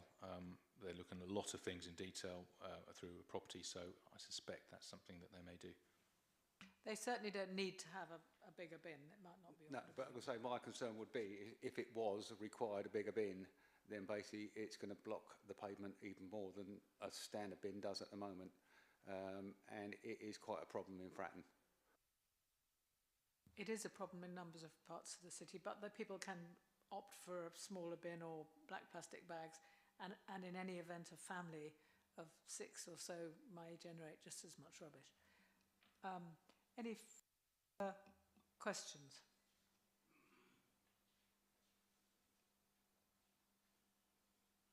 Okay, we'll move to comments then. Could I have proposals either way?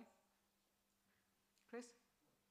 My comment is, to pick up on my previous point, look, this is going to become a 6-bedroom HMO, and then the living space is nowhere near the standards we require. Well, I've been doing this long enough to know, or to, you know, I'm allowed an opinion. And Simon explains the kind of rigmarole around trying to make that right. Look, with a clear conscience, I'm not going to be voting for this to become a 5-bedroom HMO. You'd be voting against the application, and is anybody else wanting Not moving a proposal, because I don't know whether I'm going to get any You're support. not moving, okay. Fine. Does anybody like to move a proposal? Nick? Thank you, Chair. It's not the best one in the world, is it? I mean, let's be honest, the standard of living is not great. I can't see it attracting a higher-end clientele. I can see it attracting a very lower-end clientele and falling into disrepair very, very quickly. I can also see it turning into a 6-bed, not a 5-bed, and people taking their chances and see what's going to happen. Nevertheless, it's a 5-bed that's put before us. I cannot realistically see any grounds to oppose it, so therefore I will forward a motion that we should propose this one to go through. Thank you very much. Is there a seconder for that? Councillor Mason. Okay. So we have a proposal to accept the application subject to recommendations. Can I ask for all hands up for those who want to accept this subject to conditions?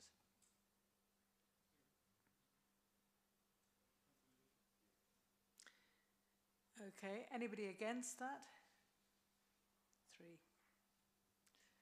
Okay, I think you have your planning permission, is that right, Juliet? Yes, planning permission is granted.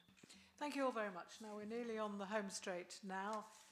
We're moving on to the penultimate application, 80 Chichester Road. Or would you like it if we went for 87 Chichester Road first, Councillor Hunt, so that you can get away? No, it's fine by me. I learn all the time that I'm listening to everybody. That's very... And I would just say, I have oversight of licensing of the HMOs. So if you have any difficulties, please do come and contact me. I meet regularly with the officers, and subsequent to planning permission being given, we're extremely proactive in enforcing the licensing conditions. Thank you very much. So we all learn something as well. So we'll go straight on to 80 Chichester Road. Simon.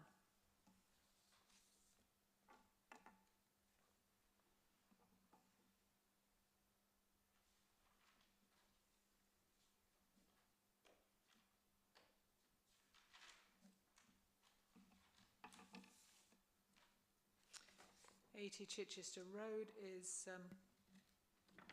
next one in the report. Thank you. On page 79. This is an application at 80 Chichester Road for a change of use from a 6-bedroom, 6-person existing HMO to increase occupancy by 1 person to become a 7-bedroom, 7-person HMO. It's come to committee because of 11 objections and a call-in request from Councillor Fazakerley and Councillor Vernon Jackson's blanket call-in for this form of change of use or increased occupancy from, for example, 1 person from 6 to 7. So just to recap, depending on the circumstances of each and every case, in this case, officers' opinion based on the Campbell Properties and the Lane appeal decisions rehearsed in detail in the report is that the increase in occupancy of 1 person does not amount to development that requires planning permission, and on that basis the report is set out that unconditional permission is required because of compliance with the floor sizes, and members will take a view as usual, first of all on whether or not they do believe planning consent is required, and if they do believe to then assess and vote on the merits of the application with respect to that first decision. So on Chichester Road, one of the long east-west roads across the middle of the city, this is towards the western end. Here we are next to the Pelham Arms public house. There's a leftover area on the front and the pub garden to the rear adjacent to the garden of this property. There's the side of the grounds of the pub. This is the application property end of terrace. With respect to the policy concerning mixed and balanced communities, this application, of course, is already an HMO. Sorry, the site is already an HMO, so there will be no change in the local balance. But for completeness, as you know, we rehearse in the report what the local balance is. There are 3 existing HMOs at the application premises. The neighbouring property approved this year, and number 85. Number 87, the next item on the agenda, is just outside the radius, so is not included. There's the Pelham Arms. So because there's no change in the local balance, and in any event that balance is 5.4%, there's no, well, it's not a matter for consideration, the officer's opinion, but if members come to that, it's within the policy guidance. Moving on to the matter that it certainly is, in officer's opinion, for a decision, is the increase in occupancy. How is that achieved within the property with the disposition of rooms? The permitted development works of this property have already been completed, so the proposed floor plans show what is already there. So it's already been extended in the roof and with alterations across the rest of the property and at the rear ground. So the existing property has the 6 individual bedrooms with en-suites, 1 bedroom ensuite, 1 bedroom ensuite, 3, 4, 5, 6. 1, 2, 3, 4, 5, 6. I'm sorry, that is a study. My apologies, that's a study. So there's 1 ground floor bedroom with ensuite, 3 on the first floor, and 2 on the upper floor and the roof. That's 6. That's the 6 currently. So there is a study at the back and a spare ensuite there and the communal living room. So the proposal is to change what was a study, or is a study, into a 7th bedroom. So otherwise, things have not changed internally. So just focusing on that bedroom, bedroom 7, it's 14.2 square metres, well in excess of the standard. The communal kitchen dining room is 27 here, and there happens to be a tanks and laundry room just further back. So we're happy with the floor space standards across the property, and are therefore happy to recommend approval on that basis. Just check the SMAT. Oh yes, in the SMAT it was just a correction of the neighbouring property. We refer to it as number 78. It is in fact number 82. Thank you, Chair. Thank you, Simon. Now, this is one of those where we have to decide whether it needs planning permission. Juliet, I can't remember whether we asked Carrie-Anne to speak first before we make that decision. Yes, deputations come next. Okay, thank you very much. But we have 2 decisions to make on this one when the time comes. Thank you. As Simon said, this is already an existing 6-bed C4 house of multiple occupation. Has a previously approved application, and there are 6 tenants already living in the property. The permitted developments are already all complete. Members may remember that this 2-stage planning route was used by us quite commonly when there was such a huge backlog of applications in the system, because C4s were historically a quicker route due to the blanket calling of the sui generis side of it. I just wanted to reassure you that this is last of a couple that are in the system that have been this way. It's been in the system since February. You'll see that we bring the C3 to sui generis straight to committee now. There doesn't seem to be such a backlog, and there's more planning officers at Portsmouth now, and things are moving a lot smoother. So all bedrooms meet or exceed 10 square metres comfortably, whereas you had the conversation on the last one about things being a bit tight. The next 2 that you see on Chichester Road are large, spacious properties and all in excess of the 10 square metres. The communal area required for that is 22.5, and this one provides 22.81 and has also a spacious laundry room at the rear of the property for the benefit of the residents. There's a huge lantern over the communal area providing additional light to the area. There's also rear access to this property to allow easier storage of cycles within the rear garden. I don't know whether the officers shared finished pictures of this property. I know you rarely see that, but there was a selection of finished photographs, and I'd hope that you'd seen that today. You can see it's been renovated to a high standard. The application fully complies with policy PCS 17, PCS 20 and PCS 23 and is fully compliant, and I hope that you support the officer's recommendation for approval today. Thank you. Thank you very much indeed. Now, first I need to put to you all whether or not you think this requires planning permission, and if you want to recommend that it does require planning permission, then we need to have some reasons why. What do people want to do? I think we need to take questions first and comments. Surely there's no point in that if we're going to say it doesn't require planning permission.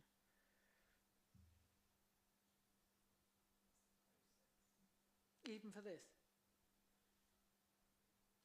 It's the normal process, and okay, then I don't mind. It's up to members to decide if they think it needs planning permission, contrary to officers' recommendation. It is indeed. So you think we should do questions first. Any questions, members? No questions? My question was answered by the agent who assured me that this is the last Trojan horse coming through the system. Thank you, Peter. Can I then, if there are no questions, can I move to ask you if you think this requires planning permission or not? Would somebody like to make a proposal with the reasons? Peter? So, Chris is taking the words from my mouth. So, as this committee has been wont to do, because we feel it is important to look at each of these applications, we have a standard set of words, and I'm happy to use the set of words that we've used before. If Juliet requires me to come up with, to remember them verbatim, I will do my level best and trust that colleagues will support me with any missing words. The important thing is we look at this on its own merits and as an individual property. But thank you. And in doing so, we are concerned about the impact on amenity, parking, something else, and the high concentration of HMOs in the area, which will result in an imperfect, inadequate standard of living for the residents.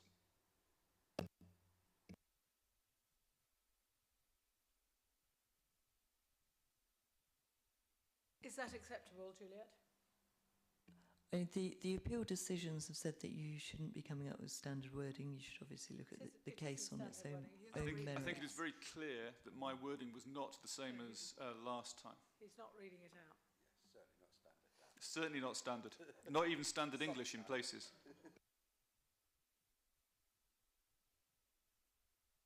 I mean, it's for Simon to come back on the planning reasons. Well, I think rather than mix whether or not it needs permission with a judgment, if we can just stick to does it need permission and then move on to the judgment. Well, we have to give reasons why it needs permission. So we have a proposal. And I am particularly concerned by its location next to the Pelham Arms, a public house of repute of which I know not. You are proposing that we need to we consider this needs planning permission, and you've given some reasons for that. Thank you very much. Can I have a show of hands? Is there anybody who thinks it doesn't need planning permission? And do I have a seconder for Peter's proposition? Thank you, Nick. Can I move to the vote then, that we think this does require planning permission, subject to those reasons? And we all think it does require planning permission, so we can move on then to comments on the planning application we have before us, which we're going to consider as a planning application because we've just made the previous decision. Nick, and we're on to comments now. On to comments. I think it meets the requirements. I think photos have shown it's been done to a high standard. It's going to attract a good clientele. Standard of living is high. It's in an area that can clearly take it. It's already there. I vote that we just move on a proposal to pass it. Is there a seconder for that? Mary? Thank you very much. We have a proposer and a seconder for approving this subject to the conditions laid out in the report, which are, because it isn't actually in the report like this, it has subject to the imposition of conditions requiring the implementation of the additional occupancy to 7 people in accordance with plans submitted. We also want to limit the maximum litres of water used per day to 110, and we want to require that increased occupancy shouldn't occur until an appropriate scheme of mitigation is submitted and approved to mitigate on any impact on the solent protection area. Is that what we need, Simon? Yeah, sorry, let's just go through that again. Chair, I have one more addition perhaps. You have yourself sometimes put in an occupation limit. If there was one previously at 6, should we now be adjusting that to 7? Yes, I actually thought I'd said that. My apologies then. But we also have a condition about cycle storage as well normally.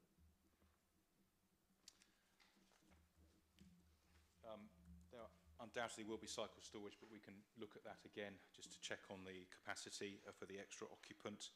So yes, so it's plans, condition, 3 years to implement. Number 2, number 3, SPA mitigation for the 1 extra occupant. Number 4, water efficiency in tandem with the SPA mitigation. And number 5, a fresh look at the cycle storage for the 1 extra occupant. So that would be 5 conditions. And a legal agreement to secure the mitigation for the SPA for nitrates and recreational disturbance. Is everybody happy with that?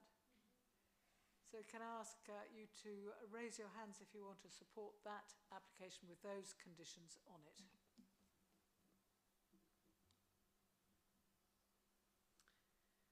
You got the numbers, Juliet? That's 6 in favour. Anybody voting against? Anybody abstaining? 2 abstentions. Planning permission is granted. Thank you very much indeed. Now 87 Chichester Road, because we didn't have counsel for Zachary here. I think we ought to note that we didn't have counsel for Zachary here, even though he said he was coming. 87 Chichester Road is the last one. This is a new application for 7 beds HMO in 87 Chichester Road. Simon.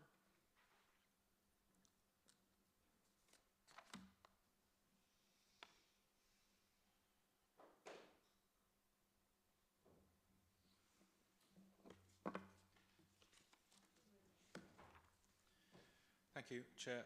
This is an application at 87 Chichester Road for change of use from a C3 dwelling house to a 7-bed, 7-person HMO, and unusually with the construction of a rear extension that requires planning consent.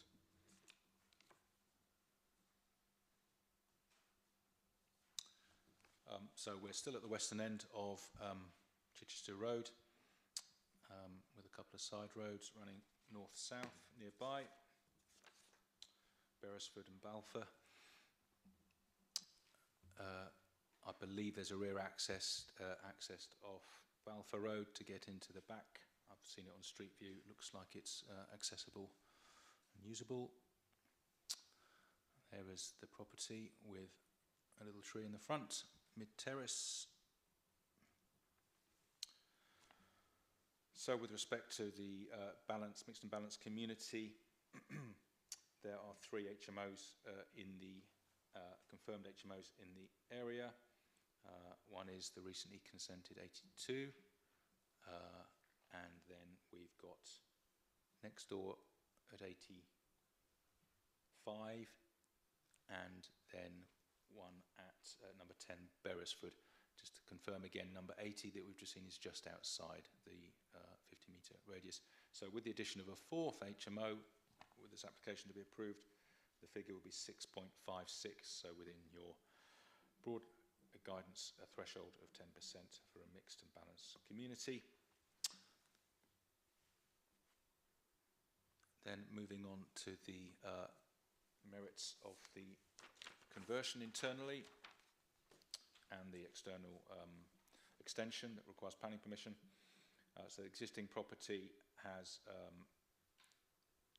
3 to 4 principal rooms downstairs, kitchen, double sort of thing through there, and then front and back reception rooms. Upstairs, 4 bedrooms and a bathroom, so 1 large, 2, 3, 4, and then the bathroom at the front. Sometimes see that in Portsmouth properties, quite a lot there. And then upstairs in the roof with permitted development rear roof extension.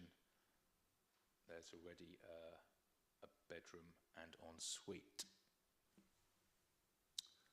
So notice the gap at the moment between the little rear wing and the neighbouring property there, which actually, we haven't got the aerial photograph, but you can see it there. So it's a gap. This is a gable flank wall of the next door property, so it's easy to accommodate the proposed extension there without any effect on the neighbour. There's no rear wings or openness on the side. That's a flank wall of the neighbouring property. So we have a front bedroom with ensuite, a utility room just behind that, bedroom 7 with an ensuite, and then the communal kitchen dining room. Upstairs into 3 bedrooms, each with ensuite, bedroom 3 ensuite, bedroom 4 ensuite, bedroom 5 ensuite, and the loft space converted to, with roof extension, PD roof extension, to 2 bedrooms, both with ensuites. So those are the 7 bedrooms. With respect to the sizes, bedrooms are all some distance beyond the 10 square metres, 13, 12, 14 and 15, so good sized rooms which means that the combined communal space needs to be 22.5, and the proposal has it at 25.35. There's also a little utility room, as I mentioned. And then we've got all the we've got this, yes, the utility, and sorry, there's a WC under the stairs as an extra as well. And there's the extra utility room tucked in there, and all the en-suites as well meet the standards. So well in excess of the minimum standards for the bedrooms and also for the communal area, and no difficulties with respect to light and overall layout and disposition. So notwithstanding the objections 13 and the call-ins from Councillor Swan and Hunt, we are happy to recommend the application and the objections, including the effect of the extension, as I say, is against the flank wall, the back wall effectively of next door's rear wing, so there's no effect on a neighbour's light or outlook, so we're happy in that respect. Just lastly, we've had a letter just come in concerned about the trees removed from the rear garden and that the remains were left outside. The objector has asked, could there be a replacement tree or donation to a charity? The trees were not subject to a tree preservation area order, nor in a conservation area, so the applicant was entitled to remove those trees as they saw fit, and there's no ability to secure the replacement or other form of mitigation or compensation. So there's no change to the recommendation. Thank you, Chair. Thank you very much. I'd like to ask Carrie-Anne Wells to come on, and then I will be asking Councillor Hunt, who's situated over the back of the page here, but I haven't forgotten you. Best place to be. Always at the back. You see everything there. Thank you. I just wanted to pick up on something Simon said with this one about the extension being against the flank wall. It is a two-storey projection against next door as well, so we felt that there's absolutely no impact on the neighbour in property by doing this. So the decision was made to increase the width of the extension above that allowed by permitted development, because it would increase both the size of the room to bed 7 and the window into bed 7 with the addition of a door allowing direct access into the garden. The neighbour at number, sorry, I've mixed up my order. The benefit of this slight increase in width on the occupant of room 7 would be huge in terms of light and outlook, and like I said before, no impact on the neighbour. And the property has rear access for cycles to be stored within a secure cycle shed within the rear garden, so again, it makes it easier for those that have cycle storage. I wanted to pick up on a couple of things. I meant to do it on my last deputation, a few comments from around the room. Councillor Mason was talking about fire and building control with the lady for Copner. I have followed her out and passed on our details and said if there's an issue, we actually have a partnership with fire and building control, and we have for many years. So we have a dedicated contact there, which is Dave Reid. And if there's any issue with any of the problems, he does go out and have a look. So I did assure the neighbour of that. Councillor Donaldson saying about the cocksure attitude of us building these permitted development extensions and lofts, etc. I just wanted to pick up on the fact that actually we're not doing it knowing that we'll get planning, because worst case scenario, these properties can just be resold as a large family home with the addition. Can we stick to this application, please? Although I appreciate what you're trying to say. I'm just trying to answer some of the questions that I hear regularly. Can I just comment on the delegation scheme or not? No. Well, it's on this application directly, so it was here because it's had more than 5 objections, and is required to be heard by committee. And I just wanted to stress that these objections can be about anything, not relevant planning considerations, often just copy and paste objections, not referring to the property in question, as is the case with this one. The result of this is us all being here today discussing fully compliant applications for approval, and all this achieves is a great deal of unnecessary taxpayer money being spent, having irrelevant conversations about well-designed compliant properties. Taxpayer money paid by the people of Portsmouth, which includes the tenants of residents living in these shared homes. And I ask that consideration be made to reviewing the delegation scheme for committee. Thank you for listening. Councillor Hunt. Yeah, all right. To answer Karen, we reviewed that system of delegation only about 18 months ago, and I was in charge of that, so it won't be reviewed again. and in any event, the councillors can use their call-in and bypass that anyway. Could you stick to this application? Yeah, of course, Thank you. absolutely. Absolutely. What I want to say is that I do want to agree with Karen to a certain extent. Took the trouble to go and see the neighbours and in the street. Myself and Councillor Adair, we went and knocked on doors. And when we spoke to the lady next door, a very lovely lady next door at 89, she wanted us to make very clear that she wanted a positive relationship with the developers. We stood in the garden, we looked down, and we saw all the infills that had been done, but we know that under the rules, because the proposed development at the back is more than half the width of the house, that that has to come to the planning committee. It's really important too that people have confidence in about what the council does, so we will call in these sorts of applications notwithstanding, because they require scrutiny, and we've already seen today that some good has come out of it. So when we did go knocking on the doors of neighbours, notwithstanding what's in the report, there was a resigned acceptance that HMOs are here and here to stay. Previously, as you would see along this street in particular, they were converted into maisonettes, you know, one above the other. That's very typical along the road. But there again, each of those could become HMOs in some of the sizes of these houses. But overall, when you drill down into it, people were concerned about parking. And that was the main beef, parking. But you see at 5.22 that the engineers, the park engineers, have answered that question for myself and for you here.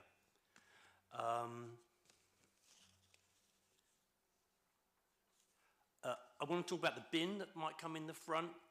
I heard previously, and I'm trying to be helpful here, there's a large body of work ongoing across the city at the moment, which is telling people they must take their bins in, and if they do not, the bins will be taken away. And those issues you talked about in Fratton earlier on are being very quickly resolved, so there won't be obstruction of the footpath. That's that one. So I think what I'm saying to you here is, in this particular case, we have been along with what councillors have asked. We brought it here for the extra scrutiny. We understand the sizes of the rooms. We can see that is fact. But we will continue to ask them to come here to be given that extra scrutiny for every good reason. And in this particular area, it's also noteworthy that next door at 85 has an application, is an HMO. I don't think it's occupied yet, but it's interesting to see some work starting. And the other thing I would say is the SPD is very important, because it means there can't be 3 in a row. But that's talked about in this report, which you can read. And it also says that number 89 won't be squeezed in between sandwich, because that's in the SPD again. And I would urge members to realise that the 10% rule is there for the well-being of all of us. Without the 10% rule, there would be a free-for-all. And I don't want to re-rehearse that argument, because everybody voted for it at the recent council meeting, bar one person. All right, thank you very much for letting me speak. It sounds like you're missing being on the planning committee, Councillor Hunt. Not at all, I've been here all day. So, I've got one question to start with, because it's something I don't understand and it could help everybody else. It says here that the proposed rear side extension would require planning permission. Do I understand it has not got planning permission, in which case shouldn't there be a condition in here to say it has to have it? Or have I got the wrong end of the stick, as it's the end of a long meeting? No, I presume it's not built yet, so thank you. So because of its width, it's not like all the permitted development ones, which normally come straight off. I understand that, but surely there should be a condition saying it must be built if this is going to go ahead. We could put that condition on if the committee would like. Yes, please. That's sounding like a comment, but we've got to tie this together properly. Any other questions?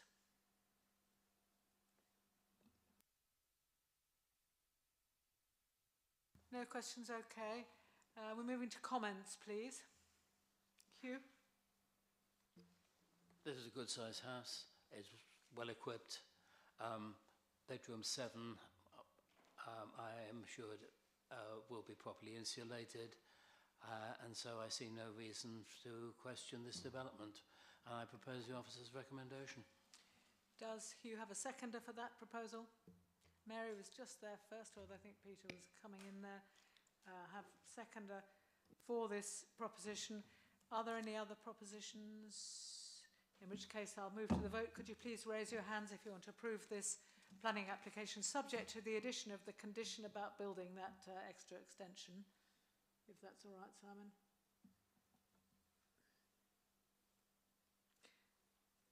So we have 5 votes. Can I ask who wants to vote against this application? Nobody. Who wants to abstain? 2 abstentions. Thank you very much indeed, ladies and gentlemen, for coming today and putting up with my second fiddle chairing of the meeting, and wish you all pleasant what's left the rest of the day. And thank you to the officers who supported us so ably today. Thank you, Chair.